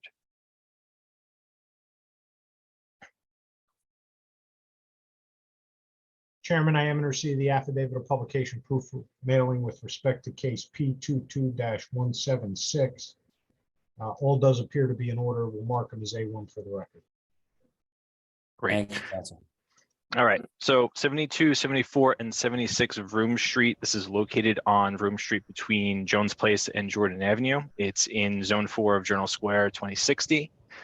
What we're proposing here is a 7-story mixed-use building with 42 dwelling units, commercial space on the second floor. That's because we're utilizing the office space bonus, which permits up to 2 additional stories. We're proposing 1 additional story in this zone of Journal Square. In order to accomplish this, we are requesting preliminary and final major site plan approval with C variances for rear yard setback. It's really the distance from the right of way, maximum rooftop appurtenance height, and maximum enclosed amenity space height. As you are going to see from the plans, it's kind of a strange lot. Half of the lot extends 55 feet further back than the other half of the lot, which is kind of what leads us to this rear yard setback variance. And then the roof appurtenance height, the board has seen these variances many times. You'll hear from the engineer and the architect, but it has to do with the ADA radii and the elevator manufacturer, their requirements. So let's bring up Mark Shizvet. We're going to start with engineering because that's where our site plan and zoning table are. Let's get Mark sworn in. Hi, Mark. The sworn in testimony you give tonight is going to be the truth, the whole truth, and nothing but the truth. Yes, I do. And for the record, could you state and spell your name, please? Mark, M-A-R-K, Chizvet, C-H-I-S-V-E-T-T-E. Thank you. And just for the record, my license in New Jersey is still valid and active. Okay, great. Thank you. We've qualified you in the past, given your license is still current. You are qualified tonight. Thank you very much. Right, Mark, if you could share your screen and briefly walk us through the site plan. Okay, so you should be looking at our cover page. This is part of the civil set that was previously submitted. This is drawing C1. You're looking at the area map. It shows the subject site hatched out. In this image, north is to the right. Vroom Street is the road going up and down through here, and Jordan is intersecting street. It's a T intersection, and the subject site is just opposite the intersection, just opposite Jordan Avenue. You can see on the left of this sheet, there's a zoning table that shows that we comply with everything. We are except for two items that Stephen had mentioned prior. One being the rooftop appurtenance height and the other being the maximum enclosed amenity space height. We have our planner will go into more detail with that, but just for the record, those are the two deviations. Those are the only two deviations that we're requesting at this time. Just because of the lateness of the hour, I'm just going to move on to the site plan. The site plan has a slightly different orientation than that other area map. So on this drawing, Vroom Street is at the bottom of the page. North is to the upper right. As you can see, the subject site hatched in gray. The proposed building is on the north side of Vroom Street. Jordan Avenue is just to the opposite of the property line, the easterly property line of the subject site, where you see I'm pointing with my hand. That's Jordan Ave. There are three lots that are part of this project. Lot 59, that moving from left to right, 59, 58, 57. Lot 57 is longer than the other two, so the site projects further north on that more easterly third of the site, and the building does occupy that projection as well. The building will have a covered walkway to the left of the building, on the west, along the westerly property line, leading to a pervious paver area, and that is mainly for two purposes. It's one of the second egress points, as stairwell is just off of that corridor, and then there is also the trash room, so the trash will be taken out through that corridor out to the sidewalk. As Stephen had mentioned, there are residential units on the upper floors, but the second floor is going to be office, and so there are two lobbies in the building. The lobby entrance to the westerly end is for the office space, and on the opposite side of the building at the easterly edge is the residential lobby entrance.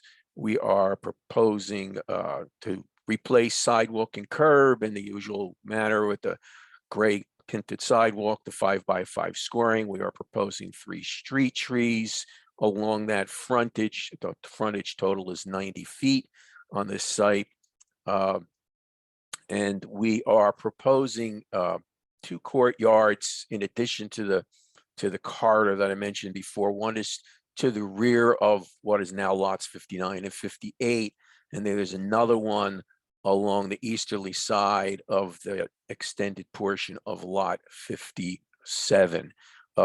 Those will be pervious paver courtyards, and there will be rain garden strips, which is part of the overall stormwater management system, along the edge of the 2 courtyards, so that runoff during heavier periods of rain, even though they are pervious pavers, there could be periods of rain where it's too intense for it to infiltrate through the pervious pavers, and that will run off into the rain garden, which will absorb that runoff and detain it as well.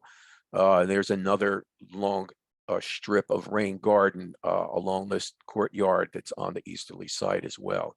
In addition to those 2 rain gardens, we have a bioretention planter in the area in front of the building, which is within the property. It's behind the sidewalk, but the building on the first on that floor is stepped back, and runoff will be detained in there. It also will infiltrate into the soil, as there's a bioretention media in there. And I'm going to just flip to the details so you get an idea of what that all entails. The rain gardens that are along the courtyard are basically just long planters. There will be 2 feet of bioretention media layer to absorb moisture. There will be ground cover and low plantings that will also absorb some of the rain that's that gets trapped in that soil. It's underlain by a drainage layer and a perforated pipe, so anything that perks through that 24 inches will be captured by that underdrain and piped into the building's storm system. The rain guard, the bioretention, which is in front of the building, you're looking at a cross section of that, where the building is to the right, the sidewalk is to the left. There is a small wall that projects up above the sidewalk. It varies in height from about 10 inches at it. The wall is level, but the sidewalk slopes. So that height varies from about 10 inches to 14 inches total. And inside that bioretention planter, it's a similar system to the rain garden. There's 30 inches of bioretention media to absorb water. It is beneath that, there will be a concrete slab, but there's also a drainage layer and perforated pipe. And there also will be low plantings and ground cover planted within that. Although in this bioretention planter, there could be as much as 1.5 feet of water sitting in there during very heavy rain. So it acts both as an infiltration mechanism and as a detention mechanism. And in combination with that and proposed green roof, this project meets the green infrastructure requirements and the stormwater management requirements for this project.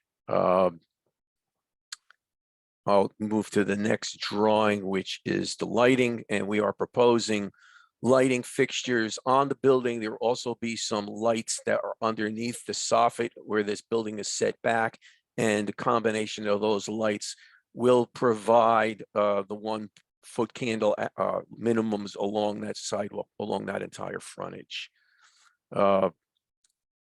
The grading, drainage, and utility plan is the next drawing. I already described how the drainage is going to work. We have the rain gardens along the easterly and rear portions. They will be piped back in and connected to the storm system with the building. The roof will run through the bioretentions and then back into the building and then out to an existing manhole on Vroom Street. So the connection to the city system, which is the overflow of the bioretention, will be at this location on Vroom Street. Also, we have proposed water connection to the existing main on Vroom Street as well. And we're proposing a utility pole with underground connection for electric and telephone cable from that pole that will be located along or just behind the sidewalk, which will be carried over from the overhead lines that are across the street. So there will be overhead to that pole and then underground into the building. And I know it's late, so I don't want to spend a lot of time, but if you have any questions, I'll be free to, glad to answer them. I'm going to just switch back to the site plan to see if you have any questions, but that's the end of my testimony. And Mark, just for clarity, right? You're not, these aren't the architectural plans, so you're not showing all of the floor plans on here. This is just the ground floor. This is just the ground floor, yes. Yeah, which is permitted by the plan to be 100% of the lot. And, So the and variance, yes, yeah, so for the, just for the board's information, the variance is for above the ground floor. Ground floor is permitted to be 100%. and just for the record, also, I just want to state that we did get letters from engineering and from the MUA, and we can comply with those as conditions of approval. Yeah, the applicant's already been working with MUA and engineering on addressing the letters. I believe some provisions were revised with MUA, and they're still going back and forth, but we can address all the comments on there. All right, great, thank you. Mr. Chisvet, I have no questions. I always appreciate your detailed testimony. I could talk stormwater management with you all night. Please don't, Chair. I'm totally serious about that too. I appreciate it. I have no questions. Anybody else? No. All right, thank you, Mr. Chisvet. Okay, they're going to end my share then. All right. So our next expert will be Mr. Waldron. Are we ready to go? I know you're having some technical difficulties over there for a couple minutes. Yeah, I had to reboot a couple of times. I'm fingers crossed. I'm good to go now. Wonderful. Let's get you sworn in. Okay. How you doing? How are you? I'll swear you in if you can raise your right hand. And I'm well, thank you. Do you swear any? I'm sorry, I didn't see that. Do you swear any testimony you give tonight is going to be the truth, the whole truth, and nothing but the truth? Yes. And for the record, could you state and spell your name, please? Robert Waldron, Waldron. Thank you. Mr. Waldron, good evening. Let's just see if your license is current tonight in the state of New Jersey. Yes, it is. Okay, thank you. You're qualified. Okay, thank you. Great. Let me share my screen.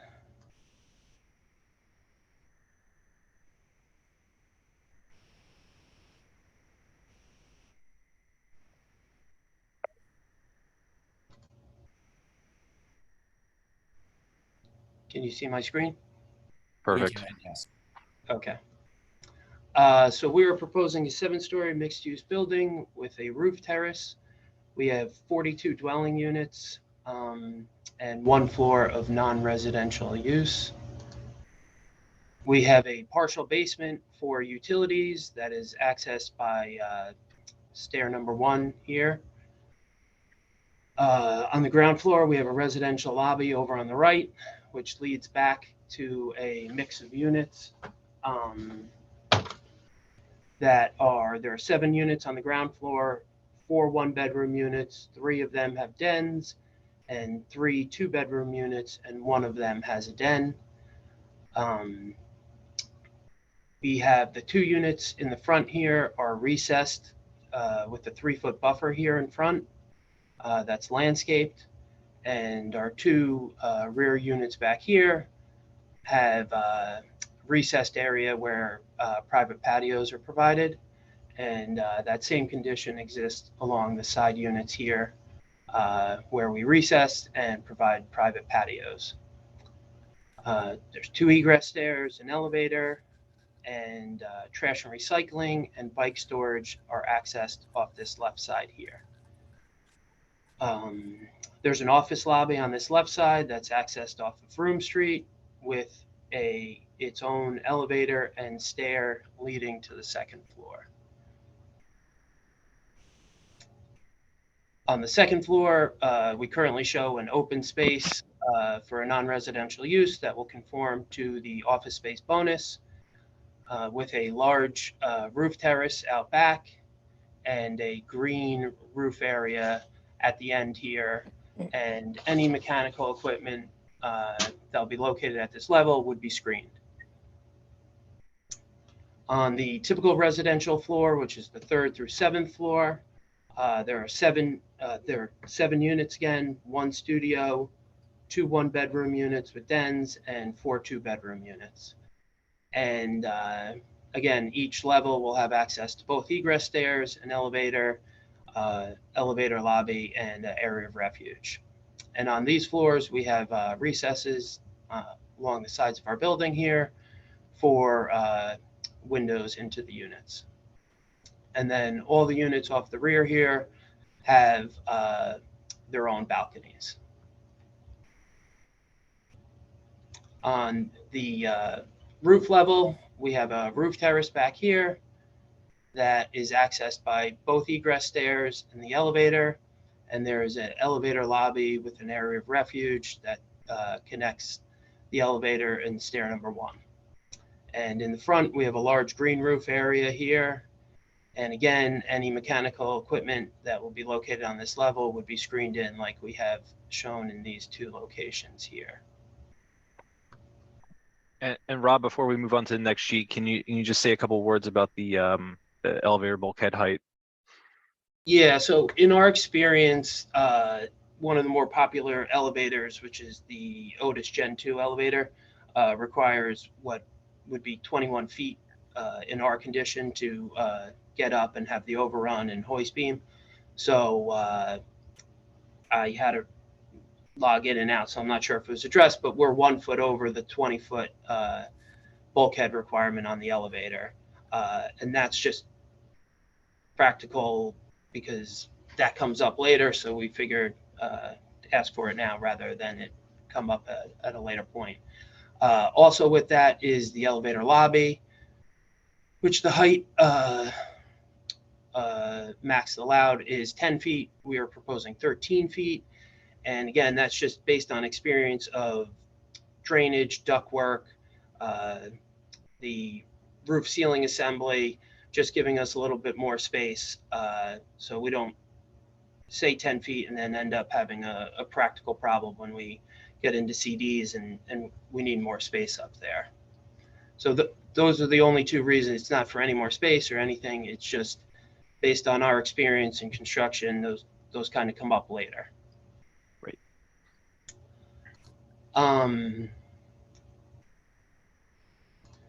The south elevation, which is our front elevation on Broome Street, which will be predominantly red brick with black metal panel accents. And that's going to happen here on the ground floor at the residential areas and along the canopies and at the vertical bays here. And then we have a ribbed metal panel along the top floor here. And you can see the residential lobby with the large storefront glass in this right corner, and the office lobby with also with large storefront glass in the left corner there. And you can see this recessed here with the landscaped area along the front residential spaces. The east elevation, we're proposing a fiber cement panel that would be gray along this side. And you can kind of see the recess here where we'll be getting windows in for the units on the side, and this recessed area where we're providing private patios back here.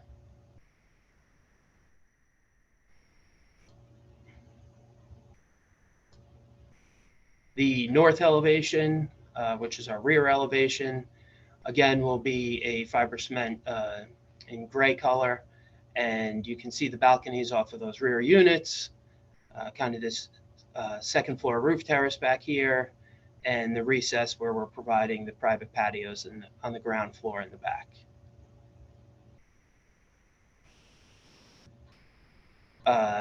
The west elevation, which is the other side elevation, again, will be a gray fiber cement panel. We have the recess here where we have the windows. You can see the balconies off the back, and then the access to our egress stair, our trash and recycling, and our bike storage off the left side here. And I guess before I move on, you can see that this is the elevator bulkhead here. So this would be 1 foot taller. And then this stair, which is independent of the elevator lobby, is at that 10 feet. But the elevator lobby and stair there we have at 13 feet. Just to blow up of partial elevations, you can see the red brick. We have a soldier course detail here along the top before we transition into the rib metal panel here and the composite metal panel on the vertical bays. And on this one, you can see the residential lobby, storefront glass, again, the metal panel in the recessed area of the residential ground floor, as well as on the canopy above, and the vertical bay here. And in the brick, we have brick headers, brick sills, and at the third floor, we have a double soldier course running along there. This building section, you can see we have a partial, this is the partial basement here, the ground floor residential, which extends into this back part with the roof terrace above and the green roof area here at the end. This is the non-residential use, potential office space in that office space bonus with the residential floors above. And then here is the roof terrace in the rear, the elevator lobby, and the green roof area in front. And if you just give me a second, I would like to open the rendering. And I hope this is not. So the Oh, sorry. rendering wasn't part of the package, so we could enter that into evidence. It's a one-page rendering of the front facade. Yes, and forgive me, I'm hoping this is not what is going to crash my computer again.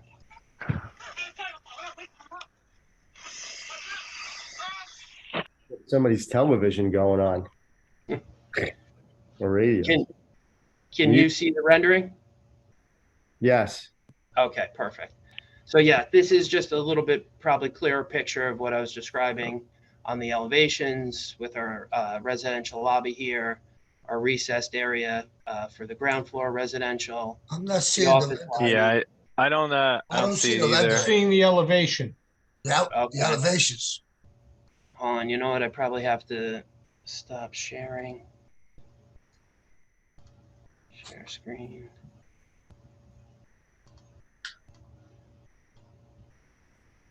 How about now? Yes. Yes. Perfect. All right, great. I apologize. And I So- will, I will circulate this after the hearing to planning staff and Mark precision it reporting. is A2, council. Thank you. So the residential lobby is here. This is the recessed area with our ground floor residential units here that will be landscaped. The office bonus floor entrance will be here. Here's our canopies, our vertical bays, and again, the ribbed metal panel up on that top floor, along with the red brick and the detailing I kind of described before. And then you can see along the side, we have the gray fiber cement paneling. And I think that is it.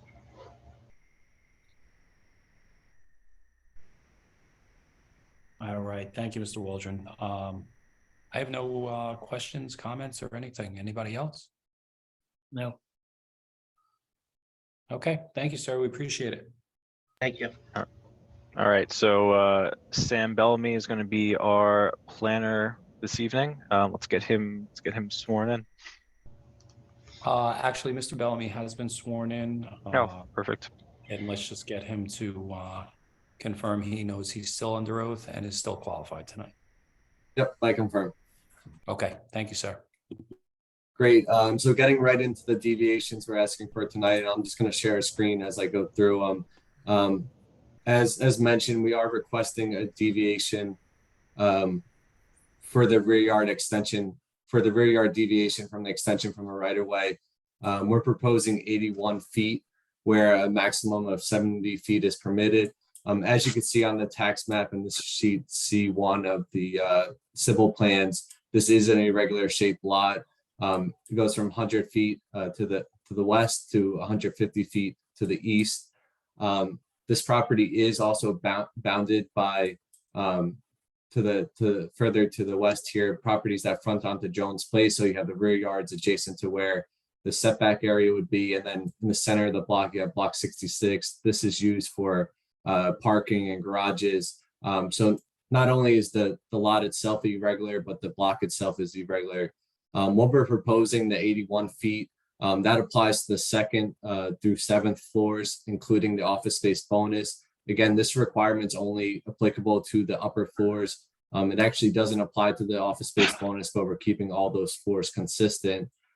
With what we're proposing, and due to the irregular shape of the lot and irregularity of the block and surrounding properties, we are still maintaining light, air, and open space to the interior of the block, which is really consistent with the intent of these requirements. Moving into the deviations on the roof, and Mr. Waldron really covered these. Deviation for the enclosed rooftop amenity space, again, 13 feet floor at the top of roof height is proposed, where 10 foot's permitted, and then the elevator bulkhead at 21 feet, where 20 feet's permitted for buildings 45 to 100 feet.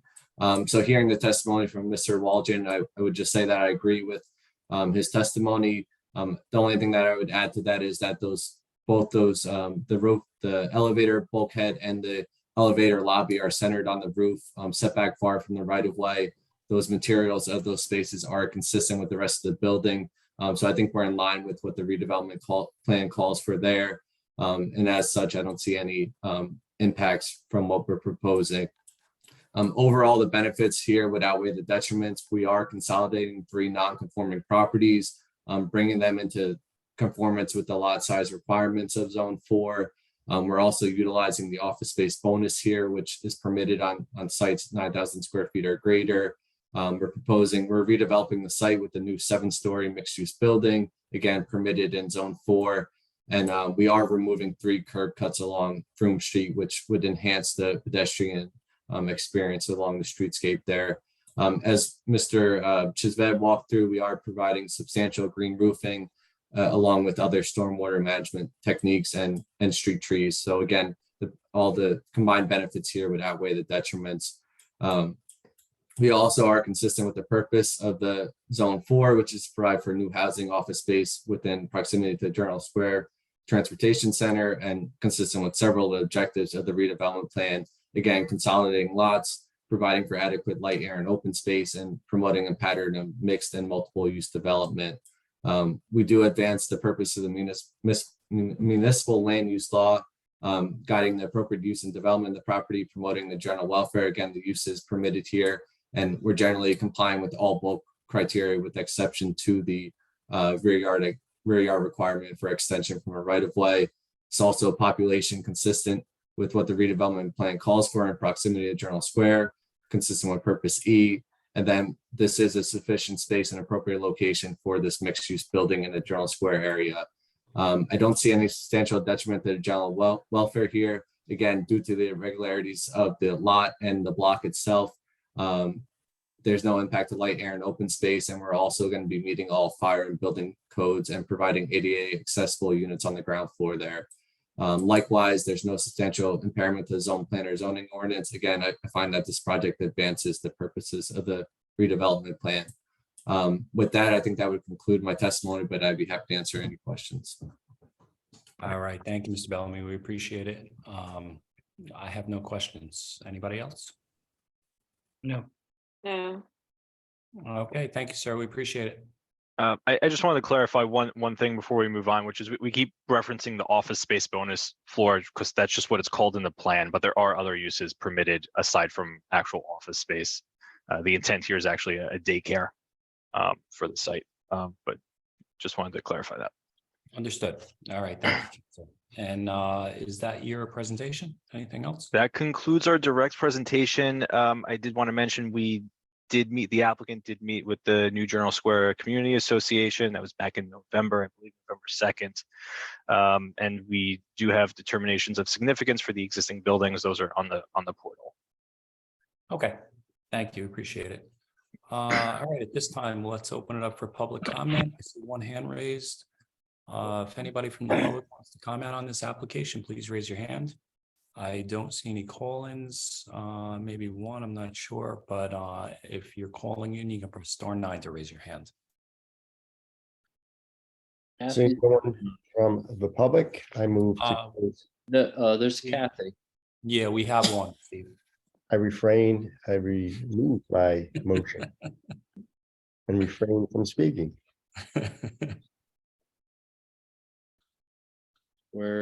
We're just having difficulty getting, okay.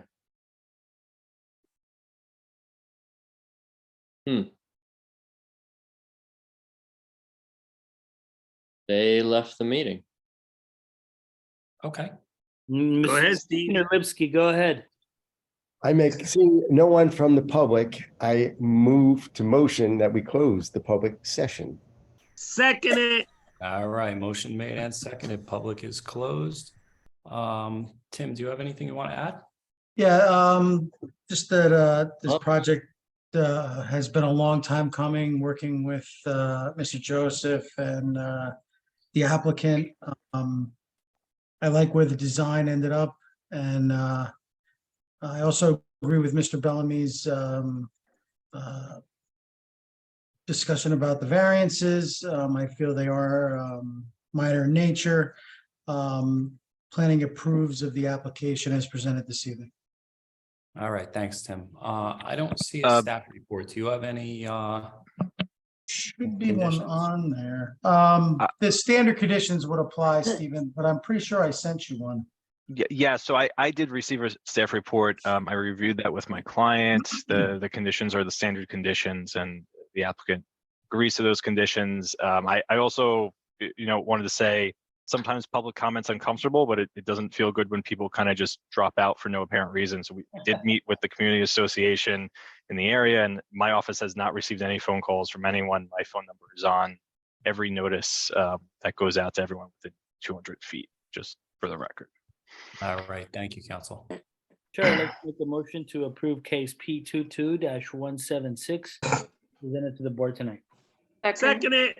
Okay, we have a motion and a second for approval. Second. Vice Chair, Dr. Gonzalez, Aye. Commissioner Lipsky, Glad the public session didn't take longer than the presentation. And my wife and I are members of the Journal Square Association, and we've only heard good things about this project. I think it's phenomenal. Journal Square is up and coming, as we all know. I think this will be a great addition. Great comments, Tim.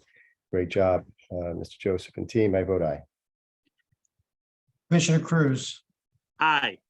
Commissioner Dr. Desai, Aye. Commissioner Gongadin, Aye. Commissioner Torres. Aye. And Chairman Langston. I'll try and be brief. I certainly agree with Mr. Bellamy's comments. I don't think this provides any detriment to the master plan or the redevelopment zone. One thing I do want to point out, and I can't say this enough, this application isn't going to make the paper tomorrow. This, these things come in front of us all the time. This is as important as anything else we hear. Stormwater retention, bioretention planters are so important to the future of this city. Stormwater management cannot be stressed enough. And I love that these things are in place. I appreciate the applicant and the team, making sure these things are in place. And I wish, more people cared about these things. So easily, I'm going to vote aye on this, and I appreciate it. All in favor, motion passes with staff conditions. All right. Thank you, everybody. Mr. Joseph, thank you. Appreciate it. Thank you all. Have a good night. You too. Thank you very much. All right, let's entertain memorialization of resolutions now. Sure, I'd like to make a motion to memorialize the following resolutions. I have 10. Resolution number 1 is the City of Jersey City Planning Board, case number P21-134. Applicant Cobalt Homes LLC, address is 120 Storms Avenue, Jersey City, New Jersey, block 15004, lot 23.02. Decided on August 9th, 2022. Applicant for preliminary and final major site plan approval with C variances and design / site plan waivers. Resolution number 2 is Planning Board of the City of Jersey City. Applicant is 481-487 Communipaw LLC for minor subdivision plan approval, 481-487 Communipaw Avenue, Jersey City, New Jersey, 07306, plot 17206, lot 5, case number P21-047. Third resolution is that the Planning Board of the City of Jersey City. Applicant is 80 Journal Square Partners LLC for preliminary and final major site plan approval. 80 Journal Square, also known as 2895 Kennedy Boulevard, Jersey City, New Jersey, block 9403, lot 16.01, case number P22-014. Fourth resolution of the Planning Board of the City of Jersey City approving administrative amendment to the final preliminary and final major site plan with deviations and conditions. The applicant is Cottage 29 Owner LLC for administrative amendment to the preliminary and final major site plan approval. We previously approved deviations and conditions. Property 11-29 Cottage Street, block 7903, lots 20-25, case number P22-190. Fifth resolution of the Planning Board of the City of Jersey City, applicant 243 Brunswick LLC for preliminary and final major site plan approval with C variances at 10-14 South Street, Jersey City, New Jersey, block 2402, lot 1, case number P22-141. Sixth resolution is of the Planning Board of the City of Jersey City in the matter of 316 Forest Street, application number P22-141, decided January 10th, 2023. Application for amended preliminary and final major site plan approval.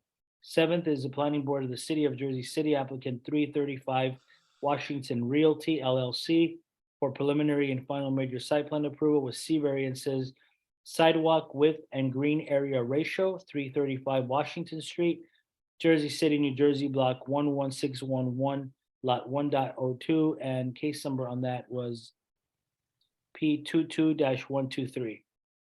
Eighth resolution of the Planning Board of the City of Jersey City approving an extension of final major site plan approval.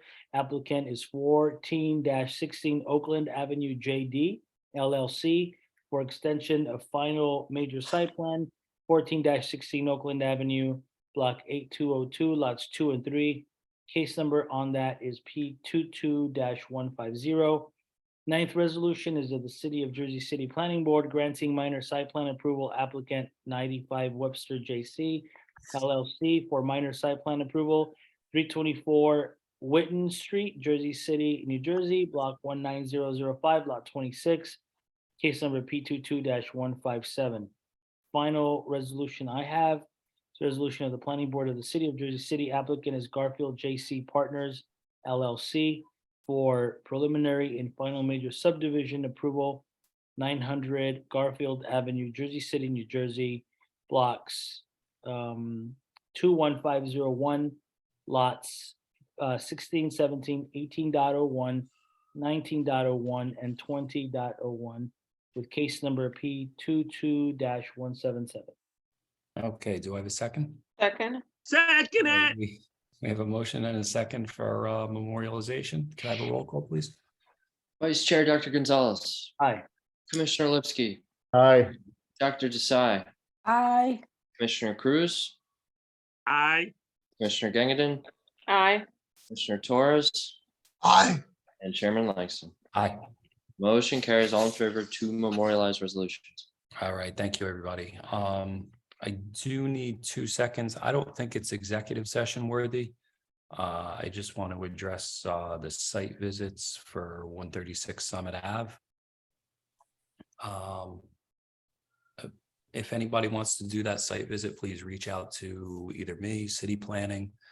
I think I'm available Monday, Tuesday, and Wednesday afternoon of next week.